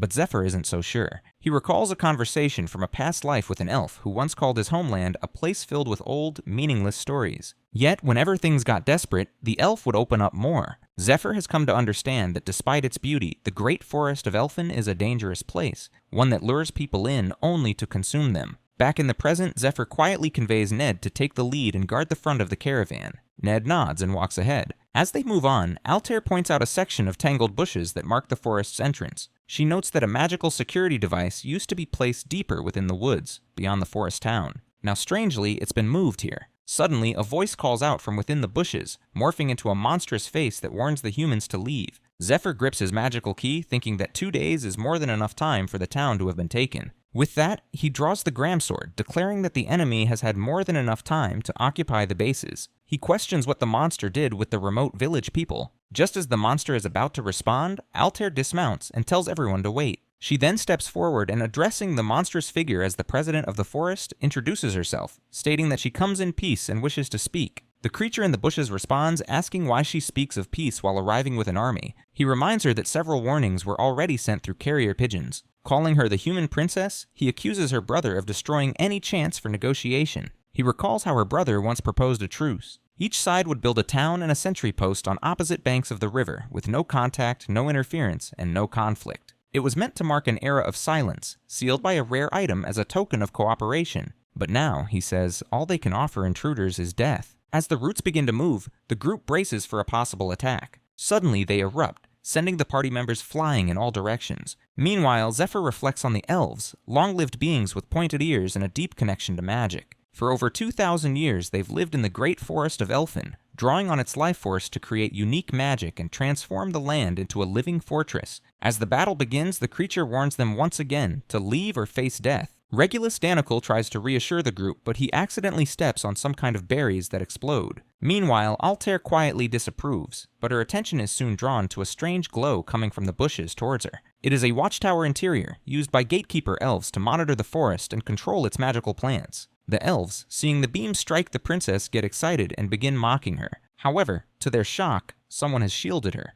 It's Zephyr, our boy, who used his dragon cape and the barrier of light to block the beam. The nearby warriors are surprised by the barrier's strength and praise the healer who helped create it. Zephyr turns to Altair and asks if she's all right. She nods, grateful for his quick action. Altair then wonders if the gatekeeper elves might just be following orders. One of the elves watching is visibly shocked that the human survived the attack. Meanwhile, Zephyr, unfazed, believes that no magical device can truly stop him. With his team gathered behind him, Zephyr steps forward and, using his dragon tongue skill, commands the elves to open the gate. As he speaks, he senses the same uneasy gaze he felt earlier, likely coming from the central watchtower hidden inside a giant tree. When the gate creaks open, one of the elves asks, confused, "What just happened?" Without hesitation, Zephyr enters, quickly knocks out 2 guards, and grabs the young elf girl. Despite her young appearance, he can tell she's likely well over 100 years old. He jokes that sometimes a conversation starts better after a good smack, but she demands that he let her go. He pauses for a moment, noticing something off. Her eyes look different than he remembers. Before he can ask, someone attacks, and he throws the girl aside in defense. She accuses the attacker of nearly killing her and warns them to control their strength. It's another elf who just attacked using a bow, but as the young girl gives him instructions, Zephyr notices him. It's none other than Daryl, the divine archer, one of the strongest archers across the 10 continents. Hearing the girl, Daryl calmly announces the exact distance to his target, 0.63 miles, and begins preparing his shot. After that, he suddenly launches an attack. Meanwhile, Altair's group is left stunned, unsure where the attack is coming from. The mage quickly takes control, using her Greya's Eye spell to summon a few long-range scouting golems to assist Zephyr, and another to trace the direction of the attack. To her surprise, she discovers it wasn't a spell. It was an arrow, fired from over half a mile away with incredible precision. Back at the clearing, the arrow is about to hit our boy, but he deflects it with his sword. Though it cuts his arm, he casually remarks that it was a decent shot. The little elf girl doubts he blocked it on purpose, but the wound convinces her he won't last long. She urges Daryl to use a stronger skill, promising to back him up. Daryl agrees and unleashes his Crimson Meteor attack. Now his arrows fly 3 times faster and hit much harder. Zephyr knows he can't rely on language enchantment to stop them. It takes too long to activate. Dodging them is risky too, as the shockwaves could hurt his allies. With no other choice, he decides to go all in and fight at full strength. As he transforms, Ned watches in awe. To the untrained eye, Zephyr's movements appear slow and his sword swing almost lazy, but it all happens in less than a second. The path of the blade forms the shape of a dragon and shoots into the air. Zephyr's powerful attack collides with the meteor, resulting in a massive blast. Meanwhile, Ned reflects on the Dragon King style, a martial art he once thought was simply named for its elegance and flow. But now he's beginning to think it might have a deeper connection to dragons than he ever realized. Seeing him block the attack, the little elf girl watches in disbelief. To her, he doesn't seem entirely human, more like a dragon disguised in human form. She wonders how they're supposed to fight someone like this, especially after everything they've already lost to the blue dragon. A memory flickers in her mind, sitting by her mother's bedside, crying over the family's losses. Back in the present, she lowers her head and admits defeat. She says they won't fight anymore, and asks Zephyr whether he's truly human or something else. Either way, she's willing to give him anything he wants if he agrees to help them. As she pleads, the rest of the group makes their way toward them. Meanwhile, Zephyr has already decided to help her. Inside, the elf head grabs Lord Grimes' hand, surprised to see the knight still standing after being poisoned by the blue dragon. Though some traces of the poison remain, he has never seen a detoxifier that powerful. Regulus Danakil stays worried. Grimes isn't fully healed and walking around won't help, but Grimes insisted on coming. He wanted to prove the antidote worked, no matter the risk. To him, that kind of resolve is what makes a true knight. Meanwhile, the elf head introduces himself as Heron, a high elf elder, and points out the two high elves Zephyr fought earlier, Daryl standing to his left, and Kiara. Zephyr recalls that high elves are considered part of the ruling class. Their unique pupils often hint at rare, magical abilities from birth. He also notes that Kiara seems different from the one he knew in his past life, more mature now. Still, he knows it's hard to guess an elf's age. Maybe she's about to go through a growth phase, though with elves, it's never easy to tell. Heron remarks that the Tree of Life must have guided Zephyr to them, calling it a stroke of fortune to meet someone who might actually help. Since their truce with Prince Polaris, the elves have stayed deep within the forest, away from the outside world. Heron explains that Zephyr is only the second human they've ever welcomed. The first had risked everything to enter the forest and save the elves from a deadly poisoning. Hearing this, Zephyr recalls someone from his past, Fade, also known as the Viper. According to Heron, however, Fade was searching for his lost companions. Heron also believes that even a friend of a friend can be trusted, and with that, they might be able to help each other. Hearing that our boy's thoughts drift to the rivers that flow through the great forest of Elfin, these waters once carried the healing power of the Lake of Vitality, nourishing the forest and all who lived in it. For generations, the elves flourished, drawing their strength from the divine energy of the Tree of Life. The tree grew tall and powerful by feeding on the lake's life force. One of the lake's tributaries flowed into the Danakil Plains, turning the region into humanity's richest farmland. But things changed when the blue dragon made its nest in the lake. The once pure water turned toxic, poisoning the rivers and slowly spreading corruption across the forest. The sickness now threatens not only the elves, but the nearby human lands as well. A few days earlier, at Lindell Fortress, Zephyr's group had gathered to go over their strategy. Edwin explained their plan to raid the Blue Dragon's Nest, which would involve both their team and the troops based in Danakil. He emphasized the need to gain the elves' support, but admitted he wasn't sure they would agree. Princess Altair challenged his doubt, asking why he lacked confidence in her. Edwin responded calmly, explaining that it wasn't her skills he doubted. He was simply unsure how the elves would respond to the crisis. While it was clear the elves were in a tough position and might be open to cooperation, Edwin knew the real obstacle wasn't them. The bigger problem, he said, would be getting the people of Danakil to agree. He explains that for those living far from the elven borders, elves are seen as something out of legends, mythical beings from fairy tales. But people who live near the edge of elven territory have a very different view. To them, the elves have always been a threat, often compared to wild beasts like wolves or boars. Over time, that tension grew until it finally broke out into open hostility. He continues, saying that 4 years ago, just 1 year before the Blue Dragon appeared, 2 powerful high elves known as the Scarlet Moon and the Black Moon crossed into Danakil territory. Their actions only made relations worse, deepening the divide between elves and humans. The elf argued that any land touched by water from the Lake of Vitality should rightfully belong to the elves. However, since the lake's water flows through the Danakil fields, they believe that gives them ownership. He remembers a time when the elves nearly claimed the land by force. But then Prince Polaris arrived with the Temple Knights and led a counterattack. As a cardinal, Polaris spearheaded the battle, forcing the elves to retreat after the Golden Dragon appeared.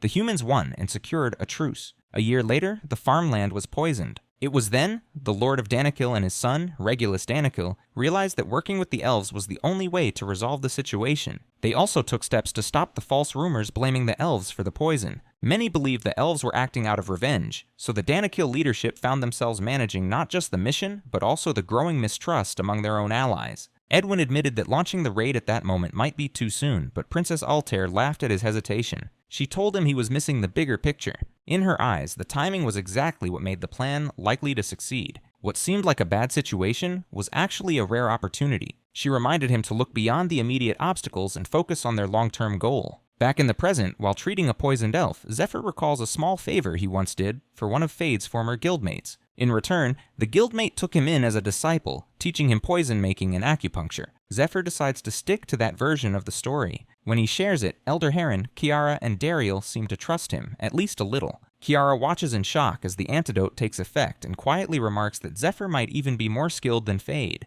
The boy explains that the poison he used is far rarer. There's a recipe floating around, but no one has ever managed to make it before. He's the first. He even suspects that the actual formula doesn't exist yet and won't until Fade invents it in the future. Curious, Zephyr wonders about Kiara's connection to Fade. She speaks about him like she knows him well. Soon enough, she says that Fade would want to meet the entire group and asks where Zephyr's master is. The boy replies that he can't say. He claims that both his master and Fade once belonged to a now-destroyed assassin guild named Persephone, which collapsed due to betrayal. Until he knows for sure whether Fade is still trustworthy, he says he won't reveal anything more. Kiara understands and responds that she also can't share everything for the same reason. Then Dariel speaks up, revealing that Fade had already visited a year ago. After hearing rumors about the poisoned lands, he reached out to an old guildmate and came to investigate. Hearing that, Kiara tried to shut him up, which annoyed him, and he casually lifted her up while calling her out.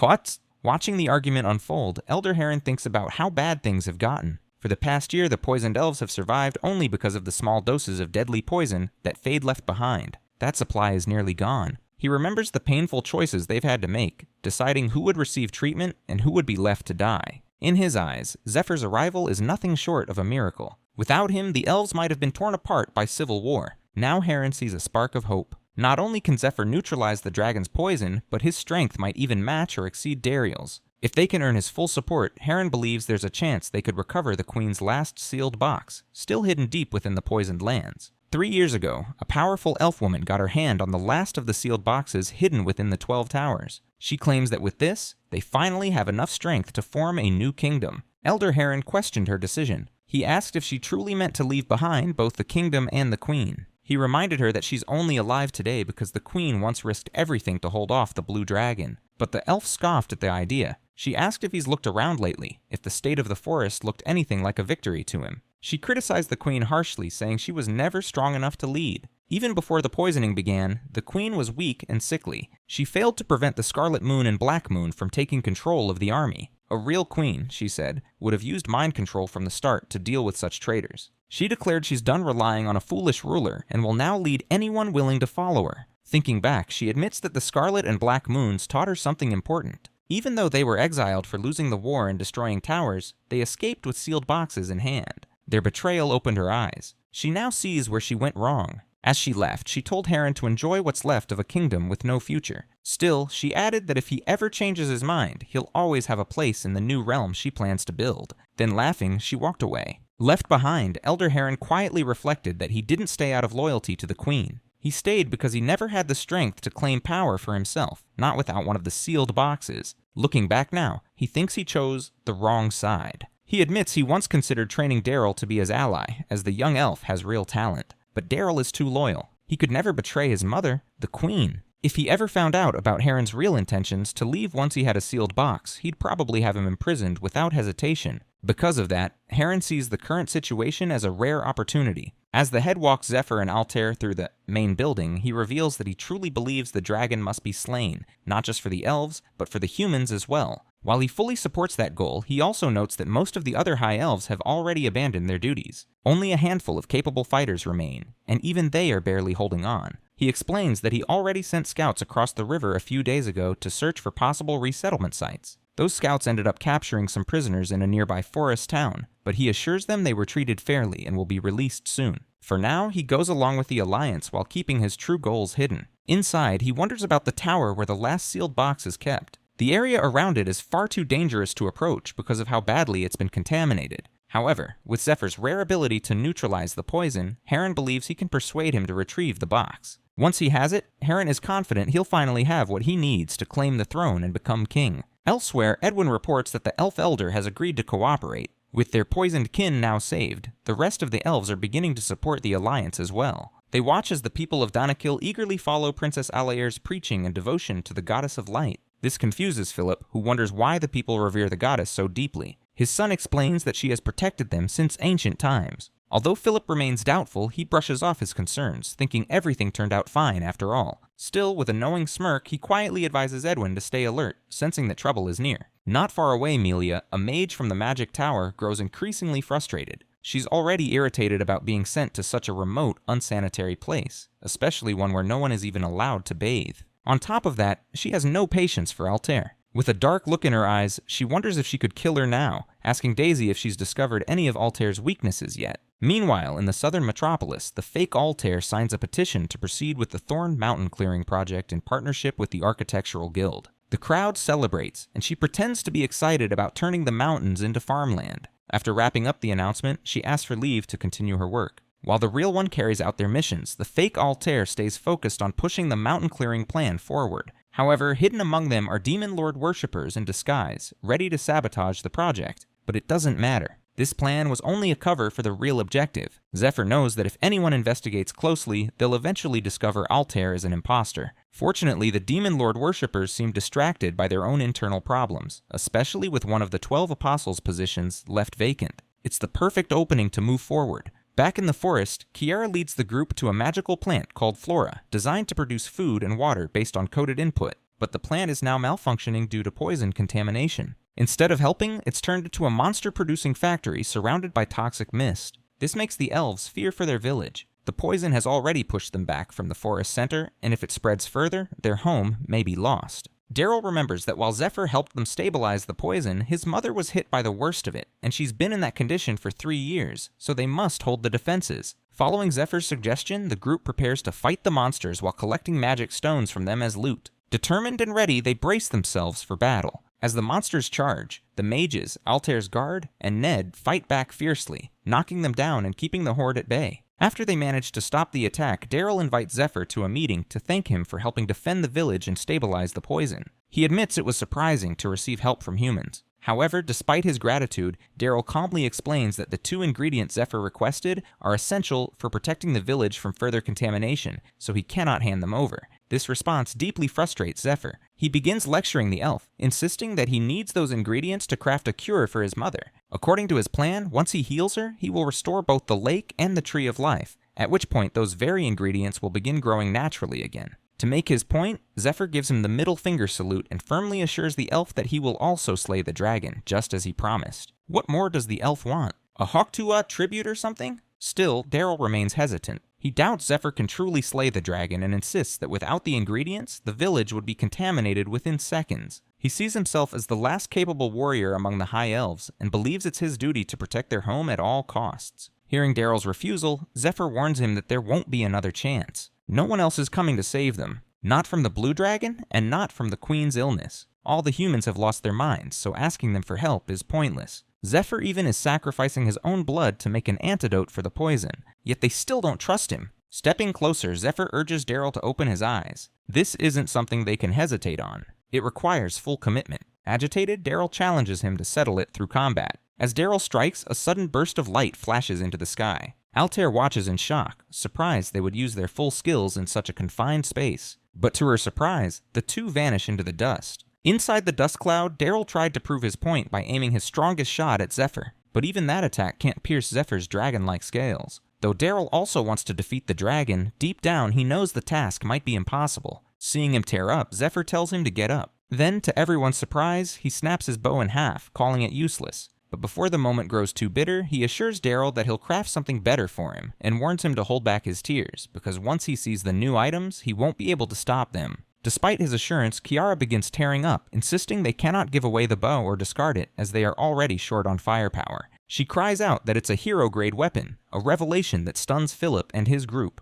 Curious, Elise examines the bow and confirms that it truly is a hero-grade item, ranked 2nd among all item grades. According to her, since the bow belongs to Daryl, it could easily sell for 50,000 gold at an auction, which leaves Philip visibly shaken. However, Daryl calmly responds, stating that 50,000 gold would be a bargain. He doesn't care about the price, knowing it was his own hesitation that led to this. Although the bow was once used to defend his town from contamination, he now looks forward to what Zephyr might create in its place, especially after mentioning he possesses some exceptionally rare crafting materials. A part of Daryl wonders if the high-quality material Zephyr referred to might be the branch from the Tree of Life, though he quickly dismisses the thought, assuming the branch is too small to craft a proper bow. Later, inside the main hall, Daryl fulfills Zephyr's request by offering him a glass of the Water of Vitality, along with a young branch from the Tree of Life. As Zephyr observes the shimmering liquid, he realizes how numb he has become since his brush with death. Nothing seems to stir him anymore. Yet, this water before him radiates a beauty that momentarily awakens something inside.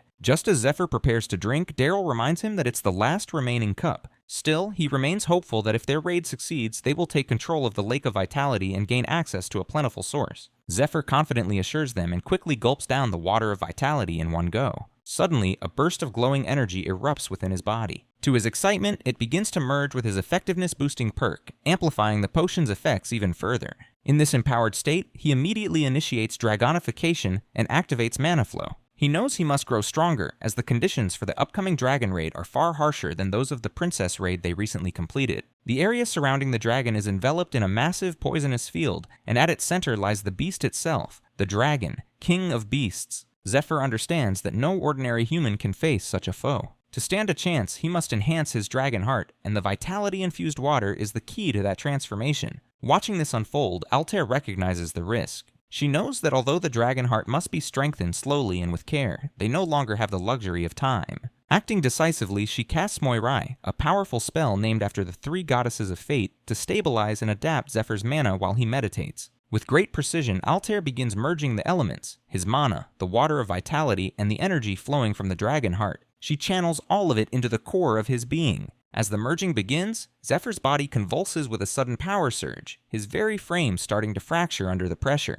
Seeing the signs of physical breakdown, Elise immediately casts her healing spell to stabilize him. At the same time, Zephyr pushes past the standard 5% threshold of the Dragonheart's power. Slowly, the power rises, but Altair continues adjusting the mana with intense focus. To her shock, however, the energy within the Dragonheart begins resisting the fusion. The merging process falters. As a result, Zephyr's Dragonheart power starts to drop, threatening to undo everything they've built. Meanwhile, Ned sits beside Zephyr, guiding the wild surge of power flowing through his body. Despite the mounting pressure, everyone remains focused on their roles. Suddenly, the entire chamber erupts in a blinding flash of light. As the dust settles, Daryl stares in disbelief as Zephyr has transformed into a half-human, half-dragon hybrid. The group breathes a collective sigh of relief, their expressions softening into smiles. They've succeeded? Now in his transformed state, Zephyr's dragon heart surges to 10% power, with a temporary spike reaching up to 19%. Though still far from the strength he wielded in his past life, he feels himself closing the gap. With his companions having done their part, Zephyr decides it's now his turn to contribute. He casually asks Daryl for a towel, but to everyone's shock, he bites into it hard, claiming it's time to repay the favor by securing material for his weapon. Without hesitation, he raises his claw and cracks his own dragon scales from his arm. Daryl watches, stunned, as the boy tears the scale from his body with no sign of hesitation. Zephyr explains that Daryl can use the dragon scale to forge dragon skin, a material strong enough to create a bow and arrows capable of piercing even a dragon's hide. He knows he's still operating at only 19% of his true power, but the scale itself holds immense strength. With the right craftsmanship, it could become a weapon powerful enough to deal serious damage to the Dragon King. Afterward, the elven blacksmith places the mana stones into a boiling pot, explaining that they'll need to mix additional high-quality ingredients with the core materials to forge a top-tier weapon. He then begins boiling the secondary components, including one of their finest mana alloys, clear gold. After a period of careful boiling and preparation, all the components of power are finally ready. Now comes the most critical stage, the fusion. For this, Altair activates her magic circle skill, which amplifies all spell effects within its radius. This enhancement empowers Zephyr's dragonification, allowing him to channel his energy more efficiently.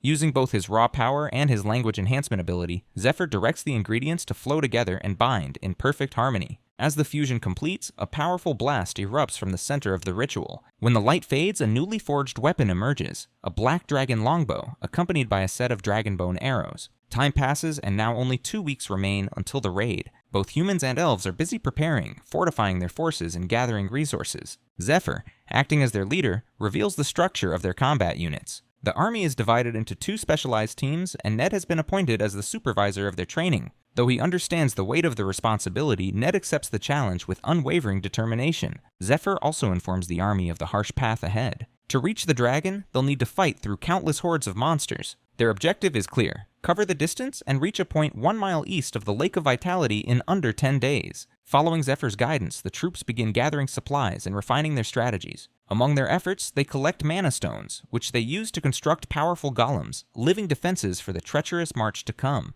The mages are responsible for golem production. The mana stones are being used for a variety of purposes, constructing buildings, crafting weapons, and especially powering magic circles. These circles act as traps that protect the base and serve as temporary safe zones. According to Altair, if a circle is created using a branch from the Tree of Life, it can shield the area from the poisonous fields. She assures the group that she has already installed several of these protective circles along the cleared paths. Meanwhile, the blacksmith also depends on mana stones to meet the demanding requirements of crafting Zephyr's new, rare weapons. As for Zephyr, he continues training his body relentlessly. Despite upgrading his dragonification, he can currently only maintain the form for 10 minutes. Far from enough. The power continues to spread through his body even when he's not actively using it. Still, with each use, it grows stronger. He understands that unless he pushes his limits now, he won't stand a chance against the monster. His goal is to increase his threshold, sustaining 19% power for at least 28 minutes before the raid begins. Without reaching that benchmark, he knows there's no hope of victory. Zephyr also recognizes that he needs more strength not just to fight, but to craft additional weapons essential for the raid's success. So he continues pushing forward, preparing both body and mind until he reaches his limit. Just like that, the final night before the raid arrives. Everything is in place. The scouting, the supplies, the defenses, and the troops. Zephyr gives a final order for everyone to rest well and prepare their bodies for what lies ahead. As the exhausted troops retreat to their quarters, Zephyr and his closest companions gather inside their tent, savoring warm, hearty steaks in silence. Ned watches in disbelief as Zephyr devours his food like a pig. Once finished, Zephyr quietly rises and takes his leave from the tent. Seeing him go, Altair quickly follows, offering the excuse that she's tired and needs to rest. Ophelia moves to follow Altair, but Ned grabs her arm, reminding her they still have sparring to do. She protests in anger, insisting she never agreed to that, but Ned pushes her toward the training ground regardless, unwilling to let her off the hook. Meanwhile, Altair walks toward Zephyr's tent, her thoughts drifting to everything that has changed since he entered their lives. From the moment he appeared, things that once seemed impossible began unfolding right before them. She remembers how everyone mocked her when she announced the dragon raid. Letters sent to nobles and foreign rulers were all returned, rejected. Even the other parishes refused aid. Her own brother turned against her, warning that any rash move would get her framed for conspiracy. Not even the adventurers were willing to help. In the end, the only people she could count on were her small team. And then, out of nowhere, Zephyr arrived. And somehow, like magic, her impossible problems started to vanish. Some might call it fate or luck, but Altair never believed in either. Lost in thought, she reaches Zephyr's tent. Without hesitation, she steps inside and kisses him. Zephyr freezes, surprised, and quickly realizes she just used the Kiss of Darkness, a spell that forces the target to speak the truth. He starts to ask what's going on, but she gently silences him, insisting that now isn't the time for questions. Calmly, she reminds him that the Blue Dragon Raid, the one she had worked toward for so long, is finally becoming reality because of his efforts. She admits she hadn't trusted him at first and had quietly kept an eye on him. But over time, as he followed through on every word he spoke, she found it harder to keep doubting him. Still, one thing bothers her. No one willingly removes their own dragon scales day after day without a deeper reason. Leaning in a little closer, she calmly presses him, asking if he's hiding something. If he has another motive, something he hasn't shared, now is the time to say it. The princess's eyes take on a steady glow as she leans forward and plainly asks who sent him. As the Kiss of Darkness activates, Zephyr reveals that he came here of his own will, and that everything he's done has been for her. The answer stuns Altair, and the spell confirms it. He's telling the truth. She presses for more details. In response, Zephyr gently pulls her closer and quietly explains that she had died once for his sake, and that he traveled back in time to change the outcome. Altair freezes, caught between disbelief and rising panic. She summons her dark hand, grabbing his arm and demanding the truth, but Zephyr remains calm. He knows she already understands. It's the truth, and the spell has confirmed it. As a user of Median magic, she would instantly know whether or not her spell succeeded. And in this case, it has. Gripping her hand firmly, Zephyr thinks to himself that he had been waiting for this moment. He knew she would eventually use the spell, and it was the only way to make her believe him, at least until she learns communion. Leaning closer, he reassures her. She can ask anything, and he urges her to do so. But now, knowing the truth, Altair starts to feel unsettled. The tension lingers for a moment until Zephyr gently pulls her closer and kisses her. Meanwhile, outside, Melia grows increasingly frustrated with her golem duties. She yaps to Daisy, feeling like Altair is simply toying with them and bossing her around. Daisy, however, calmly reminds her that although they were hired by Lord Danikil, their actual employer is Princess Altair. Hearing that, Melia becomes even more annoyed, loudly expressing her dislike for Altair. She admits she's never liked her, not since their academy days. Back then, Melia stayed up late every night studying, working hard, while Altair always seemed relaxed and carefree. In Melia's eyes, Altair acted superior, relying on her wealth and connections to gain respect, even from professors. As Melia continues yapping, Daisy listens quietly, recognizing that despite her frustrations, Altair has actually been doing a decent job so far. Deep down, she suspects Melia's anger might stem more from an inferiority complex than from anything Altair has actually done. Still, Daisy knows she needs to calm Melia down before she says or does something reckless. To help with that, she reveals that if Melia performs well during this mission, she's set to be promoted to exclusive sorceress, a role that clearly surprises her. Daisy adds that both dukes had requested a sorceress for their courts, but have yet to find a suitable candidate. From what she's seen, Melia fits the position perfectly. If she proves herself during the dragon raid, her future will be secure. That's all the motivation Melia needs. Her view shifts, and with new determination, she returns to her work. Unnoticed by either of them, Heron waits silently in the shadows nearby. Once they're gone, he approaches the golems and begins scribbling his own set of commands onto their control plates. Golems follow the instructions written directly on them, and Heron takes advantage of this, rewriting the runes so they will obey him alone. The next morning, war drums echo across the camp as everyone moves into position. They all understand what's at stake. Some will fall, their bodies turning to dust, while for others, today may mark a turning point. Once the formation is ready, Princess Altair gives the signal to bring forth Zephyr's powerboat. The group begin their chants, praying and channeling their respective abilities. As Altair assists them, her mind drifts back to what Zephyr told her the day before, the bloodshed that was coming, and worse, the weight of witnessing it firsthand. He had spoken with quiet determination, promising that this time he would do better. He vowed that once it was over, he would finally claim what he wanted. Thinking back to that moment, Altair calls upon her star power, channeling her magic to grant Zephyr strength. She remembers him being confident that after everything ends, he intends to give her the throne, and he hopes to stand beside her not just as an ally, but as her king. Suddenly, a bright flash lights up the field. Zephyr appears out of it, fully transformed into his dragonification form. With that, the Blue Dragon raid begins. Their party consists of 225 members, with healers and long-range attackers like Melia and Daryl positioned in the back line, alongside support units including Altair and other mages. Guarding the rear squad are Ned and Ophelia, bringing the rear guard's count to 224 out of 225. At the front stands the vanguard Zephyr, ready to lead the charge. As the raid begins, he instantly leaps into the air and surges forward. He knows the formation is unusual, almost reckless, but it's their best shot at completing the raid successfully. The closer he gets to the lake, the thicker the dragon poison fog becomes. That's the reason he positioned everyone else in the rear, away from the contaminated zone. Zephyr, on the other hand, is prepared. He has the Gold Tears potion, his effectiveness boost spell, and his dragonification, all giving him enough resistance to survive and fight within the poison zone. He's effectively the only one capable of operating properly inside the lake's radius. As massive monsters appear in his path, Zephyr activates his electric acceleration spell and charges straight into them. Using his massive sword, Graham, along with his dragon claws, he unleashes a powerful slash that cuts through most of them in a single strike. Pushing through the wave of enemies, he realizes he's approaching the lake and shouldn't waste time dealing with low-tier monsters. Without slowing down, he summons golems stored in his inventory and places tombstones that disperse mana wavelengths within a small radius, designed to draw enemies and keep them from interfering with his advance. Zephyr places one tombstone every 100 meters to cover the entire area, creating a mana road. This pathway allows magic from the main camp to travel through it all the way to the front lines, though the effect will be halved by the time it reaches the end. The team also uses strengthening magic on the golems, allowing them to control the constructs remotely through the tombstones. Despite the intensity of the raid, Daisy seems unusually excited, mainly because Altair finally approved her thesis. The proposal had been deemed costly by the Magic Tower, but Altair's green light gives Daisy a rare boost of confidence. Kiara too stays engaged. She deploys a Cyclops to accompany Zephyr for scouting, which makes her optimistic. With its help, they can easily circulate real-time attack coordinates. However, the moment they lay eyes on the polluted Tree of Life, the contaminated lake, and the dragon, their optimism fades. The scene feels different from 3 years ago. Back then, the dragon had growled instantly at the first hint of a presence. Now it stays silent, unmoving, and that silence unsettles them more than any roar could. They recall Zephyr previously questioning the strangeness of a territorial dragon remaining idle in one place,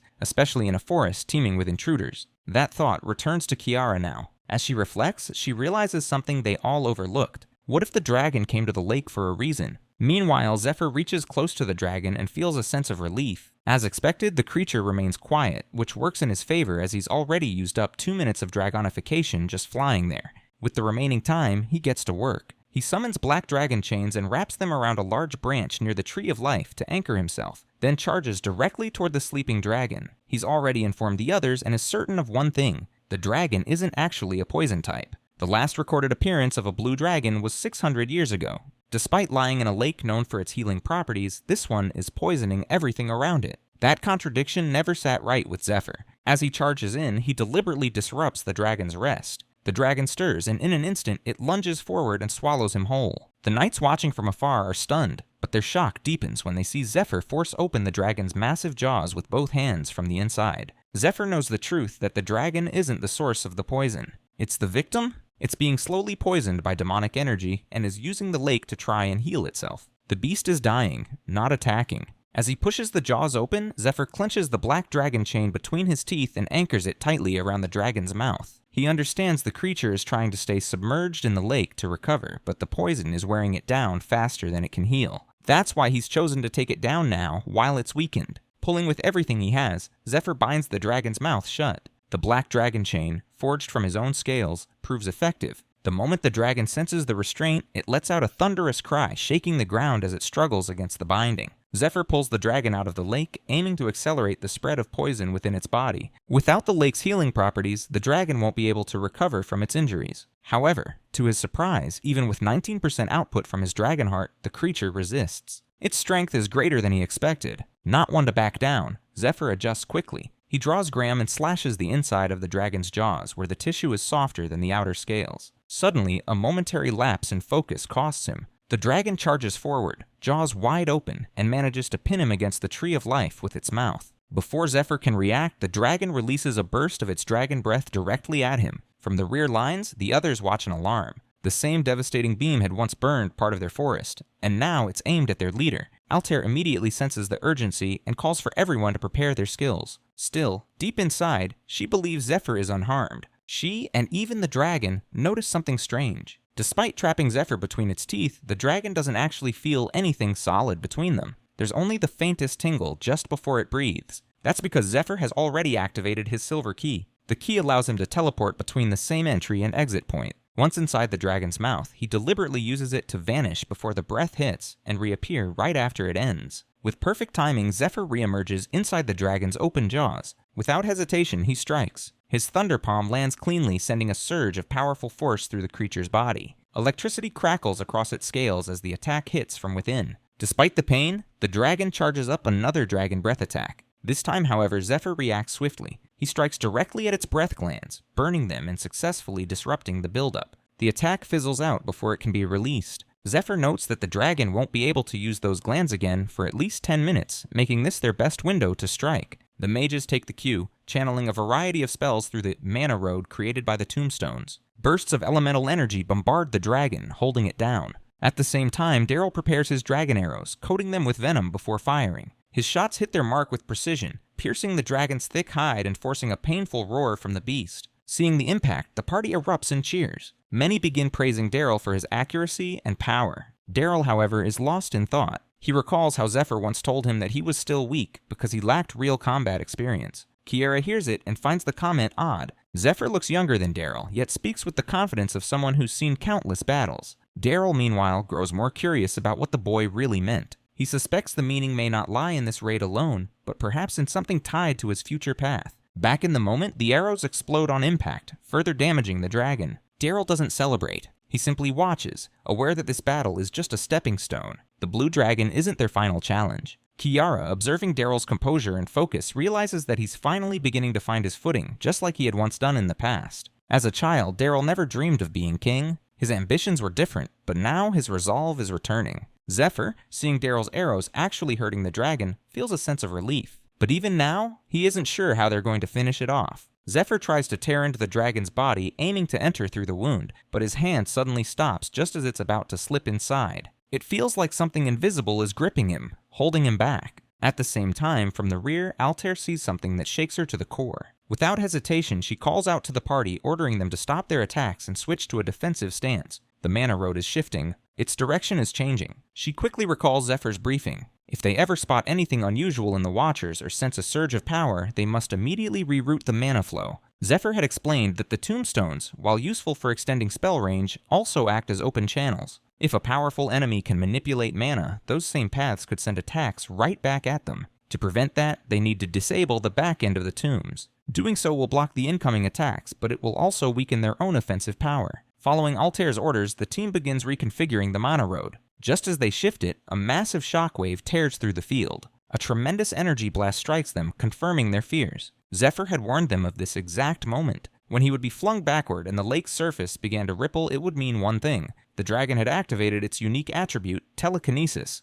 This ability allows it to move objects without making physical contact. Only dragons with infinite mana reserves can wield it. An ability that, in simple terms, means destruction and pain. On the battlefield, Zephyr regains his stance, but knows he's running out of time. He has only 20 minutes left of dragonification, and the real fight is just beginning. Earlier, during Zephyr's briefing, he explained to the party that the poison in the air wasn't affecting humans or elves as severely, likely due to the water of life mixed within it. That water actively repairs the damage caused by the poison, which is why no one is dying outright. However, he warned that losing consciousness would still result in extreme pain. Zephyr also pointed out that the same effect applies to the dragon. Because of the constant internal pain, the beast remains partially dazed and might not be able to activate its unique abilities right away. Kiara, recalling past raids, finds this unusual. In those battles, the monster's attacks had grown more repetitive over time, something that always felt off. Zephyr explained that this was their window of opportunity. The moment they deal enough damage to break the creature out of its daze, it will regain clarity, and that's when it will activate its real powers. That's when the true battle will begin. Now, back on the field, Zephyr stands in front of the massive, wheezing dragon shrouded in purple energy. He draws Graham, his sword. The dragon's eyes fixate on it and widen in recognition. It remembers the blade. It remembers Georgios. And now it realizes that it's him again. Meanwhile, chaos briefly erupts in the rear squad, but they quickly regain formation. Altair and the mages manage to redirect the mana roads, successfully cutting off the feedback loop of the dragon's counterattacks. The rear squad is safe, at least for now. However, even with that defensive advantage, they all begin to understand a harsh truth. Despite their efforts, despite the strategy, they are still painfully small in the face of the dragon's overwhelming power. Altair grows increasingly concerned. Their long-range attacks will be far less effective under the current conditions, and she knows that supporting Dariel is now critical. He's the only one who can make full use of the mana road to land direct hits on the dragon. Meanwhile, Dariel himself is feeling the pressure. The distance is so great that each of his arrows takes nearly 4 seconds to reach the target. That means Zephyr will need to hold the dragon in place for at least 4.5 seconds, an eternity in battle. At the same time, the dragon gate appears to be closing again, and everyone holds their breath, waiting for Zephyr to force it open once more. Inside the battlefield, Zephyr continues dodging the dragon's swirling beam attacks. Each strike carries enough destructive force to disintegrate whatever it touches. He quickly realizes that tanking them head-on is not an option. As he analyzes the pattern, the dragon suddenly unleashes a devastating surprise attack. It catches him slightly off guard, but he manages to block it just in time. Without hesitation, the dragon lunges forward with jaws wide, trying to devour him. Zephyr instantly activates electric acceleration, darting out of reach. He draws Graham mid-movement and delivers a powerful slash across the dragon's jaw, forcing it open. Wounded, the dragon lets out a roar and dives into the lake. The entire battlefield watches in disbelief, realizing that the dragon is trying to heal. But Kiara quickly realizes the bigger problem. The dragon's dive is stirring the waters and violent waves ripple across the lake. The nearby plants, which produce magical byproducts, might absorb this chaos as energy. And if they do, they'll start spawning powerful minions. As the summoned monsters emerge, they immediately begin targeting the golems. In response, all rear support mages shift their focus to reinforcing the golems and eliminating the incoming threats. Altair quickly orders the monsters to be cleared, knowing they could interfere with Zephyr's fight. However, to Daisy's shock, despite everything going according to plan and the golems being exceptionally powerful, several of them suddenly start fleeing the battlefield. Their movements become erratic and they fall out of command. Meanwhile, Heron, silently watching, knows that his sabotage has begun to take effect. Back on the front line, Daryl spots a monstrous projectile rapidly approaching. He reacts just in time, deflecting it midair with a perfectly timed arrow. The force of the deflection draws everyone's attention. Altair watches the impact site and realizes that if Daryl hadn't intervened, the entire rear squad would have been wiped out. Kiara examines the trajectory and determines that the attack originated from nearly 700 meters away. She warns the others to stay alert, as the presence of something that powerful can only mean one thing. The enemy is on the level of a dungeon boss. As she finishes speaking, a towering beast appears in the distance. Meanwhile, Zephyr reflects on his past life, recalling that the Blue Dragon raid began about 1 year and 4 months later than the current timeline. In that attempt, they lost both the Black Dragon's heart and Lucius the Holy One. However, Altair still managed to gather strong allies and rare items, allowing them to initiate the Blue Dragon raid and eventually slay the beast. Despite the success, they failed to obtain the dragon's heart due to a critical mistake. As a result, Danikil's vital agricultural land became irreparably contaminated, turning the operation into a failure by every measure. Around that time, after returning to the temple from the cave, Zephyr struggled to rise through the ranks. Meanwhile, Olden, one of Ned's staunch rivals, took control of the third parish. Zephyr saw becoming a temple knight as his only path to revenge, a way to close the distance between himself and Olden. He knew that finding a weakness would be crucial, and the more information he gathered, the better his chances became. Elsewhere, Matthias and Olden sipped tea as they acknowledged the princess's failure and reflected on the decision to withhold troops from the Great Forest, a strategic move that wasn't solely Olden's idea, but a brilliant one nonetheless. Zephyr recognized the political cost of the failed campaign. The princess lost soldiers, resources, and much of her standing. Even if she joined the upcoming Ice Dragon raid organized by the Guild Alliance, he doubted she would hold any real influence. With the black and blue dragon hearts already secured, only the Ice Dragon's heart remained to complete their objective. Olden anticipated generous rewards once it was done. Back in the Silver Key, Zephyr notes that the situation has shifted. This time, he fully understands the traps laid out for them and refuses to let things unfold according to his enemy's plans. He also got the healing potion that restores wounds, a mana potion that replenishes energy, and golden tears, an enhanced protective item that blocks harmful effects. Confident in his inventory, Zephyr checks the status of the video transmission golem. While the large golem at base can transmit footage from his end, he needs to see what's happening back at camp. Unfortunately, inside the Silver Key, the golem fails to connect. He assumes the storm has passed by now, and decides to focus on the task ahead. Back at the fight, the group is locked in battle with the monsters, including the massive boss. It rips a tree from the ground, and hurls it toward them. Seeing it, Kiara asks Daryl about their remaining black dragon arrows. Daryl reports having only 24 left, barely enough to deal with the dragon itself, and none to spare for the surrounding monsters. These arrows are crafted from hippogriff feathers with gemseed branches enhancing their power. Kiara and Daryl coordinate their attacks, using Blue Storm and Flame Dance in tandem. Zephyr notes their synergy and the solid performance of the entire party. However, he also recognizes the core issue. They simply are facing too many monsters. Seeing them coming, Daryl prepares to fight, undeterred by the number of enemies. Whether dozens or hundreds, he intends to destroy them all with his arrows. Meanwhile, the monster boss speaks in his own language while casting an area of effect spell from horseback. In an instant, he vanishes, leaving the knights stunned. Moments later, he reappears out of nowhere, a massive jaw slamming down on them with crushing force. One of the soldiers spots more monsters, some already reaching the outskirts of the camp. The troops move to defend, but the monsters strike first. However, to the monster's surprise, Ophelia arrives just in time and stops its stomp with her leg. With calm confidence, she notes that it stands too upright to be one of them. Then, without hesitation, she kicks, sending the monster flying backward. Despite the chaos, Regulus Danikil, seated on a wooden stool, reminds himself of his duty, protecting the fragment of the Tree of Life's branch hidden within the hut. He recalls Princess Altair entrusting him with this responsibility, explaining that the small branch powers the core of the magic circle. Without it, the base's safety zone would collapse within 10 minutes, and the area would fill with poisonous mist. Though he understands the importance of his task, Regulus struggles with inaction as he hears his knight screaming outside. Lord Grimes encourages him to remain strong.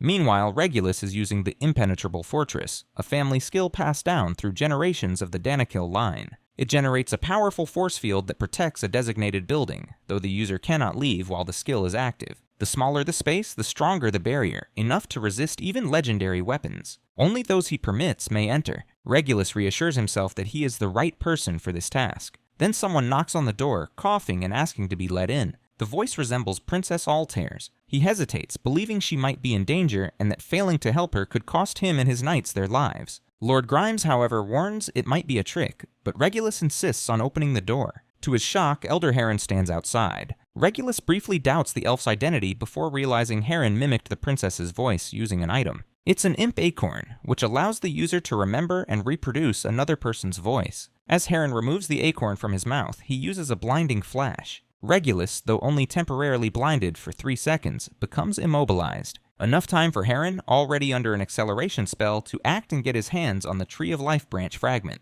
A horn sounds in the distance, signaling an emergency. Ophelia recognizes it as a sign that the magic circle's core is compromised. At the same time, Heron confirms their successful infiltration and urges his imposter group to move quickly. Ophelia notes that the safety zone will deactivate in 10 minutes. Elsewhere, Princess Altair, calm and composed, attempts to contact Zephyr, informing him that her side is falling apart. She reveals to use a space core to restore the circle, but urges him to kill the dragon quickly. Zephyr, hearing this, doubts he can finish the fight in less than 10 minutes. He considers whether a reward might help motivate him. Hearing that, she offers him last night's unfinished work if he takes down the dragon in 10 minutes. That's all the motivation he needs. He ends communication and shifts into action. Meanwhile, he notices the blue dragon's breathing sacs beginning to recover, restored by the water, likely in preparation for another breath attack. As he seems momentarily distracted, the dragon suddenly bursts from the water, ready to strike. But he reacts just in time, summoning the stake of Fath and slamming it down on the creature. He borrowed the weapon from Lucius, who, despite concerns about the debt it carried, agreed to lend it. He then activates the Watcher Golem and signals the rest of the squad to follow his lead.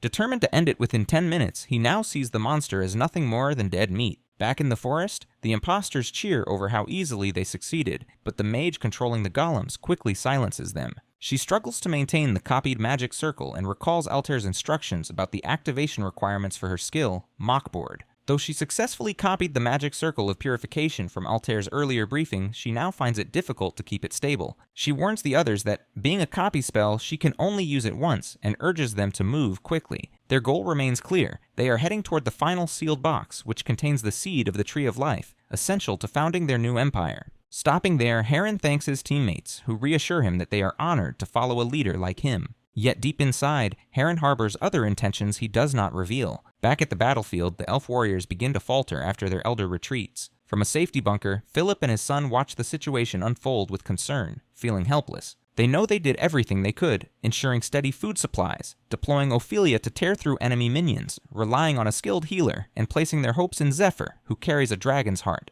Even the princess stood by them, protecting the soldiers with her blessings. Despite all this, morale continues to drop as the absence of their elder weighs heavily on the elven forces. Philip's son, however, finds it strange that Daryl still holds his ground firmly, even though the one he looked up to has already abandoned the fight. Philip explains that although Daryl appears strong and determined now, he is not the true center of the elf kingdom. That role belongs to the chief priestess, the chosen partner of the Tree of Life. The tree itself selected her, and only an elder who has received the tree's favor can become a leader. Through the Tree of Life, she can connect with all elves and influence their minds. Her name is Sylvestia, also known as the Broken Moon. Born blind, she became paralyzed after giving birth to Kiara, yet she remains a wise and respected figure. Hearing this, Philip's son wonders how Sylvestia gave birth to Daryl if she was already paralyzed after Kiara. He responds that rumors once spread about an affair. Kiara may have been born from it and is only half-elf, which is why she is not recognized as a high elf. Daryl, on the other hand, is a pure-blooded elf and was born with remarkable talent. However, he never wanted to become king. Instead, he aspired to become the queen's loyal protector, rather than a ruler. Initially, Daryl's stance wasn't a problem for the elven people, but when the situation began to deteriorate, they started seeking someone to lead them through the crisis. Even then, Daryl refused to take on any leadership role. Left without options, the elves were forced to appoint Heron as their temporary leader. Back with Heron's party, the mage struggles with guilt over abandoning the remaining elves. She tells herself there was no realistic way for them to defeat the dragon and tries to find comfort in the belief that they did what they could, especially while Daryl chose to turn away from them. They sent their black and silver moon units into human lands 4 years ago, sparking a war. In the process, they lost a precious item and allowed part of the forest territory to fall into enemy hands. The blue dragon soon appeared, taking control of the lake, and the strongest moon elf departed with the seed box, leaving Heron behind to manage a broken kingdom. The one who left stood no chance against poison, and even Daryl ignored the situation, choosing not to intervene. Then Altair arrived in the forest, accompanied by a dragon-like warrior, requesting an alliance. To the mage, it all feels like a facade. She believes they lack the strength to stand as equals with humans, and even if they do manage to defeat the dragon, the elven kingdom is already lost. Overwhelmed by the thought, she begins to cry, realizing Daryl truly abandoned them, leaving them with no real hope. What they're doing now, she tells herself, is for the sake of finding a new one. As they reach the tower containing the Tree of Life seed, Heron looks ahead with determination. He plans to plant the seed far away from this place, hoping the new tree will eventually choose him, allowing him to finally become king. However, to their shock, a large red monster is already there, clawing at the tower walls. Back at the safety bunker, Philip feels puzzled. The High Elves, especially those of the Black and Crimson Moon, had left the kingdom to build a new one, but no one has heard anything about these new elven realms since. He wonders where they went. As the thought crosses his mind, the Crimson Beast near the tower begins to radiate an overwhelming energy. Taking charge, Heron deploys 2 sparrow golems, one to distract the monster and the other to retrieve the sealed box. The plan works perfectly. While one golem draws the monster's attention, the other blasts through the tower and swiftly returns with the box. However, what they don't realize is that the demon has spent 3 years searching for that very box. The moment it sees it in their hands, it strikes, slashing their throats and seizing it with ease. The monster is no ordinary beast. It is Crimson Moon, once known as Masha, a former queen candidate from 60 years ago. After undergoing demonification, she lost herself completely. The only emotion she retains is her deep hatred toward the elves. 3 years earlier, both the Crimson and Black Moons were brought to their knees by the master of the Demon Lord worshippers. Furious that they had dragged humanity into war, he punished them. In that moment, he revealed 2 stones of revelation, powerful relics known to transform their wielders into powerful demons. He explains to the smiling woman standing beside him that the stones are braided with the same parasitic worms, yet each one grants different powers after demonification. The process isn't always successful, and the master believes its outcome depends on the hatred, anger, and greed within the heart. The stronger these distortions, the more powerful the transformation becomes. With that, the master begins to remind the moon siblings of their resentment toward the elves, those who stole their future and took everything from them. He offers them the stones, and in an instant, with a violent surge of energy, they undergo demonification and transform into monstrous beings. Watching the transformation, the smiling woman questions the master's true intentions, but he simply claims he had none. Then, without warning, he snaps his fingers and summons the 12 apostles of the demon god cult to welcome the newly born demons into their ranks. Over the next 3 months, the demonified siblings wage havoc, killing countless individuals, both humans and monsters alike. As they grow accustomed to their powers, Olden lends them his demon soldiers to assist in a new mission, killing the blue dragon. Upon reaching its den, the black demon understands that the real challenge lies not just in the dragon, but in the elf protected by the tree of life. Still, if they want to send their enemies into the depths of hell, they must acquire the dragon's heart. Without hesitation, they leap into the den where the blue dragon rests. The dragon immediately senses their presence and begins to emit wild tornadoes. With a deep, rumbling voice, it declares that it's been a while since such inferior beings dared disturb him. Meanwhile, during a private wine party at the parish, an apostle questions Olden's choice to send weak elves against the blue dragon. Hearing that, Olden laughs, claiming he only sent the elves to become food for the dragon. He has his own reasons for forcing them into battle. He reveals that the 2 demonified elves were once candidates to become rulers of the Elven Kingdom. According to him, they come from the prestigious Moon High elf family and were once powerful figures, known for their radiant, light magic. Among the moon-named elves, those who bear the title often aspire to rule. However, the one chosen to be queen was blind and crippled, something the siblings could never accept. To their shock, despite her physical condition and her involvement with a human, she was chosen as queen, even though she had never received the formal training of a ruler candidate. As the rest of the elves celebrated, the moon siblings stood in disbelief. With her appointment, they lost their chance at leadership. After their demonification, they also lost their wisdom and clarity.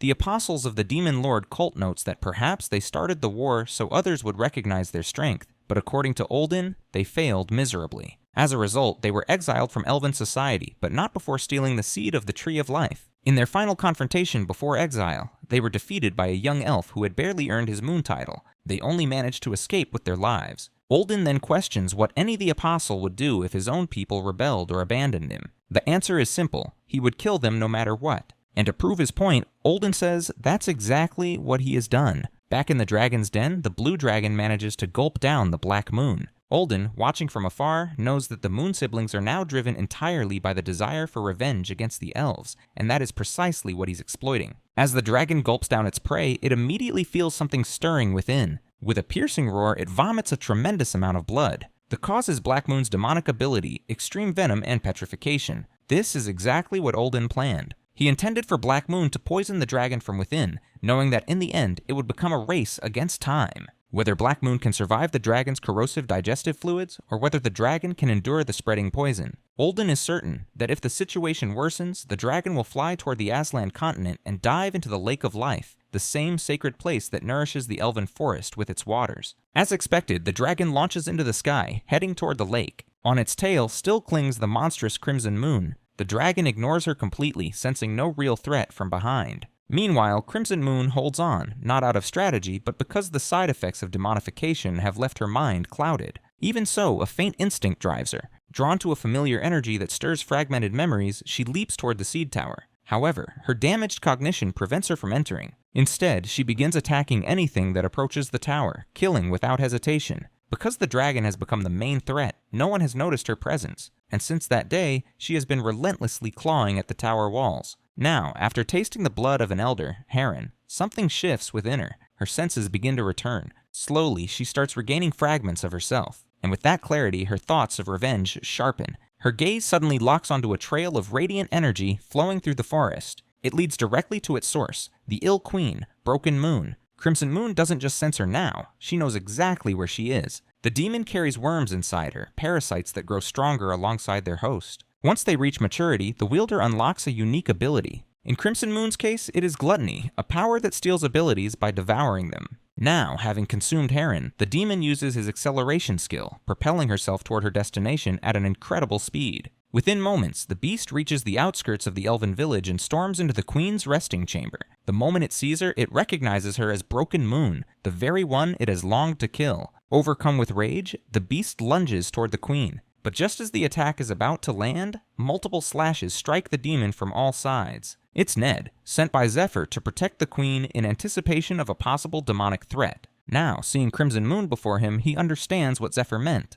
Without hesitation, Ned charges his Thunderbolt spell and unleashes a devastating barrage, shaking the entire chamber. Meanwhile, back at the lake, the battle between Zephyr and the monster still rages. Only 8 minutes remain before the purification magic protecting the camp fades. Because of this, Altair urges Zephyr to take the monster down before that happens. But in truth, he wants it dead even sooner. He knows that killing the dragon won't be the end of this raid, and every second counts if they're to ensure the safety of everyone left. Once the dragon dies, Black Moon is expected to awaken, and this is exactly the reason they failed the raid in his previous life. Last time, when they killed the dragon, the entire camp erupted in celebration. The warrior who delivered the final blow, Edaruiz, stepped forward to claim the dragon heart just as they had planned. But as he reached for it, he froze, shocked to see a barrier surrounding the dragon's corpse. In that moment, the demon hidden inside the dragon's stomach burst out, catching everyone off guard. Even more alarming was the sight of the demon holding the dragon heart in its claws. With a mocking grin, the demon thanked them for slaying the beast and without hesitation shoved the dragon heart into its own chest.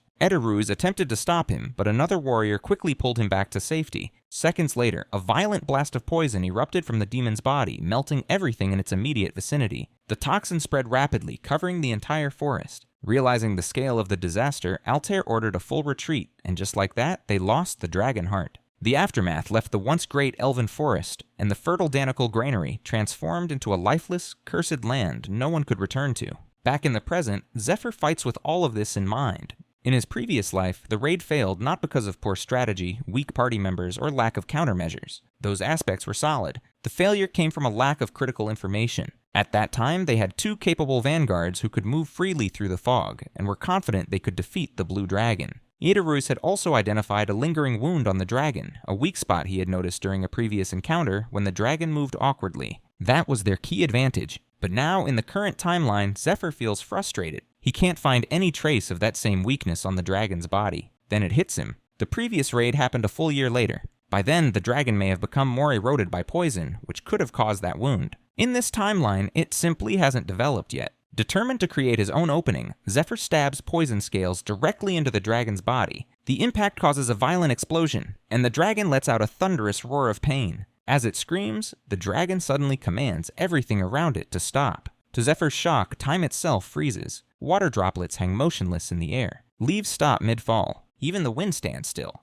This is a commanding power far beyond what humans can wield with a dragon heart. Even the silver key refuses to respond. Zephyr realizes the effect will last for exactly 7 more seconds, but that's more than enough time for the dragon to charge and unleash its breath attack. However, in that exact moment, Daryl fires a barrage of arrows at the beast. The strikes land just as time resumes. Daryl watches in disbelief, realizing that Zephyr actually created the opening he spoke of, and it worked. With each blast, Daryl continues to strike the dragon relentlessly, shot after shot. His barrage creates just enough of an opening for Zephyr to deliver a massive blow to the dragon's body. Together, they succeed in destroying its breath sac, rendering the dragon breathless, at least for now. Daryl now has 17 black dragon arrows remaining. He calculates quickly. Each spell requires 3 arrows, meaning he can cast his enhanced spell 5 more times. To kill the dragon, though, every shot must land. Back at the lake, as the dragon retaliates, Zephyr narrowly dodges the attack. He recalls how, in his previous life, they lost the dragon heart after this point.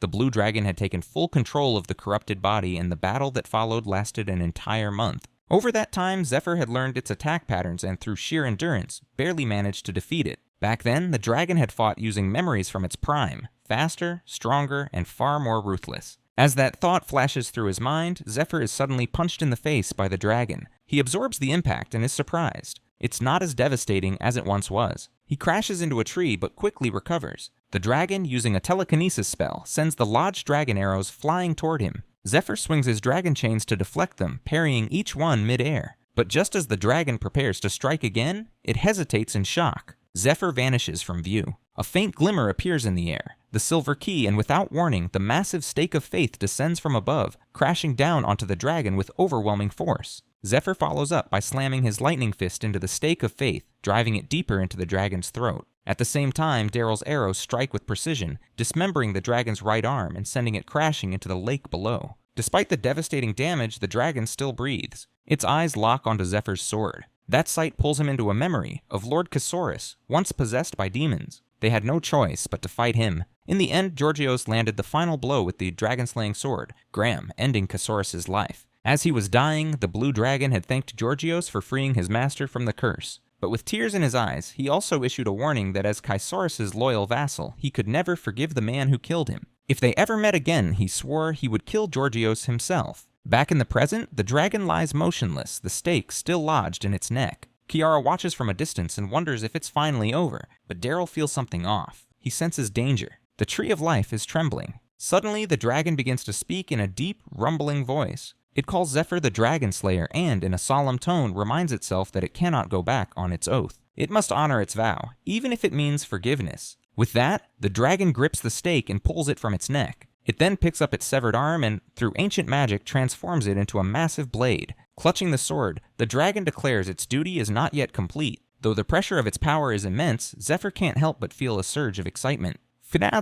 The dragon has just used its own tongue to convert its remaining life force into pure combat strength. And now, the true battle begins. Our boy has only 12 minutes of dragonification left, and the dragon still holds one breath attack in reserve. But those numbers no longer matter because the dragon has already unleashed the dancing blade of death, a weapon forged from its own life force carrying immense destructive power. He knows that no strategy will work now, except one, pure, overwhelming force. To match that, he activates Berserk Dragon Mode, which boosts his physical abilities by 200% but shortens his transformation time to just 3 minutes. As the dragon brings down a heavy, energy-charged blow, he counters with his own power-loaded sword swing. Their attacks collide, the impact so intense that it sends him skidding backward. The dragon's strike is strong enough to slice the Tree of Life clean in half, shaking the elves watching from afar to their core. In the middle of the clash, he recalls Ned's teachings from his past life, lessons in martial arts that focused not just on strength, but on sensing its flow and learning to control it. According to Ned, if he masters it, he can elevate his strength to a higher level and overcome stronger foes even with limited power. Remembering this, he dodges the dragon's next attack and launches himself forward.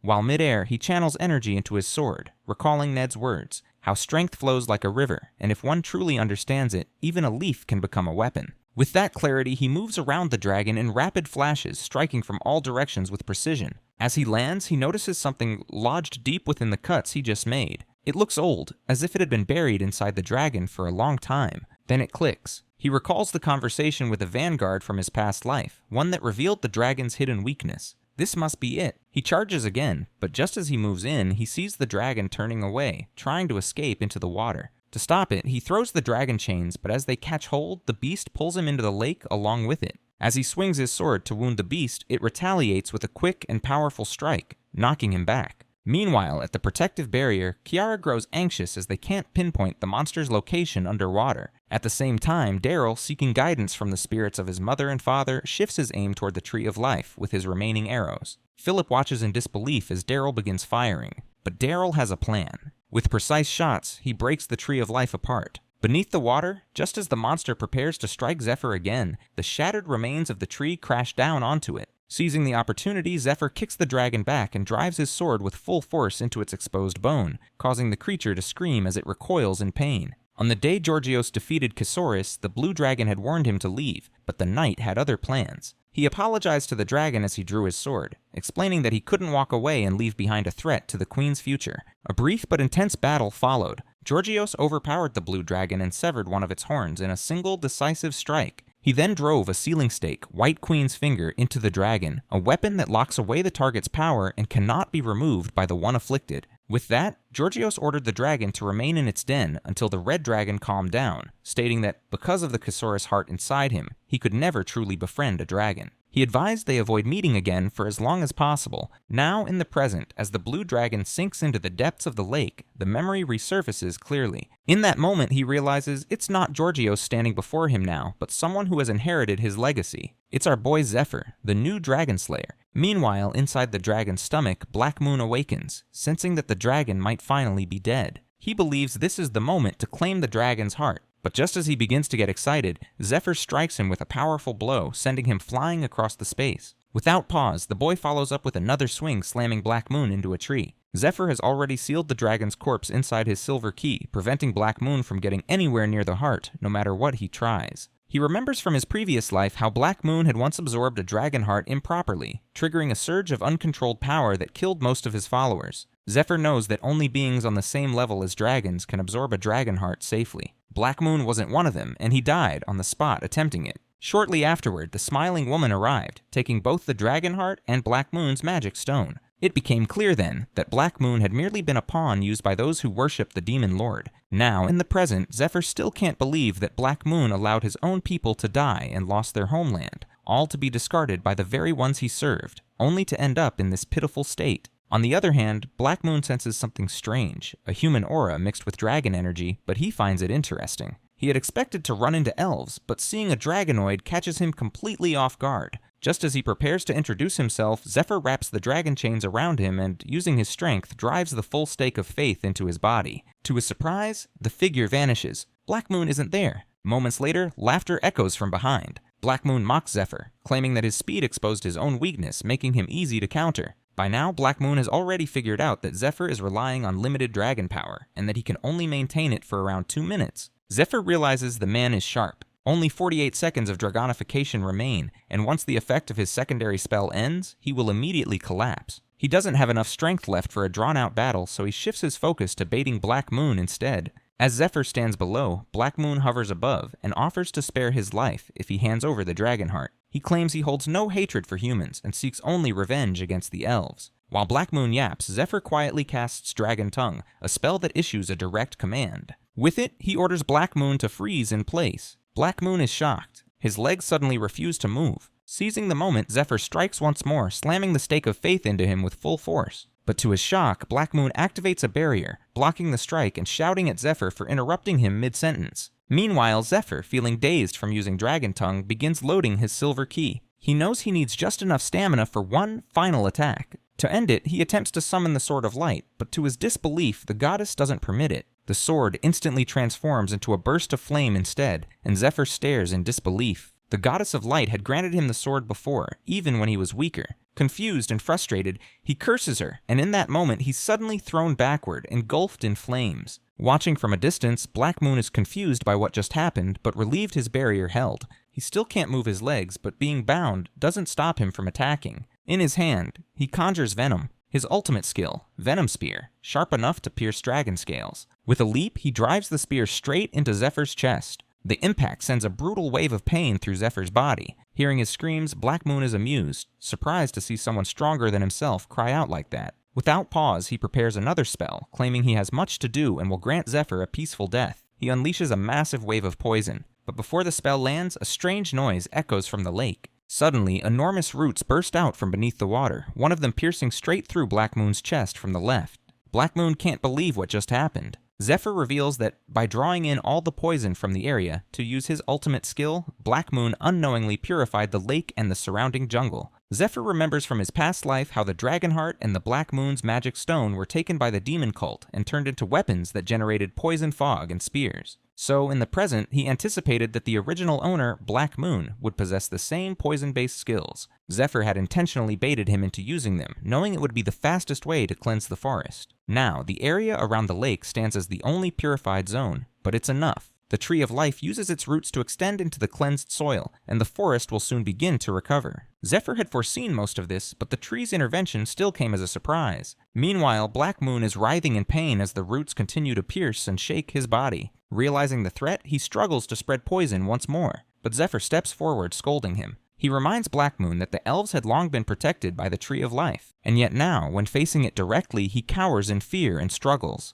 Channeling energy into his claw, Zephyr brings it close to Black Moon's face. He calls him ungrateful and foolish, but assures him that since he is incapable of true understanding, he'll have to face the truth in death. With that, Zephyr drives his empowered claw into Black Moon's stomach, extracts the magic stone, and brings him down for good. Before news of their success even reaches the rear squad, they witness it with their own eyes. The Tree of Life begins to resurrect right in front of them. Seeing this, Altair announces to the rest of the party through her golem that the blue dragon has been defeated and the dragon heart has been secured. The soldiers, hearing this and seeing the tree's revival, are filled with renewed energy and quickly begin wrapping up the remaining monsters. Altair still can't believe Zephyr actually pulled it off. As everyone celebrates, she tries to contact him again, but receives no response. Meanwhile, Zephyr is unconscious, free-falling on the lake's surface. The Tree of Life gently catches him with its roots, silently thanking him for saving it. In return, it decides to do the same for him. Its roots wrap around him, glowing faintly as they begin to share their healing energy. Far away, even Ned, watching the roots burst forth from the forest floor near the village, smiles. He knows the boy has done it.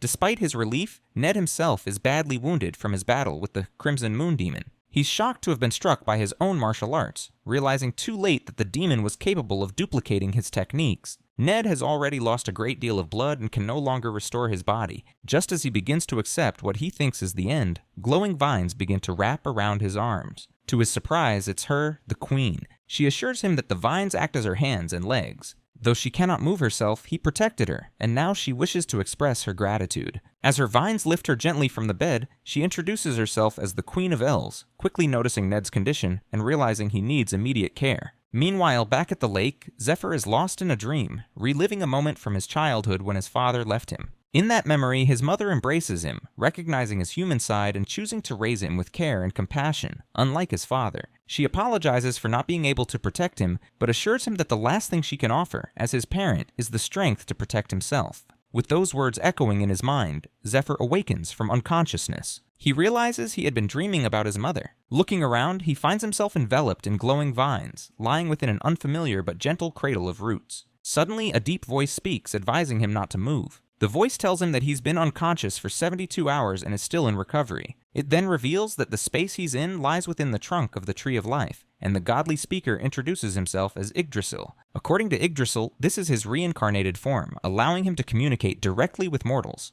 Zephyr is stunned. He had never seen this form before. In his previous life, they had failed to save the Tree of Life and the Queen, so he never had the chance to meet Yggdrasil. The ancient being explains that aside from his wife, no one else, neither their children nor anyone in the forest, has ever seen him in this form. Curious, Zephyr asks if the figure can read thoughts. The figure confirms, but assures him that he won't do so if Zephyr is uncomfortable. Still, Zephyr feels uneasy. He can't read the figure's emotions, and his strange eyes only make it more unsettling. The tree, sensing his thoughts, reassures him once again that he has no intention of causing harm. Instead, he wishes to thank him. As a gesture of gratitude, Yggdrasil summons a small fruit-bearing branch and asks Zephyr to eat from it, explaining that it will help his body recover more quickly. He then reveals that he had been imprisoned by the Blue Dragon's tongue spell, paralyzed and poisoned. Unable to move. However, through his children, he had been silently observing as Zephyr all along. Seeing how Zephyr helped both his children and his wife, Yggdrasil has now decided to offer a bilateral contract, a sacred bond between them. He presents it as a formal decree, though Zephyr has no idea what the old tree is even talking about.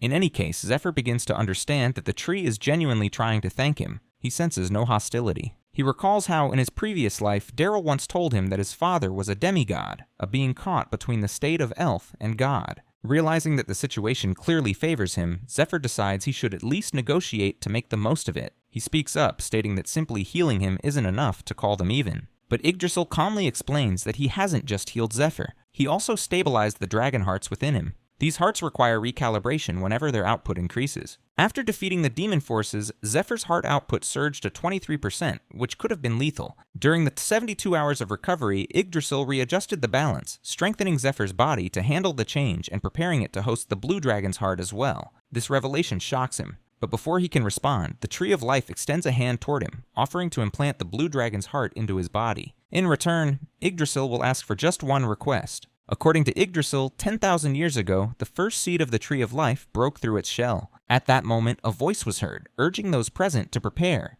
He understood the meaning of these words and realized that his purpose was to prepare the world for the Day of Promise. With the first stage, the air quality began to shift as mana spread through the atmosphere. The original waters of the world turned into purified healing waters. Across other continents, similar trees started the same process, continuing for thousands of years and gradually reshaping the world beyond recognition. Eventually, the elf species was created to serve the Tree of Life, and with their assistance, everything progressed smoothly while Yggdrasil waited patiently for the promised day. But then something unexpected happened. Yggdrasil became a father. In that moment, he chose to go against his original mission, willing to pay any price to protect his family. While recounting this story to Zephyr, Yggdrasil offers once again to transplant the dragon heart in exchange for a promise that he will fulfill his request. Zephyr remains uncertain. He knows that during the transplant he will be completely defenseless, something he cannot risk trusting to someone he doesn't fully believe in. Sensing this hesitation, Yggdrasil surprises him by asking how he will die in the future. The being already knows that Zephyr has seen the end. To understand the truth for himself, he looked into Zephyr's dream while he was unconscious. The first thing he noticed in the boy's vision is a connection to his mother, but he quickly realized it wasn't something he could use as a clue. Then he picked up a signal, a detailed depiction of the world's devastating end, and a face he recognizes. He suspects it might be a prophecy, and it appears to be a remarkably detailed one. As Yggdrasil speaks, Zephyr understands that the ancient tree has managed to interpret the signals on his own. Realizing there's no point in hiding the truth, Zephyr reveals that the Tree of Life will die when his own comrades attack the forest, and that the tree won't recover from the poison used against it. Still, Zephyr decides not to tell Yggdrasil that he comes from the future. Allowing Yggdrasil to believe that it's simply a prophecy seems safer. However, the Ancient One remains cautious. He knows the boy is still holding something back. He admits that he is aware of at least one truth. He will die. He points out that if he had seen a future where he lived until the end of the world, Zephyr wouldn't have stepped in to save him. As he says this, Yggdrasil reveals a symbol on his forearm. Zephyr instantly recognizes it. It's the same oathring mark he received after defeating the cult leader, Olden. However, as Zephyr continues watching the mark, his eyes begin to burn. Yggdrasil explains that he shouldn't try to view it further, as his current state of mind isn't strong enough to handle its power. He adds that he is bound to keep certain knowledge confidential, and isn't in a position to share the core truth. Yggdrasil goes on to explain that both he and the 7 dragons are bound by a mission given by the Almighty, one they cannot abandon until their deaths. Zephyr immediately understands what he means. It's the same reason he had no choice but to kill the blue dragon. The Tree of Life then reveals that in the final days, the surviving dragons will lose their will and join the Demon Lord's army, a future he has already seen. Upon hearing this, Zephyr wonders if he too will become an enemy like the dragons. Yggdrasil offers a vague answer, admitting that he has never doubted his mission and never truly believed this world held much value. Yet something changed when he fell in love with the Broken Moon. Despite knowing she wouldn't live long, she loved him and wanted to have a child with him. Though her body was weak, she wished to create lasting memories and dreamed of continuing a life together. She also refused to use the Chalice of Conception, a sacred tool used by elf royalty to help conceive a new life, choosing instead to try naturally, despite the risks. She chooses a different method, and Yggdrasil, moved by her love, takes on a humanoid form. That one woman significantly shifted his perspective, making the world seem more valuable than it ever had before. He believes Zephyr will one day understand that feeling as well. Hearing this, Zephyr recalls Altair from his past life and the moment of conception they shared. As he lies down and closes his eyes, Yggdrasil begins channeling the blue dragon heart's energy through his divine powers. Before starting the process, he makes a request that when the time comes, Zephyr must kill him to prevent any chance of him harming his family. It is a personal plea. With that, Zephyr is transported into his mental realm, where he must face the will of the blue dragon. He reflects on the fact that, although he once considered threatening Yggdrasil over the heart, he never actually did it. Yggdrasil could have manipulated him in his sleep, but he didn't. That alone confirms to Zephyr that he can trust him. Yggdrasil had also mentioned that while Altair is skilled, she lacks experience in transplanting a blue dragon heart, and the procedure would take much longer with her. With that in mind, Zephyr leaves the transplant to him. Now conscious within his mind, Zephyr knows the stakes that if he fails to defeat the dragon's dark thoughts, his body will either be destroyed or fall under the dragon's control. In his previous life, it took him a month to overcome this trial. He wonders how long it will take this time. As he transforms into his dragon form, the blue dragon appears and immediately responds to the change, acknowledging his transformation. However, Zephyr is genuinely shocked when he senses the presence before him. Much to his surprise, it's a woman. On the other hand, the woman calmly points out that they've already fought each other, so there's no reason for him to be unsettled by her appearance. She invites him to sit and have a cup of tea rather than drawing his sword again. Despite her calm demeanor, Zephyr still struggles to believe that the blue dragon is actually a woman. Meanwhile, in the forest, Daryl assures everyone that Zephyr is safe and currently with his father. Altair, upon hearing this, looks confused.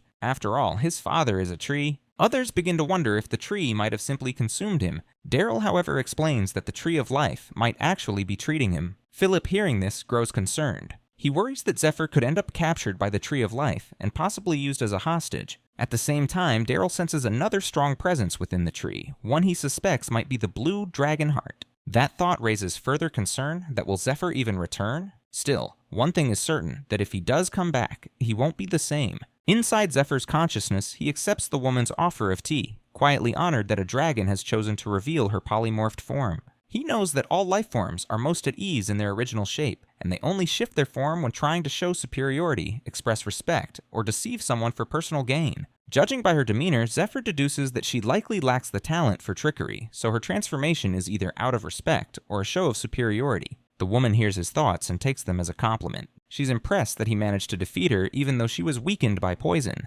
She also admits she feels at ease in Zephyr's consciousness, likely because it's filled with the ancient energy of the Kaizoris. She doesn't want to treat Zephyr like a stranger just because he now carries the dragon heart. Suddenly, the entire area pulses with mystical energy. She notes calmly that it seems her liege is upset. Without warning, she begins communicating directly with his dragon heart using her psychic abilities, leaving Zephyr both confused and annoyed. Her name is Artalis. In his past life, Zephyr had also encountered her in his consciousness. Even though he had grown strong by then, it still was a dangerous fight. The only reason he survived was due to the dragon's unpredictable temperament. At times, it allowed him to rest mid-battle. The dragon would relentlessly attack, then revive him while he was half dead, only to start again. This cycle repeated until he finally defeated her. Through those long battles, she had unknowingly trained him. Still, Zephyr reflects that everyone who's ever taught him seems to have a chaotic personality, whether it's Ned or the Blue Dragon.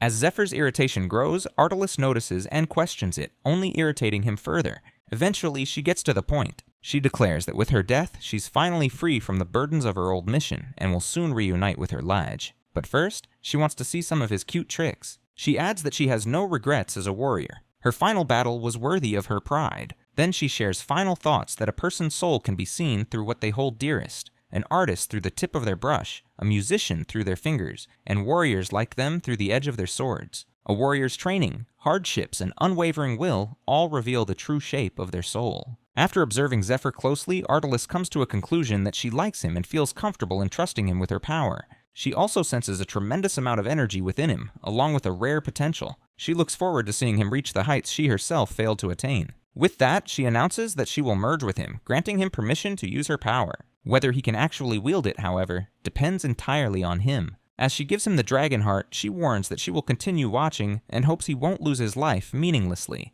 Zephyr is slightly surprised by how willingly she cooperates, but it works in his favor, saving precious time. He also understands what she meant about dying without having truly lived a fulfilling life. Just before leaving, he offers to cook something for her as a gesture of thanks for her sacrifice. She smiles, telling him that he won't need to. He'll find out why soon enough. With that, a tremendous surge of power erupts from within. Outside, those waiting near the Tree of Life feel the shockwave, and then, to their astonishment, Zephyr emerges, fully healed. Altair, seeing him safe, feels a wave of relief and embraces him warmly. Meanwhile, in the realm of the Silver Key, the angel Mercedes addresses someone she calls Old Master. She informs them that another ancient god has chosen the new master, an event that signals a shift in the world's future. At the fourth parish of the Temple of Light, a soldier arrives and presents a letter to the captain, claiming that Olden has been murdered. The news spreads quickly and rumors begin to circulate, with many believing it was Lucius who killed him. Several hunters take up arms, thinking that if they eliminate the man who defeated one of the twin knights ranked among the top 10, they might claim the vacant position for themselves. Meanwhile, in the realm of the Silver Key, the angel kneels in prayer, recalling the prophecy of a coming battle so devastating it will turn rivers into blood.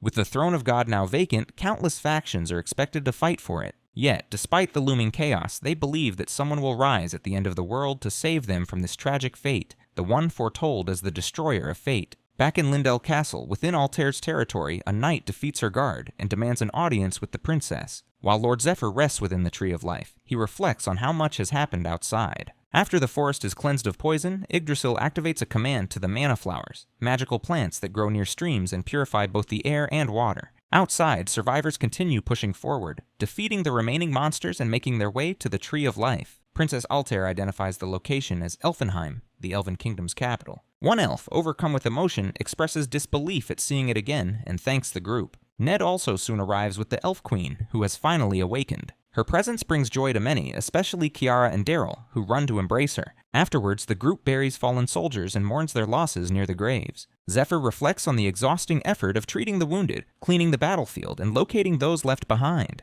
With Yggdrasil focused on purifying the forest, others had to take on the burden. Still, the busy work helps the survivors process their grief. Most of them lost their homes to this devastating disaster. Although the threat of the Blue Dragon has passed, Zephyr notices that peace brings its own weight. It forces everyone to confront the true cost of survival, the lives lost, and the sacrifices made. As the last of the fallen are buried, the Blue Dragon raid is declared officially over. The queen formally thanks Princess Altair, the Temple of Light, the Danakil territory, and especially Zephyr, the Dragon Slayer. She swears on the Tree of Life that the elves will never forget their dead. Honoring the bilateral agreement, she declares that the Great Forest of Elves is now allied with Princess Altair and the Earl of Danakil. A non-aggression pact is sealed, along with a commitment to share future hardships and victories. Philip's son, Edwin, reflects on how these alliances answer many concerns he had before the raid. With tension between elves and humans, the mission had always risked betrayal from within. Attempting a raid under such conditions seemed premature. Yet, Princess Altair saw the bigger picture.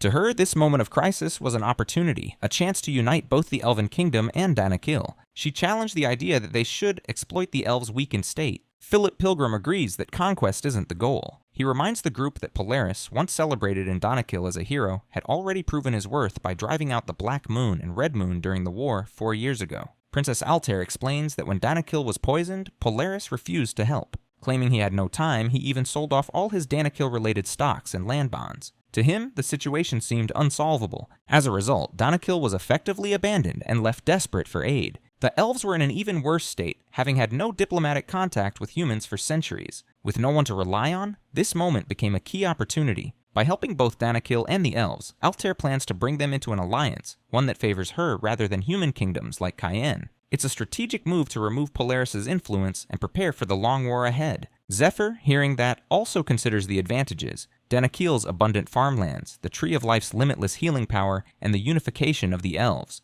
Altair's plan has worked better than expected. Yggdrasil and the Elf Queen, as it turns out, have similar goals. Now that the Queen has awakened, she will command the Forest Elves through the Tree of Life's bond, ensuring loyalty. A celebration follows. As the group gathers, the Elves' Queen raises a toast to their hard-won victory. Nearby, Daryl notices Kiara sitting alone and walks over. Despite her wiping away tears, their casual back and forth brings a light moment as they share apples and reflect. Kiara says it's hard to believe that less than 6 weeks ago, Zephyr and his group arrived, the dragon is now defeated, and Elfenheim has been reclaimed. She feels relieved that both her mother and the Tree of Life have recovered, and that he can now move forward with his duties as the Queen's head archer. Daryl questions her cringy remarks, but she reveals that she has already decided to leave the forest soon. Later that night, while many are asleep, or some who can't sleep yet, like our boy Zephyr, Princess Altair prepares for the night, knowing it's time to rest. But there's one important thing she must do before going to bed, and just as she thinks of it, she hears a knock at her door. She knows many admire her for her beauty, lineage, and talents. People praise her, offer gifts, even pledge their lives to her, but none truly understand her desires or who she truly needs protection from.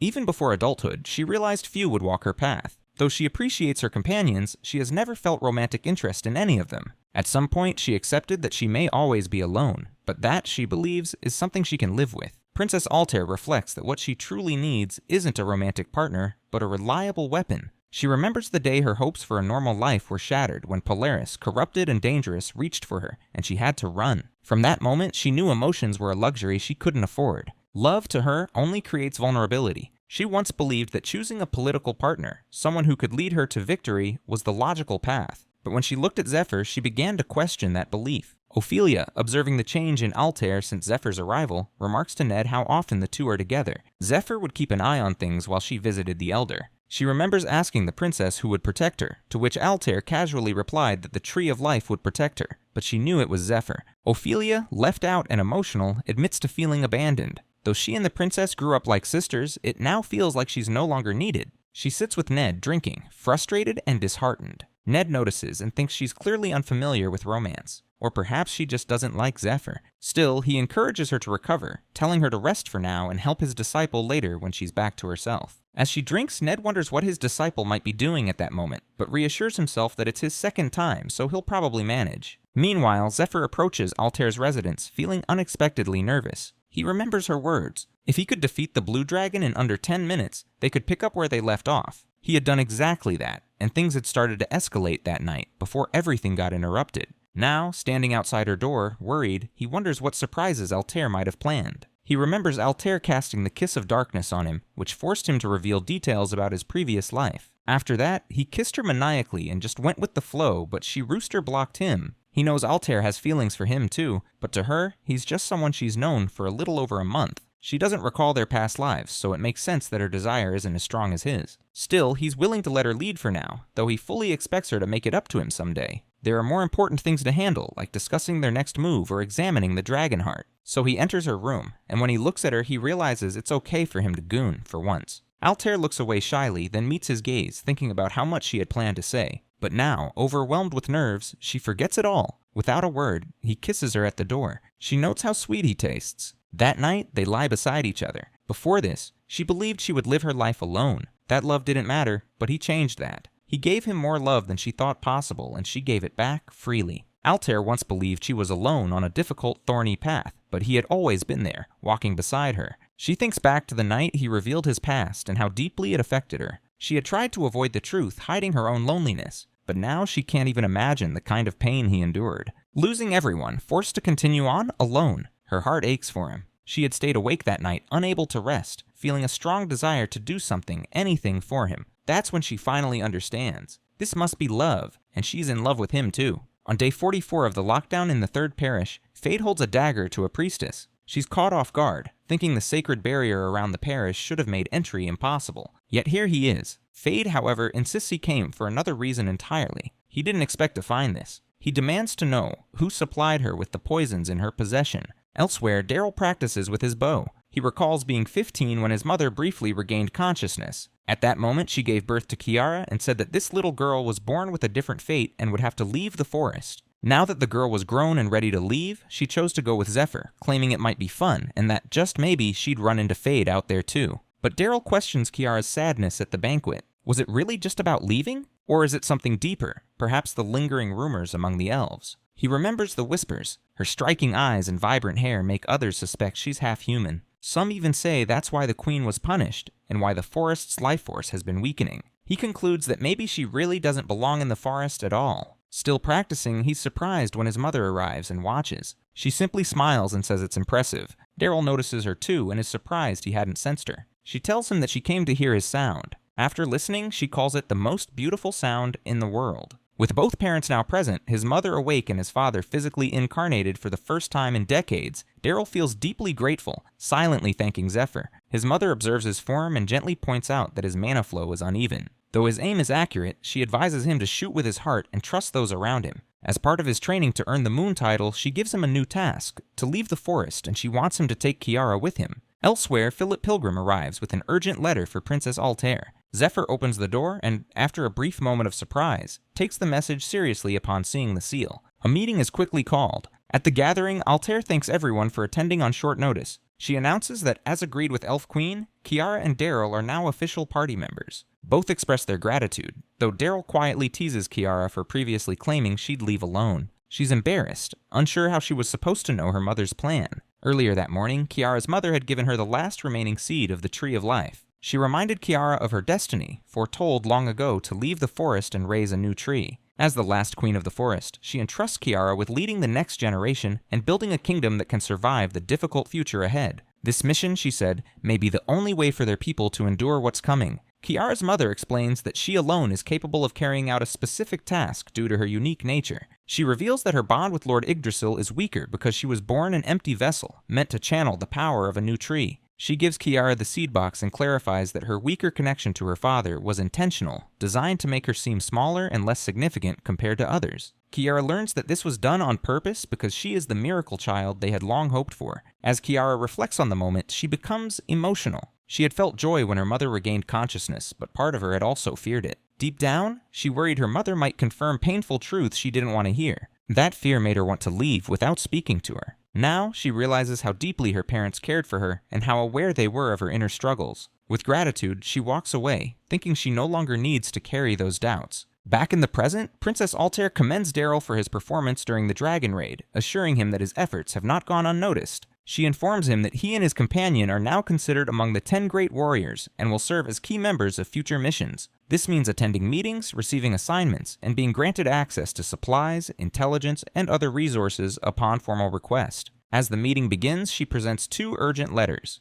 Before deciding which matter to address first, Philip Pilgrim raises his hand and offers clarification. One letter comes from a contact within his caravan stationed near the 3rd parish. He explains that after defeating the Dungeon Princess, one of the world's most difficult quests, Lord Lucius, the Holy One, locked down the area and disappeared from public view. Many believe this is a strategy to obscure the actual location of the Dragon Heart, the the final reward from the quest. Zephyr, knowing that few are aware of his return from the future, anticipates what others might assume. The possibilities include them thinking that Lucius is recovering after absorbing the dragon heart, secretly selling it and covering his tracks, or perhaps faking the entire thing, meaning the dragon heart never existed. Regardless of the truth, the situation has triggered chaos among investors.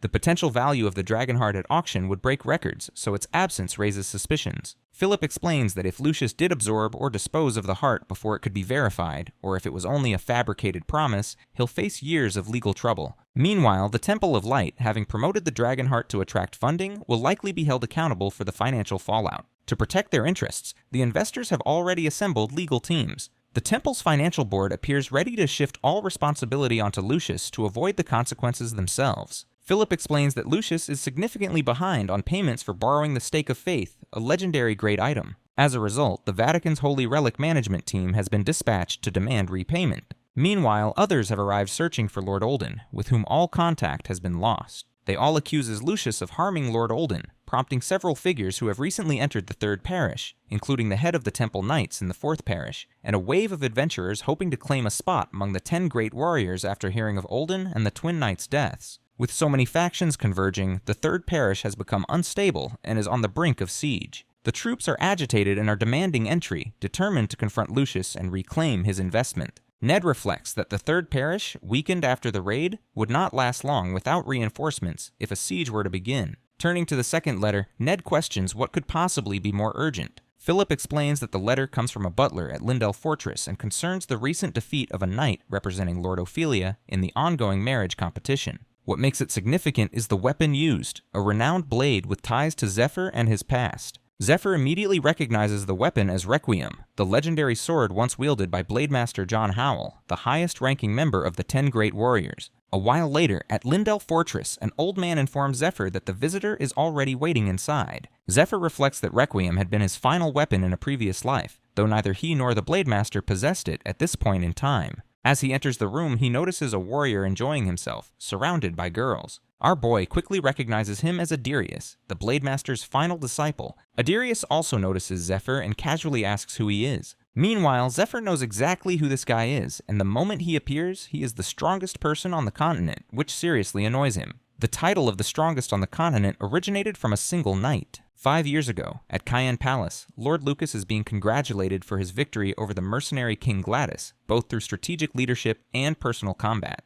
Despite the praise, Aaron humbly states that he is only the 6th strongest warrior in the land. The revelation shocks everyone, even King Leo, who gets interested in hearing about it. So Aaron lists those stronger than himself. At the top is Blademaster John Howell, followed by Henrik the Grand Sorcerer, Roland the Blessed Knight of the Sky Temple, and others. In 7th place, he names Daryl. 8th is the Dominique from Temple of Light. 9th, the mercenary King Gladys, and in 10th place, the Twin Knights. Back in the present, before Zephyr's departure to Lindell, Philip Pilgrim recalls how Lucius's popularity helped the ranking spread quickly across the continent. Many self-proclaimed warriors challenged those on the list, only to be defeated, further solidifying the rankings. Over time, the list became widely accepted as the official ranking of the 10 Great Warriors. After the execution of the mercenary king for treason, Ophelia rose to 9th place by defeating the Twin Knights. Since then, the rankings have remained unchanged for 2 years. Daryl reflects on an encounter 7 years earlier, when he fought a powerful human knight near the forest's edge, unaware then of the knight's fame.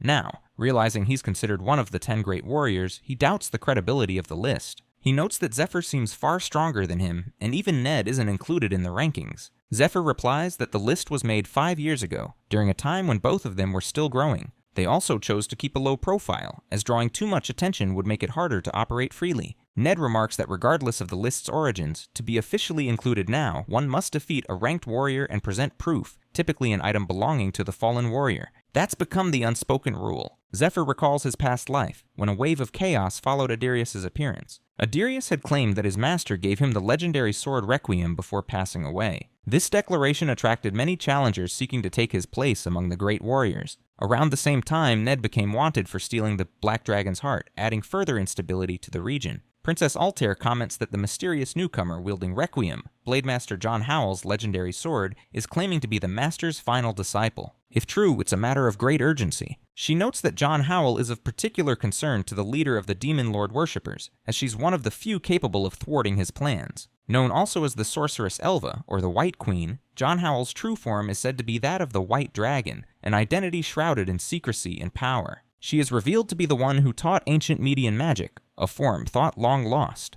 Elise is surprised to hear of a dragon disciple for the first time, and wonders how such magic resurfaced. She notes how the princess seems to attract rare fortune. Meanwhile, Daryl questions the name John, assuming it's male, but Kiara explains that names often vary, and John might be a play on the sword technique or simply a false identity. What shocks them most is the claim that this woman is a dragon disciple. Edwin brings up the legend that the White Dragon was supposedly killed by the Black Dragon 1,000 years ago. Altair, however, corrects him, noting that the White Dragon was not killed but sealed away, and every 100 years sends a physical incarnation into the world to train a new disciple. Princess Altair explains that her own master's incarnation disappeared 6 years ago, when its time in the physical world ended. That raises the question, how could this new disciple have been trained by her since then? Kiara speculates that the guy might be lying, but Princess Altair silently concludes that Adirius is indeed her master's disciple, something she knows through Zephyr. However, revealing this openly would raise difficult questions, especially since only she and Ned know about the future. She decides the safest path is to guide the conversation naturally without exposing too much. Philip Pilgrim then shifts focus to the real concern,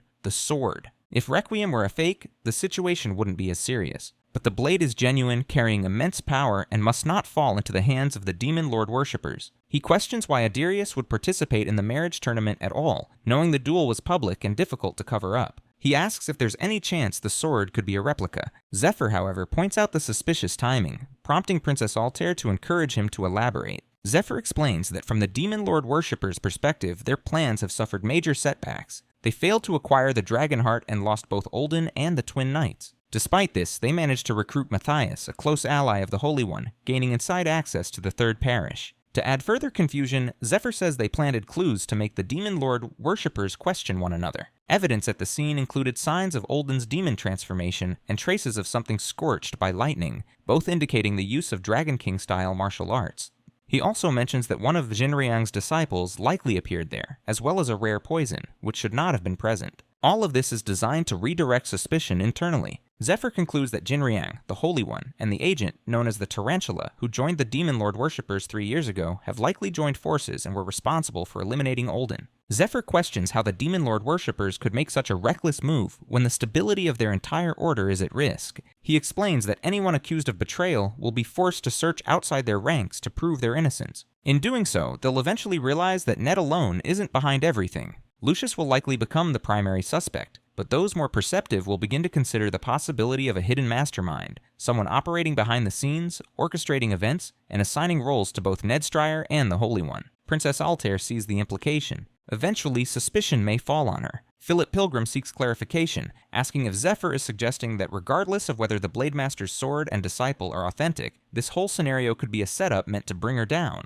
Zephyr confirms this, pointing out how conveniently Aedirius has appeared, and how dangerous it would be for the princess to travel to Lindell now. They discuss how to verify the sword's authenticity. Princess Altair mentions that Requiem, the Blademaster's sword, is said to react to dragon hearts. If Zephyr touches it, he might sense something. He agrees to travel to Lindell immediately. If the sword is real, he will retrieve it. If it's part of a trap, he will handle it himself. With that, he arrives in Lindell before sunset. On the other side, Aedirius waits, having expected the princess, and asks about Zephyr's identity. Zephyr, meanwhile, believes the head of the Demon Lord worshippers has likely heard rumors about Aedirius by now, though he won't act just yet. Despite his wariness toward the Blademaster, he doesn't expect any major interference for the next 2 years. Zephyr didn't come here because of Aedirius' fame, but for another reason altogether. Noticing him, one of the girls challenges Zephyr, defending Aedirius' win and inviting him to speak. Before the situation escalates, Aedirius calmly steps forward, joking that his master said he'd meet interesting warriors here. He seems amused at how quickly he's found someone worth fighting. When Aedirius offers to take their fight elsewhere, Zephyr agrees but warns him to listen carefully. Internally, Zephyr senses his arrogance, almost as if he expects to be followed like a master commands a dog. He activates the unique dragon ability called Dragon Tongue, and as it activates, Aedirius finds his body moving against his will and collapses, confused. Without further comment, Zephyr turns and walks away. His girls, watching it all unfold in panic, wonder what they should do next. She notes that Aedirius has been taken away and whatever skill Zephyr used had an unusual and powerful effect. The girl, whose name is Nina, suggests they should go help Aedirius, concerned by the dangerous look in Zephyr's eyes. However, a nun dispatched from the Sky Temple to Baron family intervenes, saying there's no need. She believes Aedirius can handle the situation on his own, and advises them to stay out of it. She also recalls the day Aedirius first arrived at the fortress, as Aedirius was sitting quietly at the edge of a building when Nina joined him. She expressed regret that a month has already passed and apologizes for keeping him at their fortress. She encouraged him to seek out Princess Altair, just as his teacher had wanted.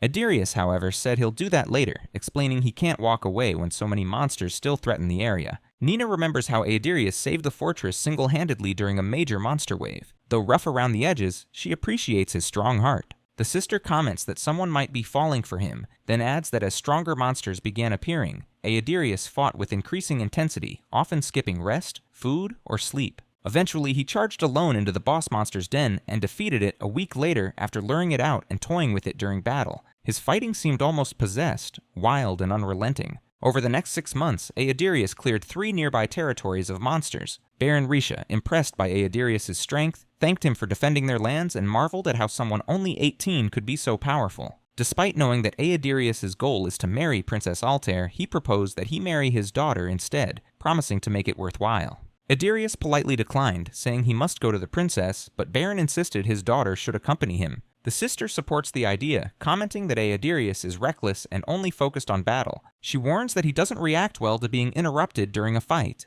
When Nina asks for guidance, she suggests they follow Aedirius from a distance and observe in secret. Meanwhile, outside, Zephyr is calmly served tea while Aedirius lies tied up on the ground. However, Aedirius soon manages to free himself from the restraints, shouting triumphantly that he is free. Zephyr observes this with mild surprise. Most knights would take at least 30 minutes to break a basic dragon tongue, yet Aedirius manages it in just 12 minutes, a clear sign of the powerful item in his possession. Aedirius also hadn't expected a human to use such advanced dragon-related magic, and the sensation reminds him of his own master. Meanwhile, he speculates about Zephyr's true nature, wondering if he's a dragon servant, or perhaps carrying a dragon heart. He uses Cradle of the Earth, a rare ability tied to the white dragon, which allows the user to hide items in an underground inventory. Aedirius quickly decides it doesn't matter. His master warned him never to go easy on opponents like Zephyr. He formally introduces himself, a disciple of Blademaster John Howell. Seeing him, our boy knows why he stands above most warriors. Exceptional natural talent, elite training, and a legendary item.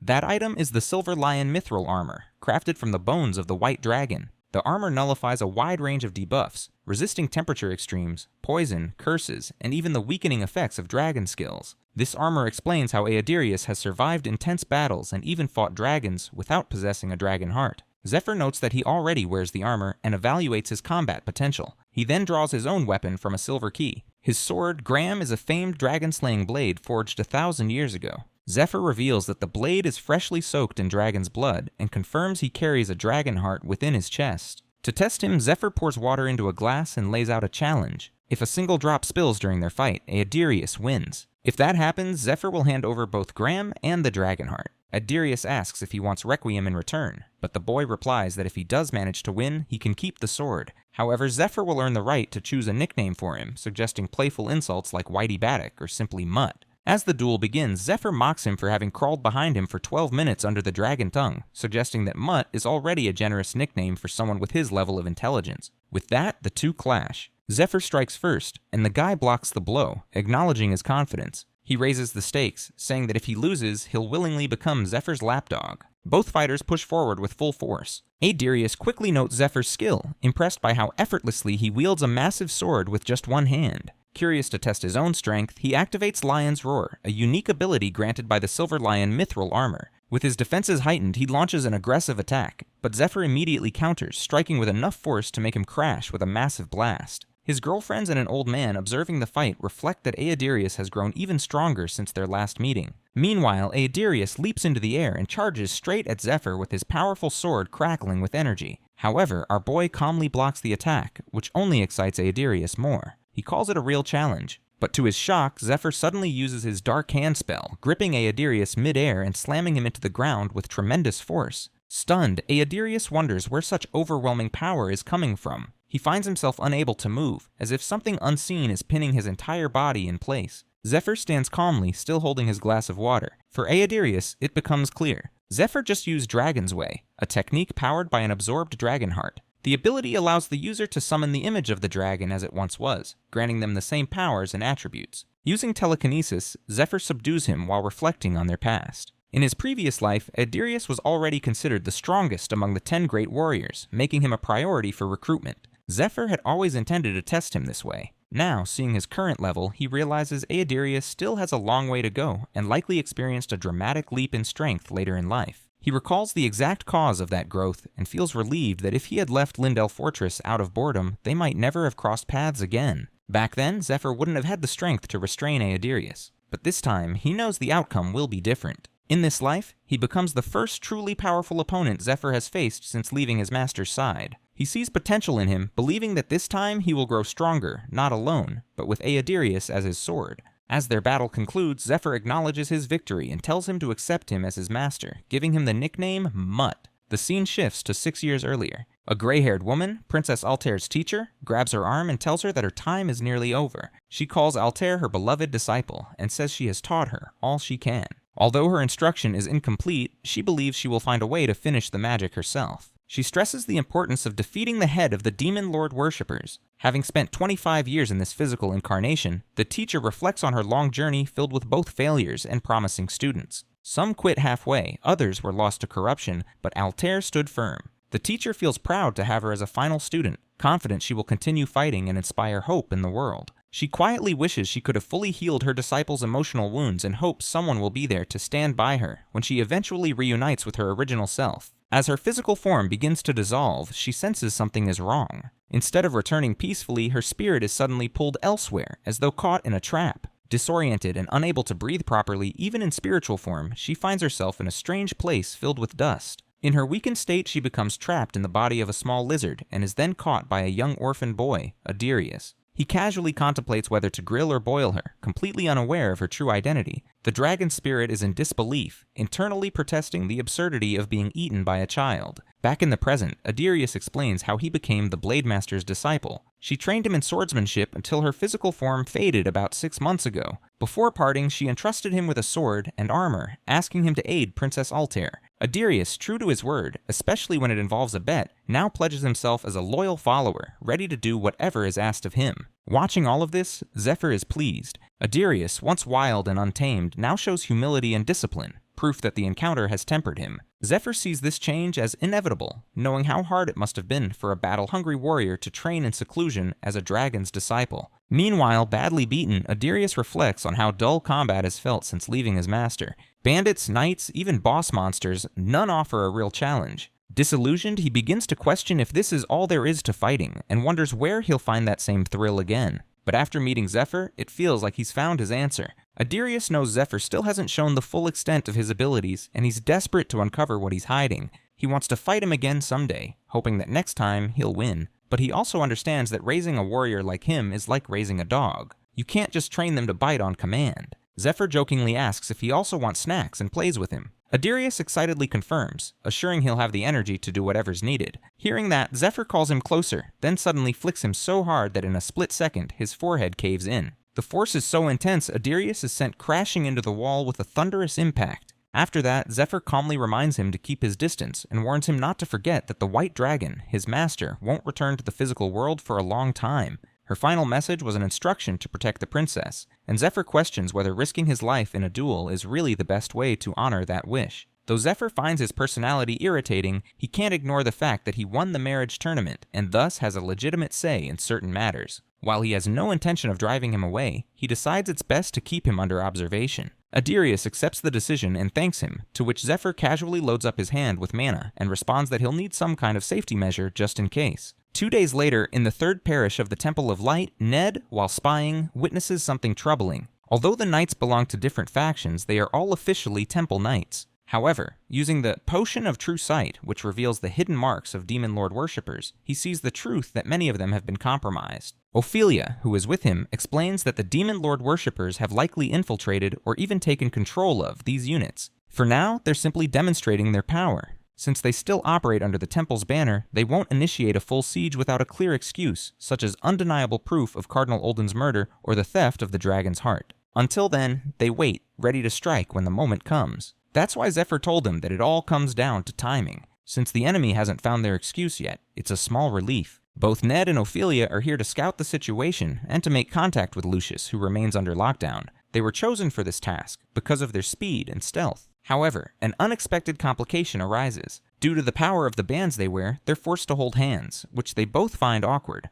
Just before leaving the great elfin forest, the elfin queen gave them these bracelets. According to her, holding hands while wearing them activates a combined stealth effect, something they now have no choice but to rely on. Both of them feel annoyed at the idea of having to hold hands, but Altair reminded them that they already agreed to it. She explained that their mission included stopping individuals with exceptional abilities from interfering, people like the smiling woman. Ophelia was the only one capable of recognizing her, which makes her presence essential. Meanwhile, the third parish is already preparing for an invasion. They've used enchanted items to set traps and build hidden tombs, turning the entire parish into a makeshift dungeon. The one who helped Lucius set up the traps was Ned, so he knew exactly where each item is placed and how they work. Altair saw the value in both of them working together and encouraged them to hold hands to maintain their shared stealth. The suggestion made them both visibly uncomfortable, leaving them wondering what exactly they've gotten themselves into. A while back, after the dragon raid ended, Altair ordered the party members from Danakil in the Magic Tower to remain in the forest for a while. She also instructed the healers to assist with recovery during that time. Meanwhile, the mage Milia felt nervous about the assignment.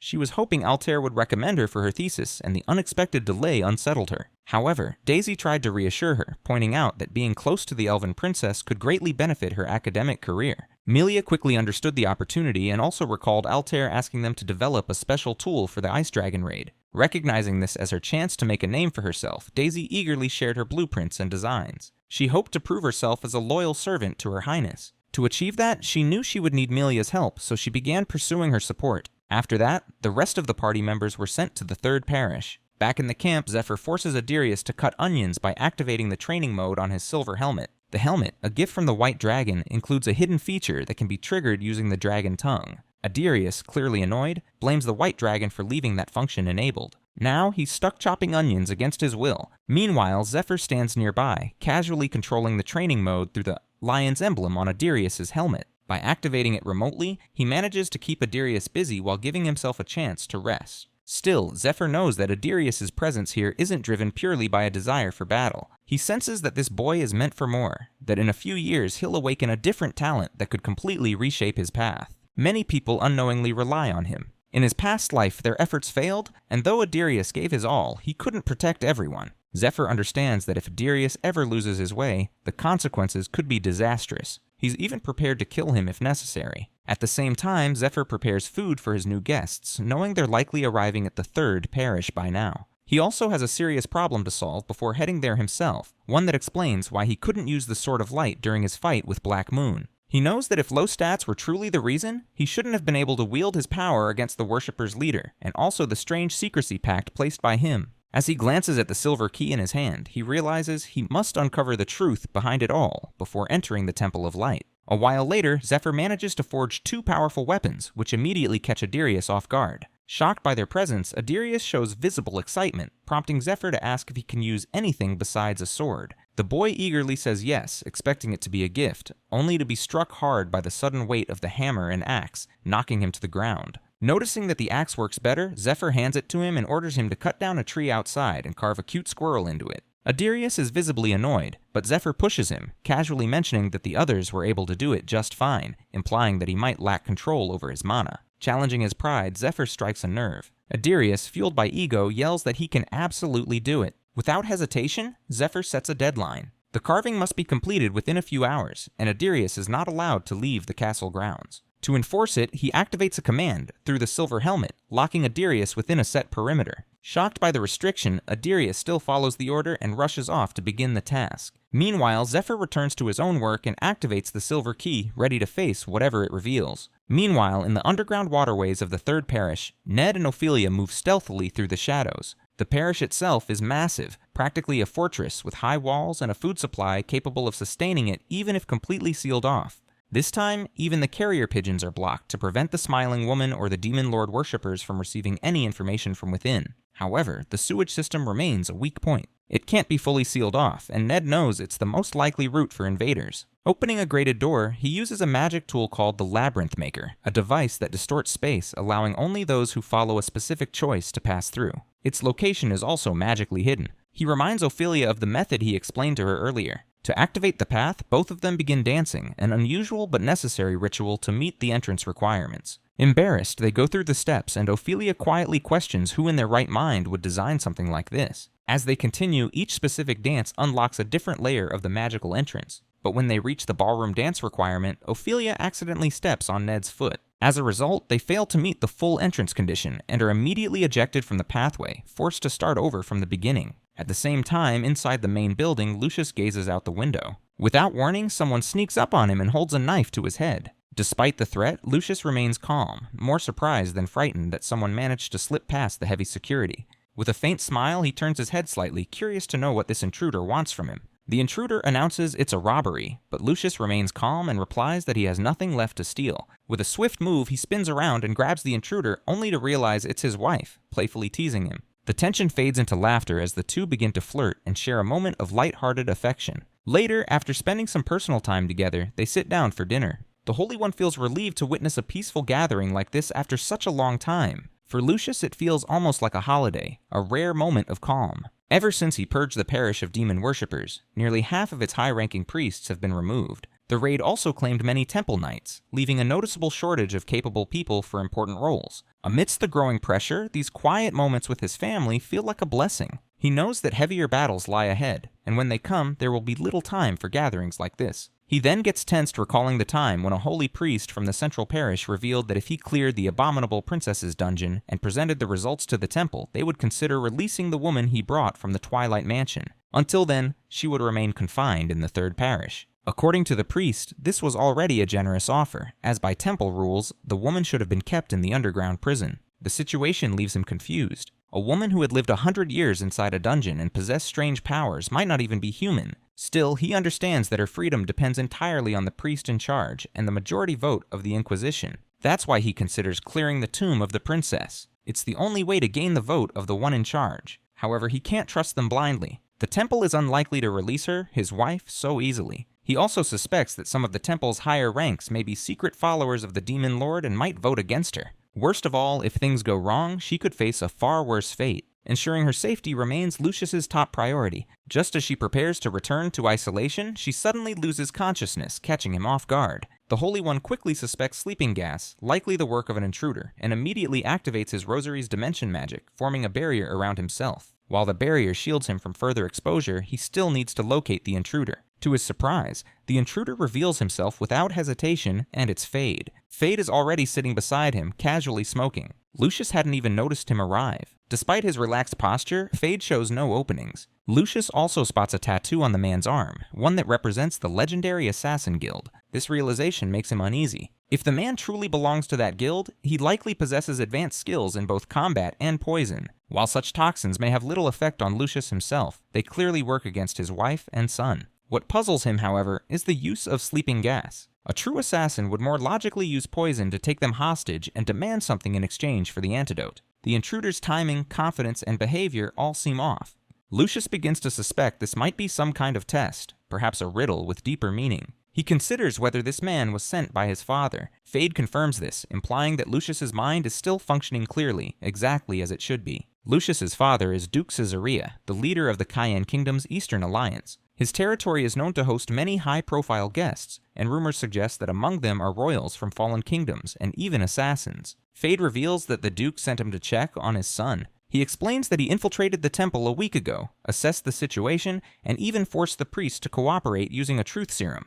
He also confirmed whether Lucius had been infected with the worm or not. This information catches Lucius off guard, but he quickly seizes the opportunity to make a request. He asks Fade to inform his father that he intends to repay the loss of the dragon heart by investing in the princess. Fade agrees and adds that Lucius's wife and son will wake in 6 hours, so there's no need to use purification magic. With that settled, Fade shifts to the original purpose of his visit. His expression turns serious as he asks about Zephyr. Lucius begins to question how Fade knows that name, but Fade quickly interrupts, warning him that he isn't the one who should be asking questions. Instead, he should be thinking about the consequences of giving the wrong answer. Fade goes on to reveal that he has poisoned the top 50 priests with a slow-acting toxin and spread traces of it throughout the area. Eventually, they will be forced to escape through the culvert. This deeply worries Lucius. The culvert is part of the sewage system, and if even one of them escapes that way, their testimony will give others a reason to act. Those who have been waiting for justification to move against him, perhaps even launch a siege, will find what they need. Fade then opens a small bottle containing the antidote and offers to hand it over, but only if Lucius reveals everything he knows about Zephyr. The third parish culvert is no ordinary passage. It's surrounded by a space-distorting force field, requiring designated magic to enter. However, anything inside can exit without restriction. Security measures are in place, including stationed soldiers, but the strongest layer of defense lies in the hidden runestones and the magic formation that connects them, completely invisible to the naked eye. Their purpose is simple: to trigger alarms if anyone passes through without authorization. Soon enough, Lucius hears multiple alarms ringing in succession, confirming what Fade had already told him. Fade presses further, warning that only 5 minutes remain, and demands the information quickly. Despite the urgency, Lucius remains firm. He argues that his knights are already deployed in the chamber beside the culvert and will be able to subdue the priests with ease. At the same time, Lucius realizes something important. Fade has offered him the antidote, yet insists the priests are already in the culvert. This suggests the poison can be purged remotely, even without the antidote. Charging his holy light into his relic, Lucius confidently concludes that if he defeats Fade now, he may still find a way to forcefully detoxify the affected priests. Feeling that the balance has shifted in his favor, the Holy One demands to know who Fade really is. But Fade is already one step ahead, without hesitation. He pulls out the rosaries of Lucius's knights and calmly reveals that they've all already been put to sleep. Meanwhile, in the knights' waiting room, they are all already deep in sleep, lost in their own dream worlds. Back in the chamber, Fade draws his blade and points it at Lucius, stating that the only one at a disadvantage here is Lucius, whether he wants to fight or prolong this. But before he can finish, someone strikes him from behind with a powerful thunderclap-like slap. It's Ned. Fade reels in shock. Despite being on guard, this man still managed to land a hit. For a moment, he wonders if it's Lucius's trick. But seeing Lucius just as surprised, he realizes it's not. His head begins to spin, and he starts to feel disoriented while a strange scent lingers in the air. While he had been focused on the room, something unfamiliar must have slipped past his senses. Unbeknownst to him, it's Ned's mist bracelet, an artifact with an exceptionally strong stealth effect. Even when only one side of the pair is worn, Fade grows increasingly uneasy. Observing Ned's stance, he realizes the man is intentionally hiding his weapon, keeping his moves unpredictable. Meanwhile, Ned sticks to a hit-and-run strategy, fully aware that getting caught in close combat with a poison user like Fade could be dangerous. Suddenly, Fade draws his whipsword and begins swinging it wildly. The whip is laced with poison, and his attacks sweep through the entire area, leaving little room for mistakes. Still, Ned manages to dodge each strike with precision. As he evades, he recalls something Zephyr told him about Fade, and that if the chance ever came, he should try to convince him to join their party. Ned feels slightly concerned, but according to Zephyr, he's the perfect person for this task. Fade is someone who doesn't respect the weak, so if Ned can beat him, there's a strong chance he'll join their side. Zephyr also warned that Fade is a poison user, and one of his toxins enhances his physical strength. Depending on the type and amount used, the intensity of that boost can vary. However, even at its peak, it won't surpass Ned's strength. Ned knows Zephyr is once again sending him to do something ridiculous, but deep down, he understands why. Zephyr trusts him, not just because of his strength, but because Ned is the only one capable of dispelling stealth magic. On top of that, he carries the blessing of the Elf Queen, making him uniquely suited for this encounter. Back in the present, Lucius breathes a sigh of relief upon seeing Ned. His presence confirms that the dragon raid was also a success. With that in mind, Lucius understands what he must do next. Meanwhile, Fade stands face to face with Ned, still trying to make sense of what just happened. He's puzzled, not just about how his stealth was broken, but also by the strange force Ned used on him. Something about it feels oddly familiar. Meanwhile, in the culverts, Ophelia takes down the poisoned priests and feels grateful that she stayed near the entrance, especially after stepping on Ned's foot 12 times during their dance. However, it's already been an hour since Ned went in, and she knows it's time to follow. To prepare, she uses a magical seed given by the elves. As she pours water over it, the seed transforms into a large, root-covered tree creature. Once it fully forms, she instructs it to guard the entrance, then hurries in, concerned that Ned might be in a situation where he needs her support. Elsewhere, in the angel room, Mercedes hears loud crashing sounds coming from the main hall. She rushes in, only to find Zephyr already there. Surprised, she demands an explanation for his sudden arrival. Zephyr, however, brushes her off, casually claiming that he's just upgrading the place's exterior. Without waiting for a reply, he begins smashing furniture and ornaments with his axe, shocking Mercedes. She starts yelling at him to stop, insisting that the items are valuable and irreplaceable, but Zephyr, visibly irritated, insists that he'll replace them with better ones once he's done. Just as he raises his axe again, the ancient turtle-shaped clock in the room lets out a loud chime. Zephyr pauses, muttering that time's up. He then presents Mercedes a large marinated rack of blue dragon ribs that he prepared using his grandfather's recipe. The dish is coated with a special poison, as a normal knife can't even leave a scratch on the meat. According to him, he used a toxin called Venom Spear, then purified it using black moonstone to remove the poison's harmful properties. After neutralizing its effect, he sealed the purified venom into a jar in liquid form. To cook the ribs, he uses weak flames produced from dragon breath, applying just enough heat to slowly roast the meat until it reaches perfect tenderness. The result is a rare delicacy.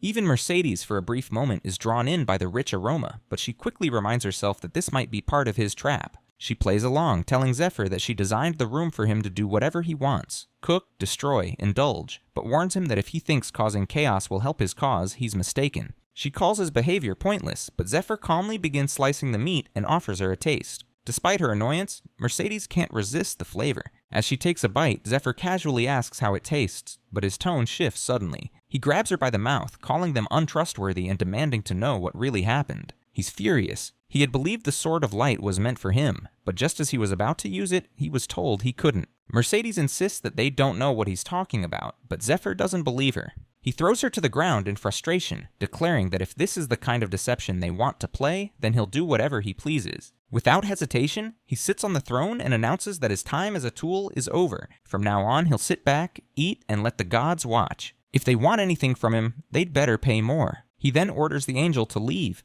Mercedes, enraged by his arrogance, can't believe a mere human dares speak to them this way and act so shamelessly. Just as she prepares to retaliate, 2 glowing letters descend from the sky and crash before them. She's stunned that the gods have actually responded to his tantrum. She turns to Zephyr and congratulates him, saying he's gotten what he wanted. Zephyr, slightly confused, listens as she explains. These are sealed letters from the gods, each containing divine explanations and rewards. However, he can only open one. Once he chooses, the other will vanish. The 2 letters are from the god of light and the god of sky. And now Zephyr must choose between them. Back in the 3rd parish, Ned and Fade clash, both swinging their blades with precision. Fade, however, has already interrogated the nun Rose. Under torture, she revealed that Zephyr was using a strange fighting style she had never seen before. She also claimed he used to inject himself with poison through a needle, and that the last time she saw him, he was following the Saints' raid party. That was all she knew. Now, as Fade fights, he is certain the one facing him is Ned, while the man with silver hair will be Zephyr. Still, something about Ned's movements unsettles him. The way he fights seems to reveal something deeper, something about who he truly is. As their swords collide, Fade asks how he acquired these skills so quickly and what he might have been doing 4 years ago. He suspects that he might have been trained in Eastern martial arts, and perhaps once worked as an assassin. Distracted by the thought, Ned launches a strike, but Fade blocks it and counters with a barrage of poison needles. Ned quickly neutralizes them all, but he follows up with a cloud of poison smoke. Ned stays one step ahead, dispersing the smoke with a sharp clap that sends out a shockwave, catching Fade off guard. Only then does Fade realize that during their fight, Lucius has slipped out through the door. It becomes clear to him that Ned revealed himself to buy time for the Holy One's escape. Still, he finds it foolish that Lucius didn't choose to help Ned instead. Meanwhile, Ned feels confident. Lucius's speed and healing abilities may not be useful in direct combat, but they are ideal for protecting his wife and child. He also knows that defeating Fade will require something special, though the ability's activation conditions are too difficult to meet in a one-on-one fight. For now, his only option is to buy time until reinforcements arrive. During the fight, Ned tries to reason with Fade. He asks whether his revenge is aimed at the one who uses dragon arts, or at their former master. He then reveals that 4 years ago, he too was in isolation, undergoing training. Now, betrayed by the very people he once trusted, he has aligned himself with the Saints' cause against the worshipper's master. He tries to appeal to Fade, pointing out that their goals seem to align and suggesting that they work together. But the guy remains skeptical. He refuses to trust Ned so easily and insists that he is the one who has been deceived, specifically by Zephyr. According to Fade, Zephyr values nothing and discards anyone once they've outlived their usefulness. He recalls how 4 years ago, Zephyr joined the group of Eastern martial artists, only to betray them. As a result, their entire guild was wiped out. Since then, Fade has followed rumors and leads, always trying to track Zephyr down, but never getting close. Until now. He sees this moment as his first real clue and has no intention of letting it slip away. Aware that Ned is trying to stall for reinforcements, he vows to capture and torture him to extract the information he needs. With that, Fade morphs a dragon-shaped sword in his hand, declaring that executing traitors remains his final duty as an assassin. The strange weapon and the energy radiating from it take Ned by surprise. It feels suffocating, making him dizzy and disoriented. Suddenly, Fade charges at him, but Ned finds himself distracted, his mind flashing back to the past. He remembers sensing the same kind of energy before, coming from a corrupted monster that polluted its victim's thoughts. It had been a living weapon used by the Demon Lord's cult. That same fear creeps over him now. But just as Fade closes the distance, a powerful kick sends him crashing to the ground. The guy is stunned, especially when he realizes the strike came from the woman beside him. Even more surprising is the fact that she had approached undetected. A moment later, she lets out a sharp scream, and the guy freezes instantly. At first, he wonders if the scream itself caused it, but then it hits him. She's like him. Right then, Lucius arrives with his priests. Together, they chain Fade to the ground. Now the final task falls to Ned. As he steps forward, Ned recalls the moment the Elf Queen entrusted him with a unique spell. She had warned him that it was dangerous, one sought by humans long ago, though she had refused to give it to them. The spell required him to maintain eye contact and physical contact with the target for 30 seconds. She had made him promise never to abuse it, explaining that it was a power meant to help him recruit a comrade, someone vital in the effort to save mankind. With those words in mind, Ned places his hand firmly on Fade's shoulder and begins to channel the spell. About a month ago, when Zephyr was preparing for the dragon raid, there was a small hut used by Olden's infected subordinates to pass information to him and among themselves. Although Olden was weaker in combat compared to the other apostles, he excelled in intelligence gathering, with contact points spread across the country. He also managed to rise to a high rank within the demon cult due to his strong skills in politics. That, however, is a story of the past. Now, in the same hut, the lifeless bodies of demon cultists lie scattered as the smiling woman steps inside and calmly crushes them underfoot. She's searching for Olden, but the state of the hut tells her everything she needs to know. The cult has descended into chaos following his death. There's no longer any reason to check the other contact points. She begins to suspect that the nobles who have suddenly fallen ill and isolated themselves might be hiding something. Her master's words return to her. Before sending her on this mission, he warned her not to trust anyone outside their sect, not even the cult, because all others care only about deception. He instructed her to investigate everything personally and to execute any traitors herself. At that time, he had also given her his hairpin as a token of proof so others would recognize her authority. Accepting it, she made a quiet promise not to dishonor the Dragon King's style. Now, as a succeeding disciple, her first task is clear. She will save her master, who has been imprisoned unjustly. However, the master himself had reasoned that if she helped him escape, it would only make him appear guilty. Instead, he instructed her to deal with the traitors first. As she was leaving, he mentioned that some of the other disciples who had gone to search for his lost brother might be on their way back, and she could receive good news about it soon.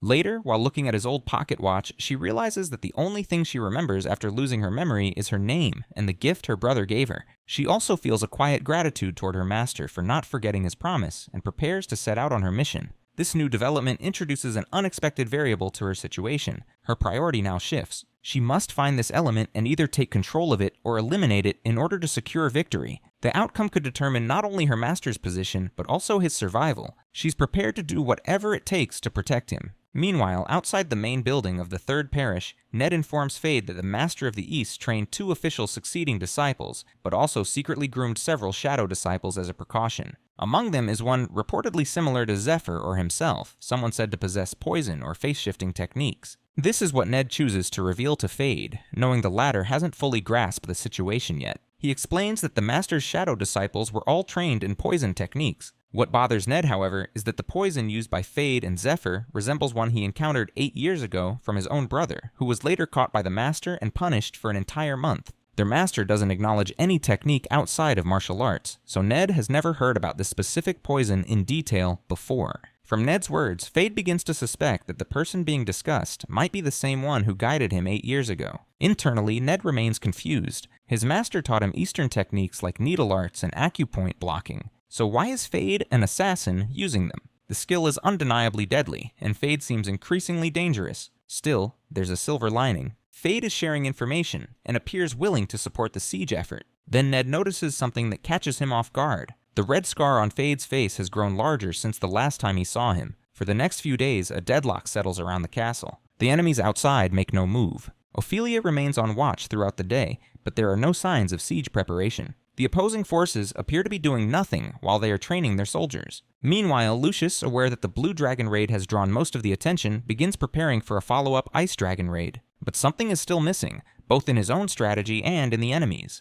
It's as if both sides are waiting, each reaching quietly toward their limit. Then, without warning, the balance breaks. A strange newcomer arrives outside the castle gates. All the soldiers and commanders turn their attention toward him. Lucius, catching sight of the figure, momentarily loses his composure. He can't believe his eyes. It's none other than the old inquisitor of the 3rd Pietra Parish, the former captain of the vanguard party during the raid, Matthias Grimmer. The mages outside recognize him too. To them, he's Lucius's former subordinate, once dismissed from the saint candidacy at a young age, often mocked as the crumb-picking dog of Lucius himself. As the others talk about Matthias, Lucius remains frozen in shock. He clearly remembers seeing Matthias transform into a demon with his own eyes. He had killed him, and the body had turned to ash right in front of him. Ophelia, however, sees through it immediately. She recognizes it as a trick, an illusion created by someone familiar with their history. They likely knew that Matthias's corpse was never recovered. This appears to be the work of the Master of the East, Jin Ryung, who personally trained that weapon, shaping her into a master of disguise and deception. She is the smiling woman, and while Ophelia understands how the trick works, even she finds it strange that they chose to use Matthias as bait.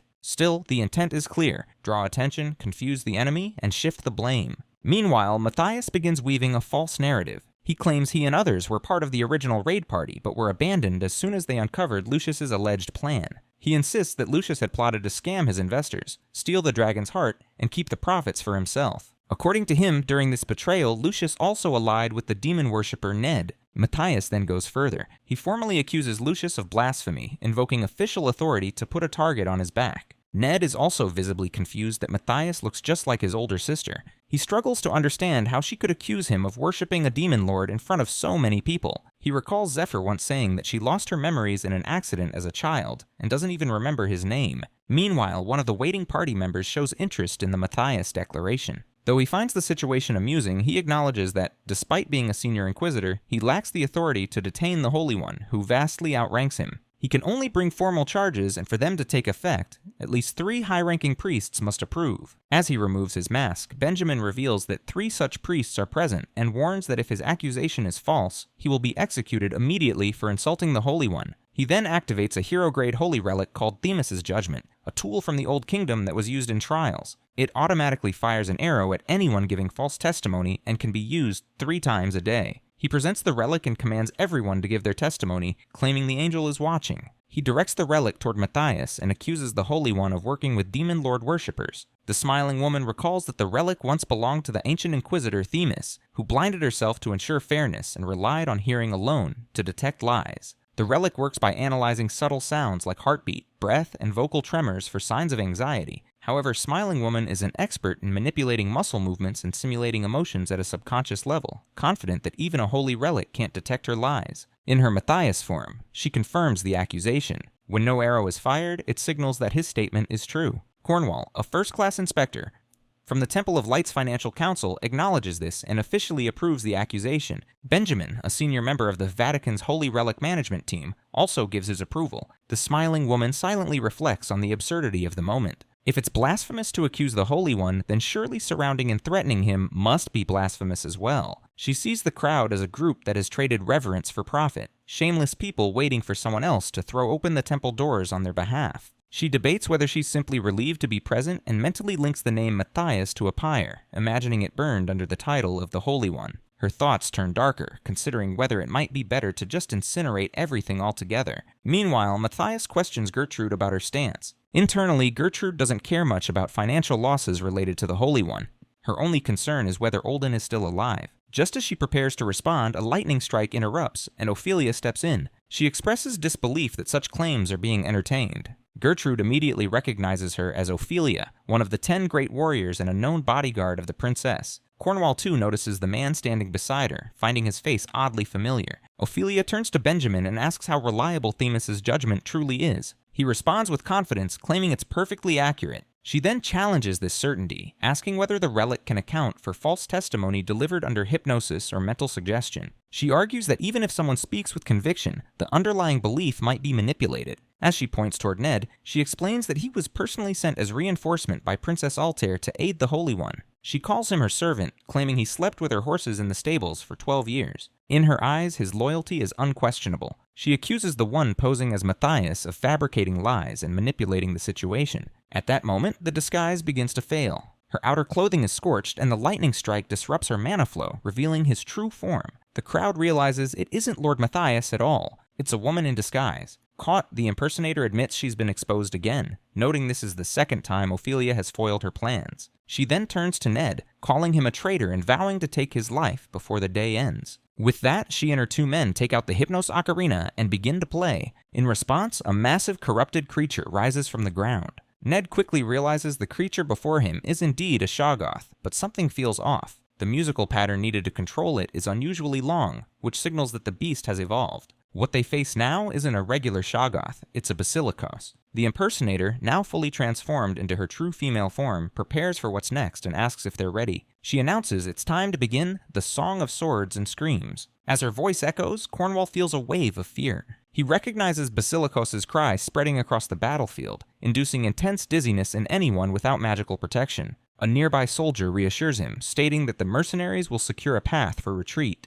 Cornwall soon notices that everyone reacted to a skill the Basilikos had just used. As they move to counterattack, they encounter other monsters. Realizing the scale of the threat, Cornwall identifies it as a full-scale monster attack, with the Basilikos acting as their commander. He reflects that the term Basilikos means small king, and the creature's power certainly lives up to the title. Troops fall back in panic, shouting for help. Benjamin observes the chaos and warns that scattering is dangerous. He recalls that anyone who meets the Basilikos' glowing eyes turns to stone. As he watches people begin to petrify, he summons the Staff of Benevolence. When planted in the ground, it generates a purifying magic circle. Multiple staffs resonate with one another, expanding the circle's protection to a wider area.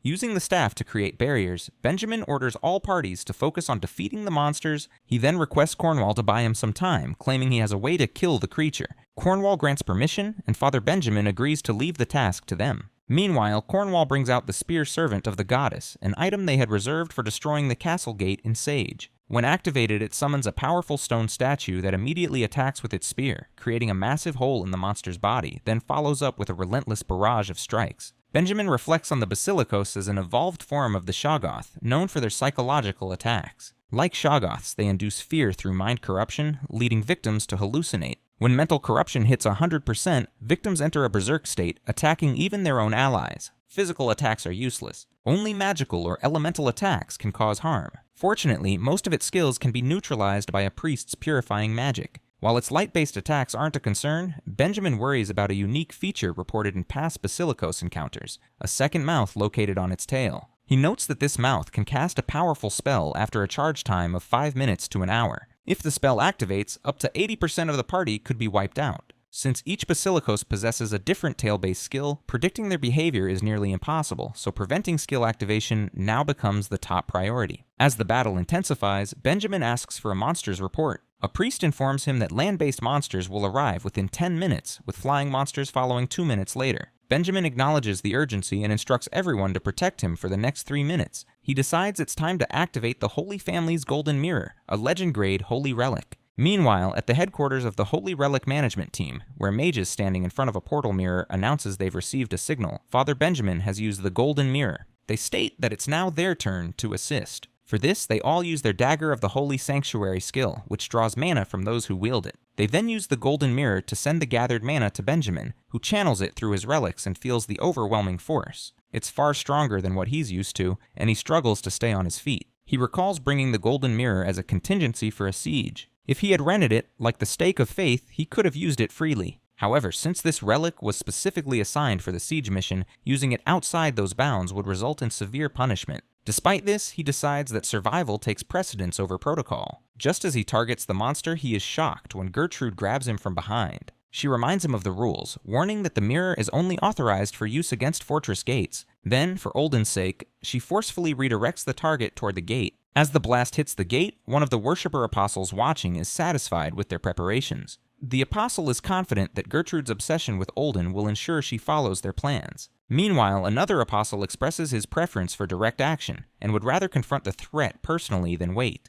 The other understands but insists that an all-out war must remain the last option. He explains that before launching such a campaign, they need to establish clear justification through formal declarations, repeated negotiations, and explicit orders from their superiors. By following these steps, he believes their actions will be seen as justified. Justification, he adds, ensures the backing of powerful allies and honors the rules of war. Ultimately, it means they won't have to fear retaliation from the Golden Dragon, the kingdom's guardian. The apostle named Othello claims he is trying to drain the Holy One of anything valuable while keeping his own position secure in the spotlight. Another member present, Wilhelmina, acknowledges that such behavior is simply how high society operates. She notes that the apostles are bound by rules. They have risen too high within the Temple of Light to give up their influence now. With that, she urges everyone to gather their strength once again and prepare for a second strike. Back in the fight, on interruption, Cornwall demands to know what Benjamin and Gertrude are doing. The two then proceed to fire a third shot from the Golden Mirror. Meanwhile, in the forest near the third parish, a golem guiding Altair's party reports that the assault has begun and they'll reach the weakened temple barrier in 30 minutes.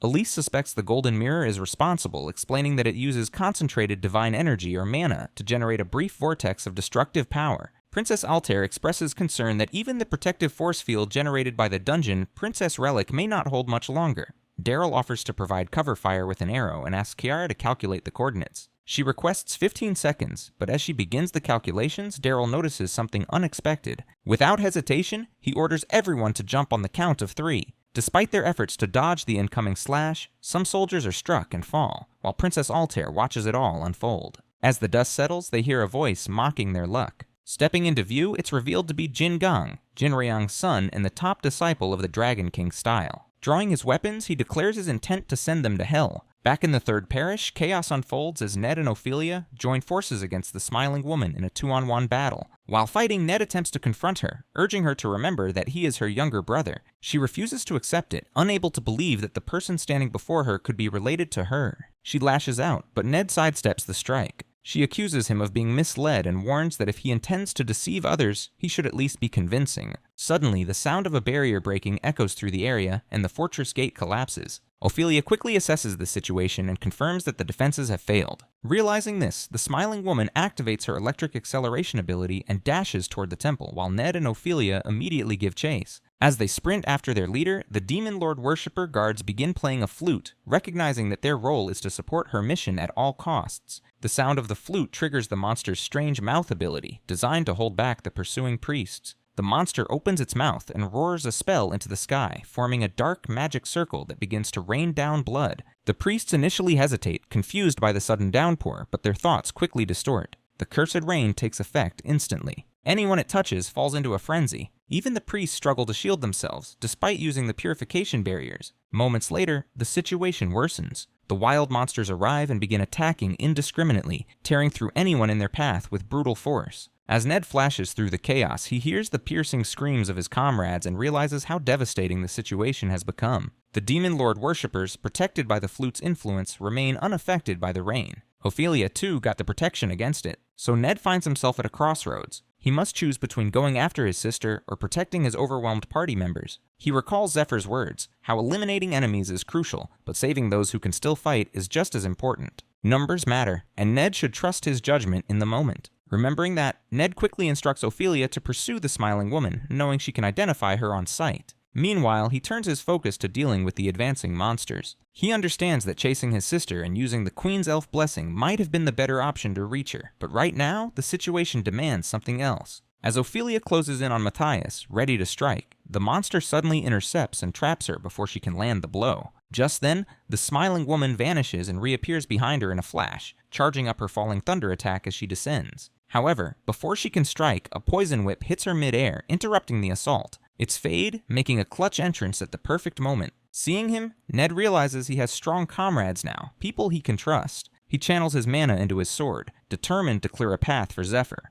With renewed resolve, he begins swinging his blade, cutting down monsters and enemies with his powerful electric innate. As he fights, he reminds himself of Zephyr's dream, to become Altair's king. Ned is confident that helping him achieve that dream will bring this conflict to its rightful end. With that belief, he charges forward, entering the mouth of a massive monster with his sword drawn. Meanwhile, outside in the parish, Lucius speaks into a megaphone, addressing all party members and followers of light. It's the first time they've heard his voice in 50 days, and the sudden broadcast stuns everyone. The Holy One continues, explaining that during those days he prayed to Goddess Arya to deliver their enemies into their hands. Now he announces that he carries her message. According to him, the goddess urges them not to doubt and to treat her followers with the same reverence they would show a god. Those who believe will receive her blessing. He then raises his voice, calling for everyone to witness a miracle. A massive beam of light shoots down from the sky, piercing through the monster's body. As everyone looks up, they see Zephyr in his dragon form, holding a lightning bolt weapon. He shot that from the sky in a brilliant flash, lighting up the battlefield. It turns out he had opened the letter from the goddess of light, and with it, the miracle begins. The other party leaders are stunned when they see the boy wielding the sword of light. They can't believe that someone so young holds a high-ranking item capable of dispelling dark magic. They know that this sword only appears once every few hundred years, and is granted exclusively to a chosen one. Their surprise deepens when they notice that, with the sword in hand, the boy now exhibits dragon-like features and radiates an aura strikingly similar to that of the gold dragon. Meanwhile, Zephyr reflects on his past life. At this same point in time back then, he had gone largely unnoticed, overshadowed by Adirius, who took the spotlight. But in hindsight, that anonymity gave him the chance to move in silence, ambush enemies, and seize rare opportunities to grow stronger. Now he knows that just like before, he could remain hidden behind figures like Lucius or Daryl, but this time, there's no need. He understands it's finally time to step forward and show himself to the world. Just a few days earlier, inside the Silver Key, Mercedes had revealed something that stuck with him. The voice that once stopped him from using the sword wasn't Arya's, because he cannot hear the voice of a god directly. That moment reminded him of a time when he thought he had heard the goddess's voice through Mercedes, but never actually heard it firsthand. He realizes now that he still doesn't know what Arya truly sounds like. Pushing that thought further, Mercedes also disclosed that while the goddess granted him full permission to wield the Sword of Light, it was the sword itself that rejected him. This brings back another memory. When Mercedes explained that the goddess entrusted him with the sword on one condition, he must protect the Holy One. Only then does everything click into place for Zephyr. He now understands that although he can use the sword freely for 10 months, the moment he carries out the goddess's command, protecting the Holy One, the sword is bound to obey him. 10 months is more than enough time for him to take what he needs. Back in the present, the boy casts his dragon tongue spell, forcing all humans to kneel and freezing the monsters in place. To everyone's shock, the spell works instantly. Everyone stops exactly where they stand. Even Ned and Ophelia fall under its effect. Then, with a single swing, Zephyr slashes through all the frozen monsters, leaving the smiling woman stunned. She doesn't understand what just happened, but quickly realizes that the figure before her isn't the saint with the dragon heart. It's a dragonoid. Now aware of the threat, she knows the only option left is to retreat. Fortunately for her, the chaos Zephyr caused gives her just enough time to shift her appearance. As she prepares to flee, something strikes her from behind, leaving her dazed. It's Fade, once again arriving at the perfect moment. He was watching closely and noticed that she stole someone's cape and altered her energy signature to mimic someone else. But he never lost track of her. He's certain it's her because he previously marked her with a uniquely scented poison. The scent remains, allowing him to locate her easily by smell alone. Realizing this, the woman silently acknowledges his rare talent. Meanwhile, Zephyr remains deep in thought, aware of how powerful he has become. With the Sword of Light and the 2 dragon hearts within him, thanks to Yggdrasil, his current output reaches 24.5% for both hearts. With all this power, he knows there's no longer any need to hide who he is. He only needs to wait for the right moment to reveal his identity and claim the missing piece of the puzzle. In his past life, no matter how strong he became, people never believed in him. They saw him as inferior simply because he was a slave. That perception cost him valuable opportunities and was partly to blame for his and Altair's eventual separation. Zephyr finds it ironic now. Despite being the only one capable of saving them, the powerful figures of that time refused to acknowledge him. They never allowed him to take a leading role, all because of pride and ego, even in situations where cooperation was essential to survive. Still, despite their stubbornness, he chose to help them. He knew he needed numbers to face the overwhelming enemies ahead, and powerful allies were necessary regardless of their attitudes. Now in the present, he understands that he can't win the Great War with just a handful of elites. They need someone the people can rally behind, and that role is determined by the one who holds the Sword of Light. Right now, that person is Zephyr, with undeniable proof of his status as the Chosen One in his hands. Even Lucius kneels before him, saying he has been waiting for this moment. Zephyr confirms that he completed what Lucius had asked of him. Then, from within his silver key, he pulls out the severed head of the blue dragon, presenting it to reveal the deeper issue, the corruption rooted in Danakil. Seeing the dragon's head, the leaders are in complete disbelief. That same day, Lucius's public prayer spreads rapidly across the entire continent. News of the Chosen One's appearance reaches every region, accompanied by letters urging officials and nobles to recognize the decision of the Goddess of Light. The message also mentions the presence of the Dragon Heart, reinforcing the Chosen One's legitimacy. Upon reading it, the royal court expresses concern. It feels dangerously close to embezzlement or overreach, but with the goddess's name involved, the matter becomes nearly impossible to challenge. Moreover, many witness the event firsthand, and they know that no one will question the disappearance of the Dragon Heart. With all these factors in play, it becomes clear that Lucius and Zephyr have secured a significant victory. Zephyr is now seen as the central figure in the unfolding story of this world. In response, the people begin the official prayers to Goddess Arya, asking for her eternal light and guidance. The scene shifts to Jin Gong as he recalls his earlier days, when he stood out as the most gifted among all the disciples of the Dragon King style. Born with an exceptional physique, he quickly grasped the core principles of martial arts. Even after accepting the demon worshipper's worm, he continued to grow and gained incredible power. His name, meaning strong dragon, seemed perfectly suited to his identity. He sees himself as powerful and firmly on the right path, though he holds a deep dislike for his father, who constantly speaks of returning east to reclaim his throne. Jin Gong also considers Ned foolish and stubborn for refusing the worm. In his view, everyone else is mistaken. He believes that with the world on the verge of collapse, there's no point in clinging to loyalty or pride. Rejecting the worm to him is nothing more than empty ego. Jin Gong is convinced that in the end times, such values will become irrelevant. The only thing that will matter is who possesses the demon's power capable of adapting beyond the fragile limits of humanity. That, he believes, is the reason both his father exiled him from the East and why Ned turned against him. Despite this, he holds no respect for Ned and believes he alone is destined to become the true dragon. However, things haven't unfolded as he expected. At present, Jin Gang is trapped, bound by magical roots and enchanted hand seals cast by Altair's party, including Daryl. He doesn't understand why he's being held. Altair, however, recognizes him immediately as Ned's elder brother and acknowledges that Jin Gang is clearly stronger than all his siblings, having already defeated dozens of Dragon King-style disciples on his own. However, they manage to trap Jin Gang. While holding him in place with her dark hand and ghost spells, Altair calmly remarks that he should have brought healers with him. Meanwhile, Kiara supports the fight by casting her root spell combined with Pollen Rush, dealing with the remaining Demon Lord worshippers who arrived alongside Jin Gang. Elise tends to healing duties, keeping the party in fighting condition. Daryl's enchanted bow, empowered by Elise's buffs, proves especially effective. His boosted speed allows him to slow down and damage the enemy group significantly. As the battle winds down, Altair looks at Jin Gang and tells him he made a critical mistake by letting his guard down and allowing them time to channel their buff spells. She says his downfall is the result of his own carelessness. Hearing this, Jin Gang grows furious and begins shouting curses at her, but before he can finish, one of Daryl's arrows strikes him directly in the head, blasting it apart. Altair watches as Jin Gang collapses. She knows he had no value as a hostage and could have become a serious threat if he had joined forces with the smiling woman. In the end, killing him was the safest option. Realizing that Jin Gang was present here, Altair begins to suspect that the smiling woman may now be with Lucius. The flash of light she noticed earlier might have come from Zephyr. As she thinks about this possibility, a slight blush rises on her face, knowing she might see him soon. Afterward, the group scouts the surrounding area, makes sure it's secure, and begins the healing process in preparation to move toward the third parish. At the third parish, Altair's group arrives just as night falls and finally reunites with Zephyr. Meanwhile, the local residents are shocked at the sight of Daryl. It's been centuries since they last saw an elf. Cornwall, observing from a distance, grows puzzled upon seeing Princess Altair standing so close to Zephyr. He begins to wonder if they had known each other before. Fade, also present, sees Zephyr for the first time. Immediately he realizes that Zephyr is not the one he has been searching for. Ned, noticing Fade deep in thought, offers to introduce him to Zephyr.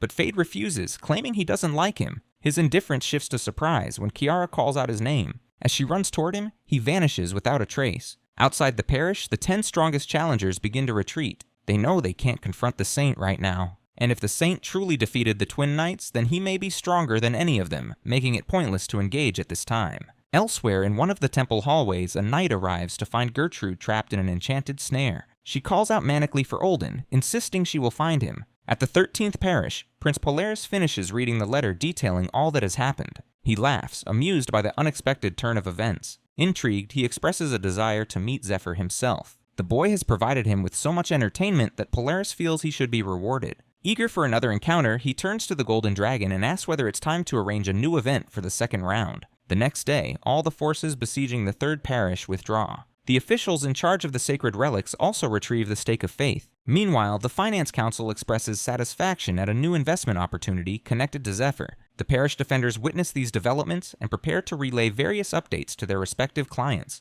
Among the most notable news is a possible change in the Ice Dragon raid plans due to the recent arrival of a Dragon Slayer. On the other hand, Gertrude and the knights who had secretly entered the parish in search of Olden are captured and placed in jail, awaiting further investigation. The High Priestess, initially troubled by how they can explain Olden's alleged connection to demon worship, is surprised by how smoothly everything turned out. Strangely, those involved appear to have lost their memories, which prevents any complications. The priest standing nearby remarks that the situation could have escalated had news of Olden's death become public. He also suspects that the Fourth Parish may still be plotting something and believes their retreat is only temporary. To the High Priestess, it almost seems as though the situation has been resolved, yet something still feels unfinished. While they escort Lucius, he overhears the conversation and surprises them by confidently declaring it a straightforward victory. In hindsight, he is right. They managed to handle the grime-smiling woman, and even the angel herself appeared, delivering a letter from the goddess of light directly to Lucius. Before departing, she simply reminded him to continue offering prayers. As the Holy One opened the letter, it revealed that an emissary of the goddess would soon arrive from the haven carrying a divine artifact. Lucius felt deeply honored that the goddess herself sent a message and immediately assumed the emissary was Zephyr. He became fully committed to fulfilling any task she required. What Lucius didn't know was that the letter was a forgery, written by Zephyr himself after bribing an angel during the Dragon Corpse barbecue.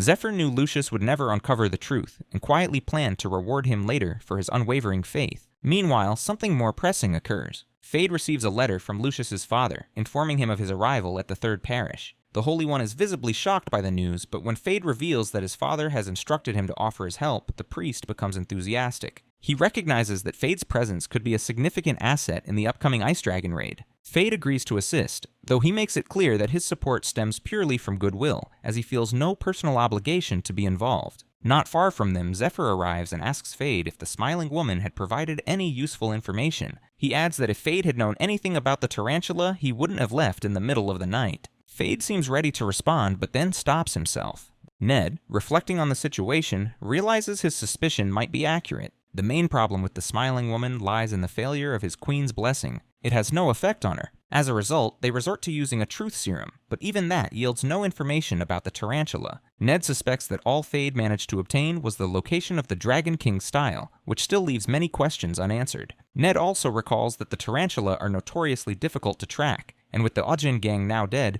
the only ones who might have information about them are Master and Zephyr. At that moment, Zephyr offers to help Fade take revenge, on the condition that he shares what he knows. He warns him not to refuse. With a sudden burst of movement, Zephyr flashes close to Fade, startling him. Caught off guard, Fade quickly agrees to listen. Later, the entire group gathers for a meeting, where the new party member, Adirius, introduces himself as the wielder of the Requiem sword and a disciple of the White Dragon. He explains that his master instructed him to assist Altair, so he has come to fulfill that order. The group welcomes him warmly, and Altair suggests that he train under Zephyr for the time being. Adirius accepts without hesitation. Though he understands the princess wants him to observe and understand the current situation first, he feels slightly disappointed that he couldn't make a more dramatic entrance by arriving earlier, ideally during the Blue Dragon raid. He holds strong confidence in his own abilities, believing that had he been there, he might have slain the dragon himself with a single strike to the heart. Inwardly, he recalls the words of the White Dragon, that when the Demon Lord descends upon the world, all dragons will follow him and unleash destruction. His mission, therefore, is clear that he must kill them all before the end times arrive. This is what his master had once told him, while in lizard form, which also implied that he would eventually have to kill the original form of the White Dragon as well. Adirius knows he cannot bring himself to do that. As a result, his goal shifts. Instead of killing, he now aims to prevent the Demon Lord's descent altogether. He also understands that dragons could be powerful allies if used correctly, and their support might make the coming battles much easier. Still, he feels puzzled as to why Altair hasn't considered this possibility. Then he remembers. Perhaps it's fear. A fear that might be affecting everyone seated around the table, clouding their judgment and making it harder for them to think clearly.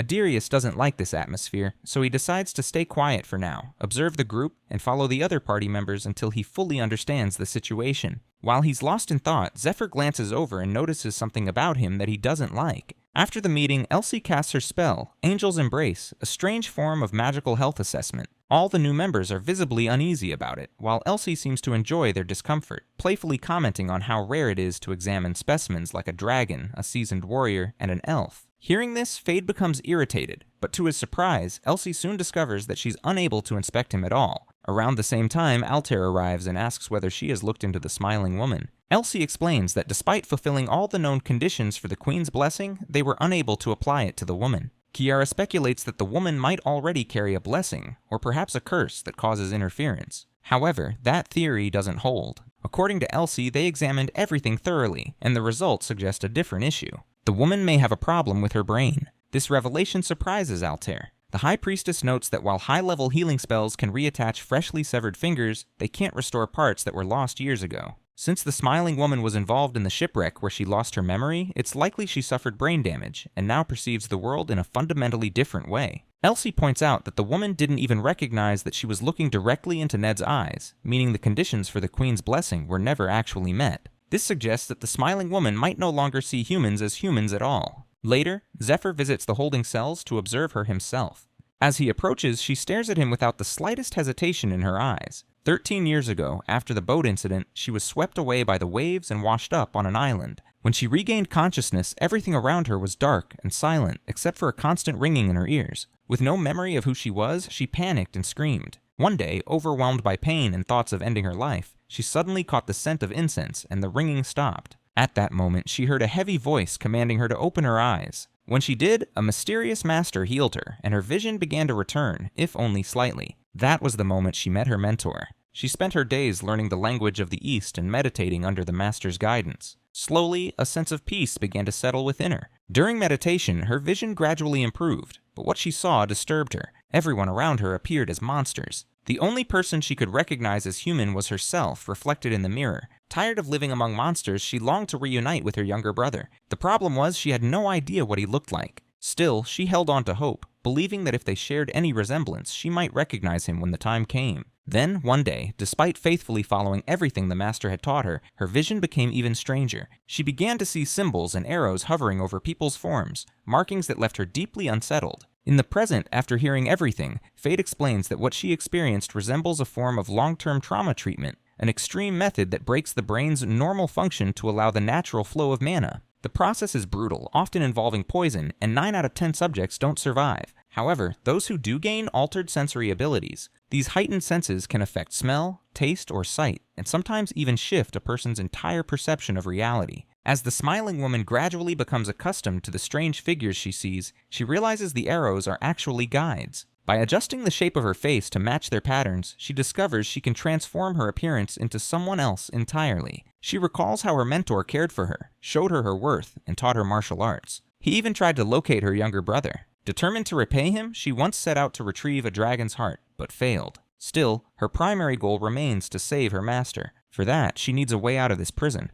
Zephyr manages to extract all this simply by watching her closely. She notices him staring and assumes he's acting strange. She then admits she will be killed if released and makes a final request to take a bath before she dies. Willing to offer any information in exchange, she pleads with him. If he cannot untie her, she asks if he could wash her himself.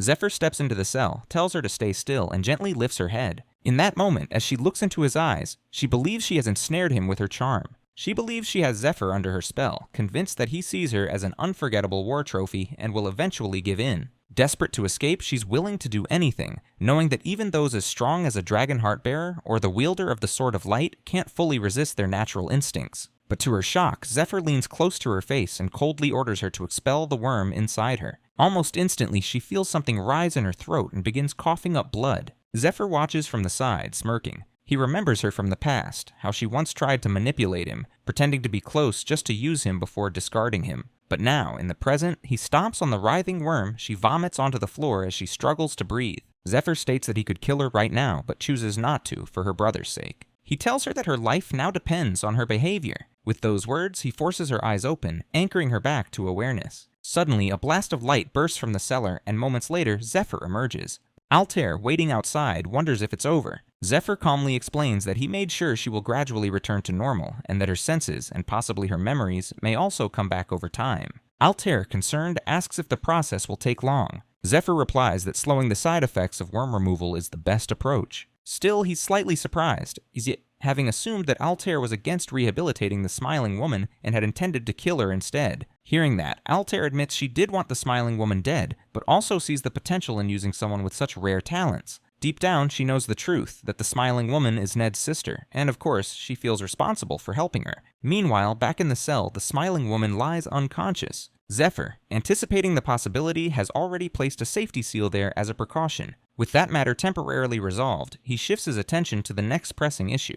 In truth, Zephyr never wanted to meet the smiling woman at all. His original intent was to kill her, but because she is Ned's sister, he had no choice. Even so, the moment he saw her in person, he struggled to suppress the emotions she stirred. What troubled him even more was the same question he still couldn't answer. Why did so many individuals willingly follow the demon god cult even after learning the truth? Why did they remain loyal to someone who brought ruin? He knows he can't afford to ask those questions. The future he's fighting for depends on holding on to the memories he already carries. As he stands lost in thought, a sandal flies past his head. Looking up, he sees Altair at the top of the stairway, smirking slightly. She had intentionally untied it. The moment feels almost surreal. The dark, narrow stairwell, the chill in the air, and Altair's skin faintly glowing in the low light. It all blurs together. Then, on those cold steps, they share a quiet, intimate moment. Zephyr reflects on how deeply he's been wounded in the past, betrayed time and time again. He had built his world in darkness, where trust had no place. But then Altair came. She offered honesty where others brought lies, and somehow became the reason that no matter how many times he has to start over, he still wants to be with her. The next morning, as the lockdown at the third parish is officially lifted, the council announces a grand ceremony to mark the end of the recent raid. During the banquet that follows, Altair takes the opportunity to reveal her plans for the upcoming Ice Dragon raid. The event also features the spoils from the princess's dungeon raid, along with the presence of several powerful party members, each adding weight and prestige to the gathering. The setup is ideal for attracting investor interest, and Zephyr feels genuinely pleased with how everything is coming together. However, his mood shifts sharply when he spots Polaris entering the main hall, accompanied by a group of knights. Clapping and offering praise, Polaris openly commends Altair, and then turns his attention to Zephyr, highlighting his impressive performance and stating that he had come specifically to meet him in person. The boy, caught off guard, stands in disbelief. He hadn't expected Polaris to appear, and certainly not here. Polaris Albert Cayenne, the first prince of the Cayenne kingdom and the youngest cardinal in the temple, is well known across Aslan. Unlike the sickly second prince, Polaris is celebrated for both his intelligence and appearance, earning him the title of Aslan's brightest star. Zephyr feels uneasy and confused by the unexpected presence of someone with such a status, especially considering Polaris is also the leader of the Demon Lord cult. Before Zephyr can react further, Lucius quickly steps forward to welcome him. Outwardly calm, Lucius is just as unsettled. He knows Polaris has no valid reason to be here, and silently vows not to let Zephyr become his next target. Sensing the tension in the room, Polaris attempts to lighten the atmosphere, reminding everyone that he's merely a priest. Then, with a playful smile, he adds that if people find his presence unpleasant, he's prepared something for them. He snaps his fingers and a group of cheerful children rushes in, surrounding Zephyr. At Polaris' signal, they begin singing in harmony. Zephyr, caught off guard, has no idea what he is trying to accomplish. He then reveals that the children are war refugees and orphans he has personally taken in. He points out that while he himself has limited power to change the world, Zephyr was the one who prevented the recent tragedy at its root. Saying this, he kneels before him and offers thanks. The attendees respond with applause and cheers. Altair, however, remains skeptical. She knows her brother too well to believe he traveled all this way just to offer praise. Something else is at play. Meanwhile, Polaris shifts the topic, smoothly transitioning into a speech about the dungeon bubble collapse and the economic ripple effect it caused across the continent. Polaris explains that new dungeon-related laws have recently been enacted. One of these laws requires that all treasures and loot obtained from dungeon raids must be evaluated by a nationally certified appraiser and reported to the investors. He then reveals another item: values must be assessed based on current market conditions and economic trends. To everyone's surprise, he claims that upon review, the current market value of a black dragon heart is listed as 0 gold. He continues, noting that according to the law, dungeon items do not legally belong to the party until they are officially reported. If any items are used before this reporting, such as healing items or exclusive loot, their value must be reimbursed from the party's profits. Since the dragon heart was valued at 0 gold, Polaris argues that its use should technically cost nothing. However, he implies that this reporting doesn't reflect the truth. At that point, Lucius reacts angrily, but Polaris calmly clarifies that such claims wouldn't come from him directly, but rather from the public. Turning to the room, he addresses everyone, stating that the dragon heart cannot be measured in human currency, as it was used to carry out the goddess's will. Naturally, he concludes, its monetary value would be 0. He then shifts attention back to Zephyr, praising him for acting selflessly, claiming he never cared about treasure or money and acted purely for the sake of the goddess. His tone and words are sweet, but both Lucius and Altair sense something off beneath the surface. Meanwhile, Polaris continues, emphasizing that Zephyr saved everyone from chaos without accepting a single coin in return, which in his view makes the dragon heart priceless. Zephyr, however, grows visibly annoyed by the act. The guy continues, stating that as soon as he heard the news, he rushed to his father and requested that Zephyr's arrest be reversed. He then summons a scroll, explaining that afterward he visited the bishops of every parish and gathered their signatures, all in agreement that Zephyr's actions were a miracle of the goddess and could not be judged by human laws. Placing a hand on the young soldier, he claims that they all respect Zephyr for his help and his sacrifice for humanity. He goes on to announce that the bishops have pledged their full support, promising military aid, resources, and the establishment of a foundation to assist those in need. Hearing this, Lucius realizes the entire scene is an act, but one he didn't expect to unfold this way. The very religious justification they had often used to avoid legal responsibilities is now being turned against them. They are now indirectly forced to provide aid without compensation. If they refuse, the legitimacy of the dragon heart will come under scrutiny, but if they comply, they stand to lose all potential profit. Hearing this, Zephyr glances at Altair, hoping she might intervene. However, he quickly realizes that the one behind all of this is her brother, formerly the Gold Dragon's left arm. He had renounced his claim to the throne and taken priesthood, eventually rising to become a bishop in the Gold Dragon's territory, a position that grants him immense influence. Challenging him is effectively the same as challenging the Golden Dragon itself, making it nearly impossible for anyone to oppose him. The investors, witnessing everything unfold, grow disheartened. Realizing that Polaris is maneuvering to take all the profits for himself, they decide to withdraw, knowing there's no financial gain left for them. At that moment, Polaris steps closer to Zephyr, revealing that he hasn't come to start another war, but simply to defeat him. Despite the tension in the air, Zephyr holds back a laugh, fully aware that the man in front of him is completely absurd. Polaris's actions follow a familiar pattern often used by temple guilds and nobles to suppress smaller guilds and individuals. They start by making vague excuses to cut their targets off from funding, initially keeping their promises once or twice. After that, they begin to stall, claiming the money is still being processed, or that approval is needed from another branch. Eventually, the promised support never arrives. As a result, soldiers are left under-equipped and dungeon raids fail. To keep the strongest members from being recruited by other parties, guilds are forced to overpay them.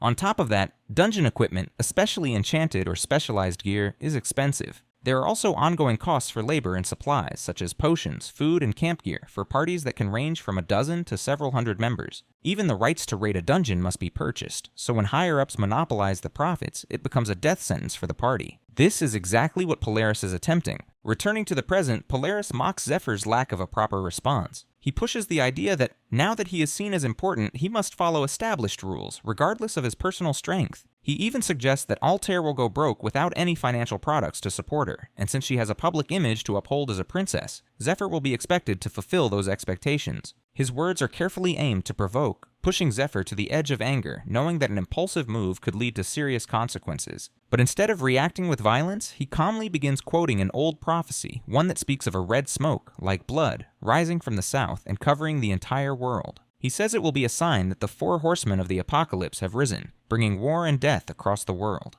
As he quotes the prophecy, Lucius recognizes it immediately. Meanwhile, Zephyr continues to use his silver key to summon the Sword of Light, claiming that an angel told him he would use it to prevent the world's downfall when he first earned the blade. Charging the sword with mana, he firmly states that since the goddess has granted him both the dragon heart and the sword, he cannot hand them over to anyone else. Instead, it will be Princess Altair who decides where the dragon heart belongs. After making this clear, he calmly shakes hands with Polaris and expresses his gratitude. With that, the bishop takes his leave. As he walks away, he's deep in thought. For a mere peasant, Zephyr handled the situation better than expected. He wonders whether he plans to give the dragon heart to Altair in order to strengthen her party against him. The idea darkens Polaris's expression. He feels that Zephyr has chosen a difficult path, one that will eventually ruin him. Polaris firmly believes that all 7 pieces of the dragon's heart must be recovered and reunited. Otherwise, there's no point in having them at all. Even as he returns, he remains lost in thought about Zephyr. He suspects that the boy knows nothing about how the world truly works. His cooperation with Altair, his cryptic prophecy, and his calm behavior all raise doubts in his mind. He doesn't believe Zephyr is acting purely out of goodwill. He considers whether he should have performed a mana dedication ritual to test him, but there were too many eyes on them. Still, he reassures himself, his true goal is to summon the Demon Lord. Everything else is just entertainment for now. Besides, he has prepared a special gift for them, one he crafted himself. The gift turns out to be Adirius, whom Polaris had already met earlier. He had lied to Adirius, claiming he had found a way for him to reunite with his master. Adirius, appearing to believe him, accepted a necklace from Polaris. Back in the 3rd parish, Altair and Zephyr discuss their recent encounter with Polaris. Altair feels relieved that they still possess the dragon heart, though she's slightly surprised to see Zephyr smiling. When she asks about it, he reveals that he had expected a far worse outcome. The meeting also helps explain some of the cult leader's behavior in his previous life. At the time, he was confused by the man's sudden appearance, but after hearing Altair's remarks about the white dragon, he developed a theory. Perhaps the cult leader had shown up to investigate whether the white dragon was involved in Olden's disappearance. Even so, one detail still puzzles him. In his past life, Polaris never took any action against Adirius for 2 whole years, despite Adirius' known connection to the white dragon. The answer, however, comes from Adirius himself. Sometime earlier, Zephyr met Adirius, and who showed him his ice dragon deity. From that conversation, he learned that Polaris was never able to collect the dragon hearts. This explains why he seemed relieved during their recent meeting. He likely believed they would never gather enough power to challenge him. With this in mind, Zephyr decides to act. He pretends not to know how to use the dragon heart, and it works just as he hoped. Polaris leaves, choosing to fight through wealth and political influence, exactly how humans tend to operate, and Zephyr understands that well. But when he mentions humans, Altair briefly recalls a memory of her brother in his demon form. Meanwhile, Zephyr continues thinking, if the bishop had revealed his true power, they would all be dead by now, or at the very least, their party would have been forced into a desperate struggle for survival. Yet, Polaris leaves Zephyr untouched and never reveals his allegiance to the demon lord worshippers. Our boy suspects there must be rules in place, boundaries Polaris cannot cross, at least for now. He realizes that all Polaris can do is label him a threat to the kingdom and try to eliminate him through the Gold Dragon's influence, likely by triggering internal conflict within the temple. Zephyr finds it almost amusing. Despite all his manipulation and arrogance, he genuinely believes he came out on top. But our boy knows better. He knows that eventually the cult leader will recognize his mistake and regret letting this opportunity slip. And although Polaris took a step back, Zephyr is certain they'll push much further now, especially with Altair by his side. In the next meeting, Zephyr prepares a variety of delicious dishes made from dragon meat, accompanied by a glass of water drawn from the Lake of Life. According to him, this combination helps boost their stats, something they'll need for the upcoming battles in the snowy fields of the Blue Dragon Raid. As he encourages everyone to eat, they're all surprised by how flavorful and nutritious the food is. The water from the Elven Lake not only enhances regeneration, but also extends one's lifespan. While the others enjoy the meal, Altair grows curious about when Zephyr learned to cook. He replies that he picked it up from his grandfather, who once owned a restaurant. Altair makes a light remark in response, but then raises a concern. Ada Ruiz is the only one missing. Zephyr simply notes that dragon meat doesn't sit well with him, avoiding further explanation. Still, she worries that Ada Ruiz might come to resent them. Zephyr, however, feels confident that even if he holds a grudge, he won't act on it, not with Daryl around. Meanwhile, Ada Ruiz quietly concludes that it might be best to eliminate Zephyr now. Despite the cult leader's earlier interference, the Dragon Raid proceeds as planned and on schedule. In the following meeting, Lucius presents a list of items to be sold at the upcoming Lauren auction. This auction is the largest on the continent, where millions of gold worth of goods are traded, including legendary items. According to the priest, placing an item in the auction is a lengthy process. It takes months to submit an item, and even longer for it to be evaluated. Only after all the formal procedures is it added to the official catalog, one that only auction staff are permitted to view.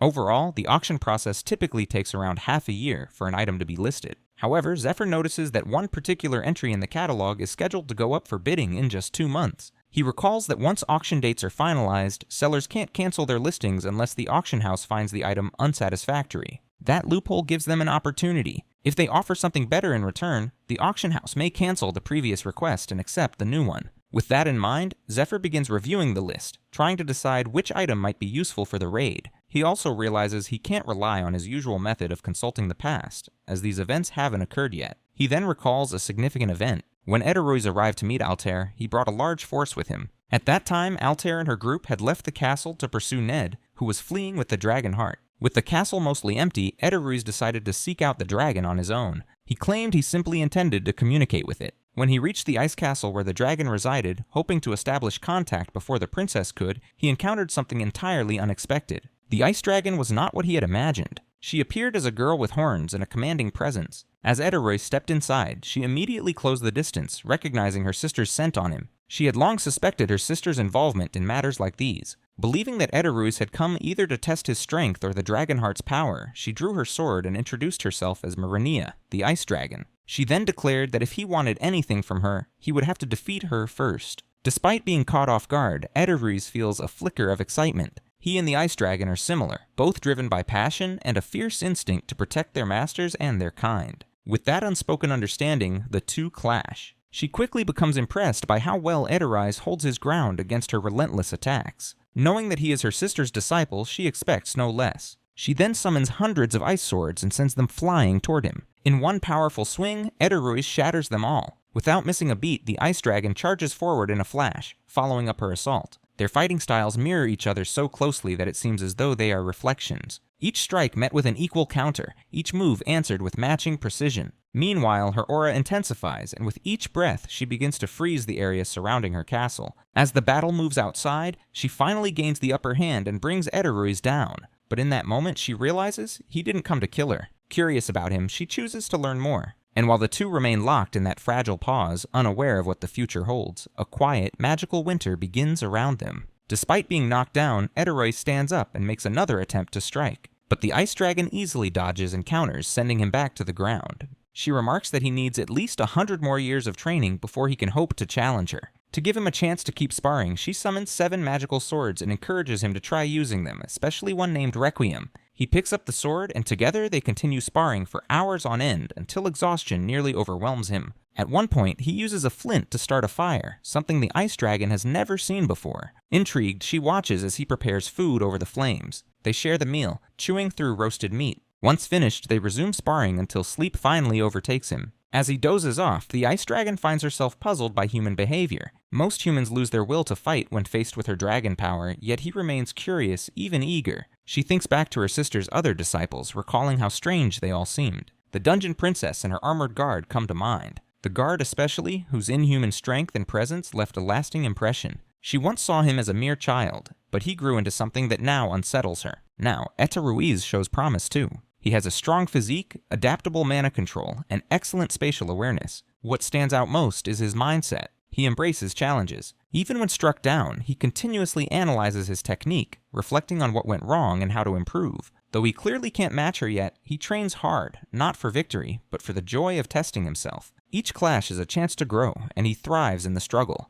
Eta Ruiz improved so much that the ice dragon, Marenia, now spars with him in her true form. 3 months into his training, he feels excited by his progress. He can now land hits on Marenia even in her dragon form. However, that excitement quickly turns into panic when he remembers he must return to Lindell Castle in 2 months, as the princess is expected to arrive. In the meantime, he has carved out a small space within the ice to live in. One evening, Marenia calls him outside and shows him the northern lights. As he sits and watches, he is mesmerized by the shifting colors. He recalls something his master once told him, that she too had seen the northern lights with Marenia and had wished to see them with her again. Hearing this, Marenia reflects on the past. Long ago, the great dragon heart shattered into many pieces, and over the course of 100 years, those pieces became the dragons. Her own fragment was a blend of blue and white. After awakening from the ice, she met her sister. They were different from the others because they shared something deeper. Her sister had a passionate nature, and though both of them were white in appearance, Marenia could never claim the title of the White Dragon, as it already belonged to another. She continues to reflect. After Kaiserus died, her sister went into a long sleep, and the other dragons began to act strangely, preparing for some unknown grand mission. Since then, Marenia hasn't had a conversation like this with anyone, especially not someone who shares memories with her sister. Hearing that, Edorus can't hold back his emotions, which the ice dragon immediately notices. Inside, he wrestles with himself. His mission is to eliminate all dragons, but if he follows it to the end, he would have to kill both Marenia and her younger sister. He knows he cannot do that. To express what he truly feels, he uses the Earth's Cradle skill to bring out the preserved body of the white dragon lizard,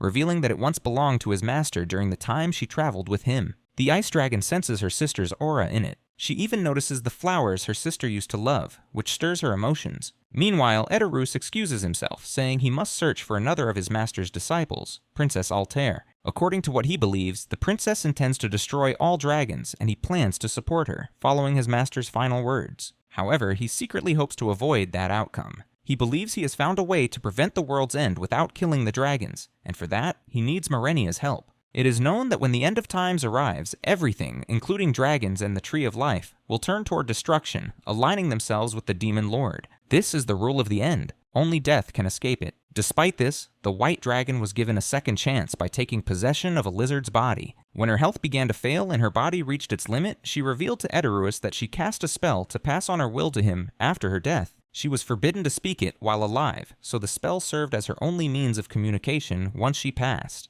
She advised Edorus to seek out Princess Altair and support her efforts to stop the end of the world, as Altair was determined to destroy all dragons to save it. Even as she shared this, the white dragon struggled to admit that Edorus might not be able to carry out the task, especially if it meant killing her or her sister. In her final moments, she urged him not only to save the world, but to live for himself. After her death, Edoruus set out to fulfill her mission, but he remained conflicted. The thought of having to destroy her kind weighed heavily on him. He failed to reach a clear decision, but continued moving forward, telling himself he was helping others. One day, inside a dungeon, he encountered something his master once spoke of, a summoning altar for the demon lord. Recognizing it immediately, he destroyed the altar, believing that by eliminating such threats at their source, he could prevent the apocalypse without needing to kill dragons. However, the Ice Princess later explained that there were thousands of altars, each hidden and scattered, making it nearly impossible to stop them all that way. She emphasized that Edoruus was delusional, even about her, and if he truly wanted her support, both he and Princess Altair needed to prove their worth. According to her, this was the perfect opportunity, as Altair planned to eliminate Artalis. If Edoruus proved useful in that effort, she wouldn't mind joining him as a teammate.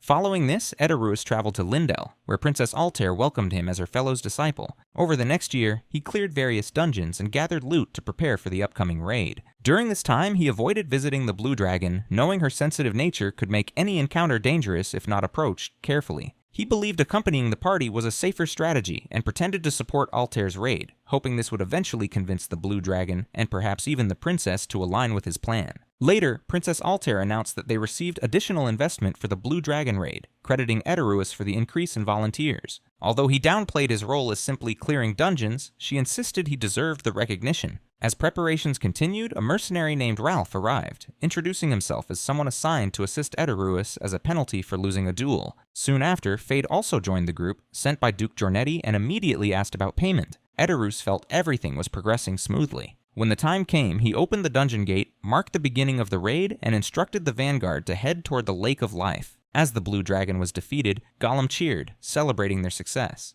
Edoruus hid his sorrow and acted pleased, knowing he needed to maintain appearances. He then declared that he would consume the dragon heart, as promised, and Princess Altair gave her approval. Edoruus quietly accepted the moment, determined to earn everyone's trust and rise in influence until he surpassed the princess and took control of the party himself. Fade insisted on relying on his own strength. Although Edoruus preferred to fight alone, he understood he couldn't keep an eye on Fade during the battle. Instead, he focused on getting close enough to heal the Blue Dragon. He used the demonic sword of sacrifice for this purpose. And upon seeing the dragon, he quickly realized that reality was far more complex than he imagined. Still, he felt grateful for the healing items he collected. As he attacked, the dragon briefly regained full consciousness and recalled the divine blade, Requiem. The dragon remembered that its true power awakened only through someone who possessed a dragon heart. To the dragon, the blade represented both a tombstone and a funeral march. While thinking of the White Queen, the dragon acknowledged that she no longer needed to follow her commands. However, she couldn't pass her power to someone she deemed unworthy.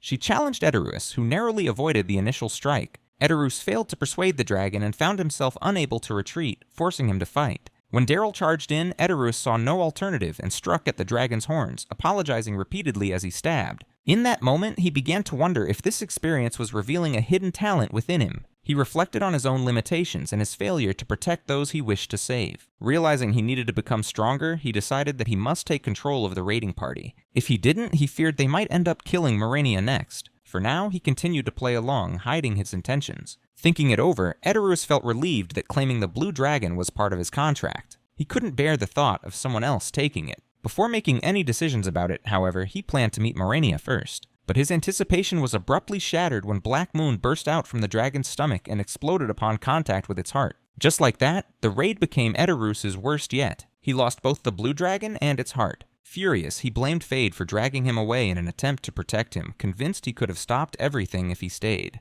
But Fade disagreed. He argued that even if Edoruus claimed the heart, the poison mixed with it would have caused serious harm. Given the risk, Fade insisted that retreating was the safest option. Not just for Edoruus, who survived thanks to his armor, but for everyone else around him who could have been exposed to the toxin. With that, Fade announced the end of his contract and his intention to leave. He warned the group not to invite him again, especially if Edoruus was still part of the team. He also advised the princess against granting Edoruus any authority. Though confused by the warning, the princess started keeping a closer watch on Edoruus. But sometime later, something happened that made her set those doubts aside. The Ice Dragon herself arrived to support Edoruus, recognizing that he proved his worth. To aid him, she froze the entire Elfin and Danakil farmlands. This action crippled Danakil's resources, but by freezing the river, she prevented the poison from spreading across the continent. Following this, the Ice Dragon officially joined Altair's party. Edoruus, now carrying the title of Dragon Knight, began fighting alongside her on the battlefield. However, this marked the beginning of the party's descent in the wrong direction.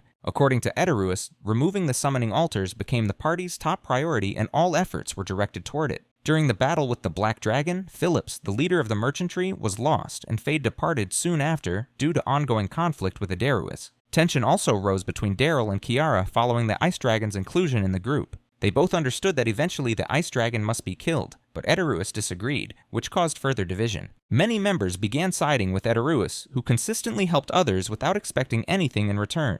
In contrast, Daryl, who lacked a charismatic presence, struggled to earn similar support. Eteruus claimed he only wanted to gain people's trust, but this shift ultimately led to the elves leaving the party. What remained of the group started to resemble a close-knit circle, bound more by personal admiration for Eteruus than by shared goals. Altair grew increasingly uneasy, suspecting that her master once ordered the Ice Dragon's death for a specific reason. Meanwhile, the internal division Eteruus unintentionally created became the opening Zephyr used to join the party. Upon arrival, Fade immediately recognized Zephyr from the Third Parish and quickly pinned him down, surprised to find that the boy learned combat skills. He wondered who might have trained him. The scene then shifted to an earlier time, when Zephyr once wielded the Dragon Heart and formed a bond with Fade. Because of these events and Zephyr's growing influence, Altair found herself drawn to him. She realized that building strong allies like Zephyr was essential if she hoped to challenge Eteruus and prove that he might be leading the party in the wrong direction. To move forward with her plan, Altair persuaded Zephyr to work with her. Our boy, standing on business, reminded her to clarify the terms of their agreement beforehand, as a previous party member stole their kill. He demanded the spoils back, claiming that the Demon Lord worshipper's corpse and belongings rightfully belonged to him.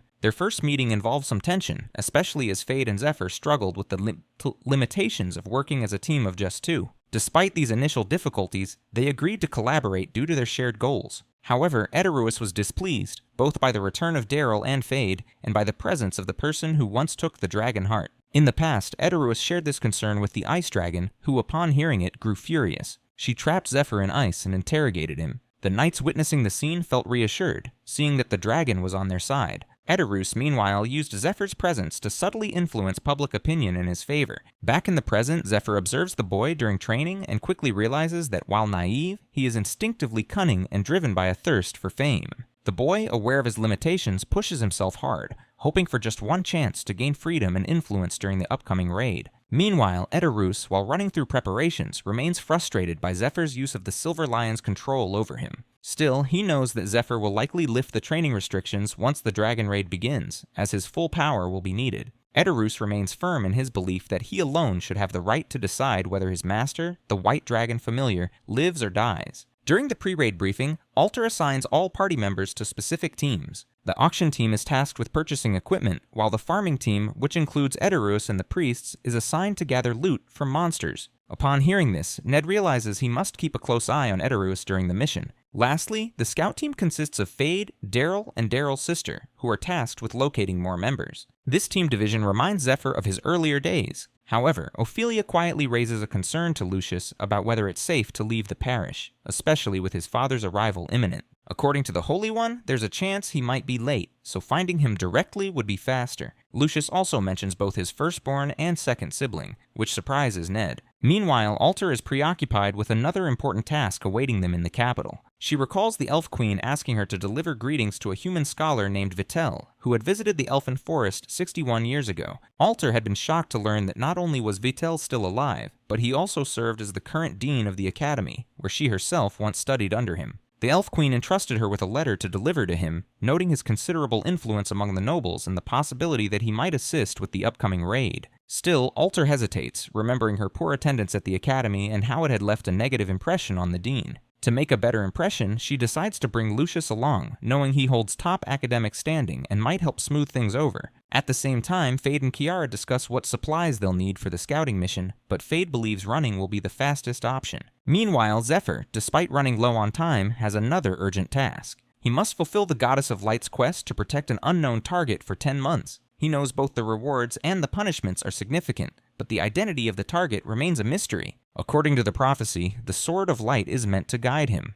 As he prepares to resume his other responsibilities, his sword suddenly begins to glow. A beam of light shoots into the sky and Zephyr instantly senses that it's pointing toward the target, who now seems to be rapidly approaching. Moments later, two figures riding dragons descend from the clouds. One is Lucius's father, the Duke, and the other is none other than Vitel, the Academy Dean. As the dragon lands, Phillips, the leader of the merchantry, is revealed to be with them. Zephyr immediately recognizes him and recalls leaving him in the elfin forest for his safety. Altair, upon seeing Phillips, feels slightly relieved, and Phillips appears just as glad, having heard that the group managed to capture the smiling woman, the very reason he had gone into hiding. Phillips quickly explains the situation. Knowing the group's deteriorating condition, he brought Lucius's father, the Duke, along with Professor Vittel. When Ned sees the Duke for the first time, memories resurface. He remembers how the Duke had played a key role in shaping the world's current state. The Duke had benefited greatly from the economic collapse caused by the bubble break, and his aggressive investment strategies had only worsened the damage. Ned indirectly blames that event for his own family's downfall, and as a result, finds no reason to hold a favorable opinion of the man. Even from a purely logical standpoint, the Duke appears to be the worst kind of person, self-serving, short-sighted, and entirely focused on his own family's gain.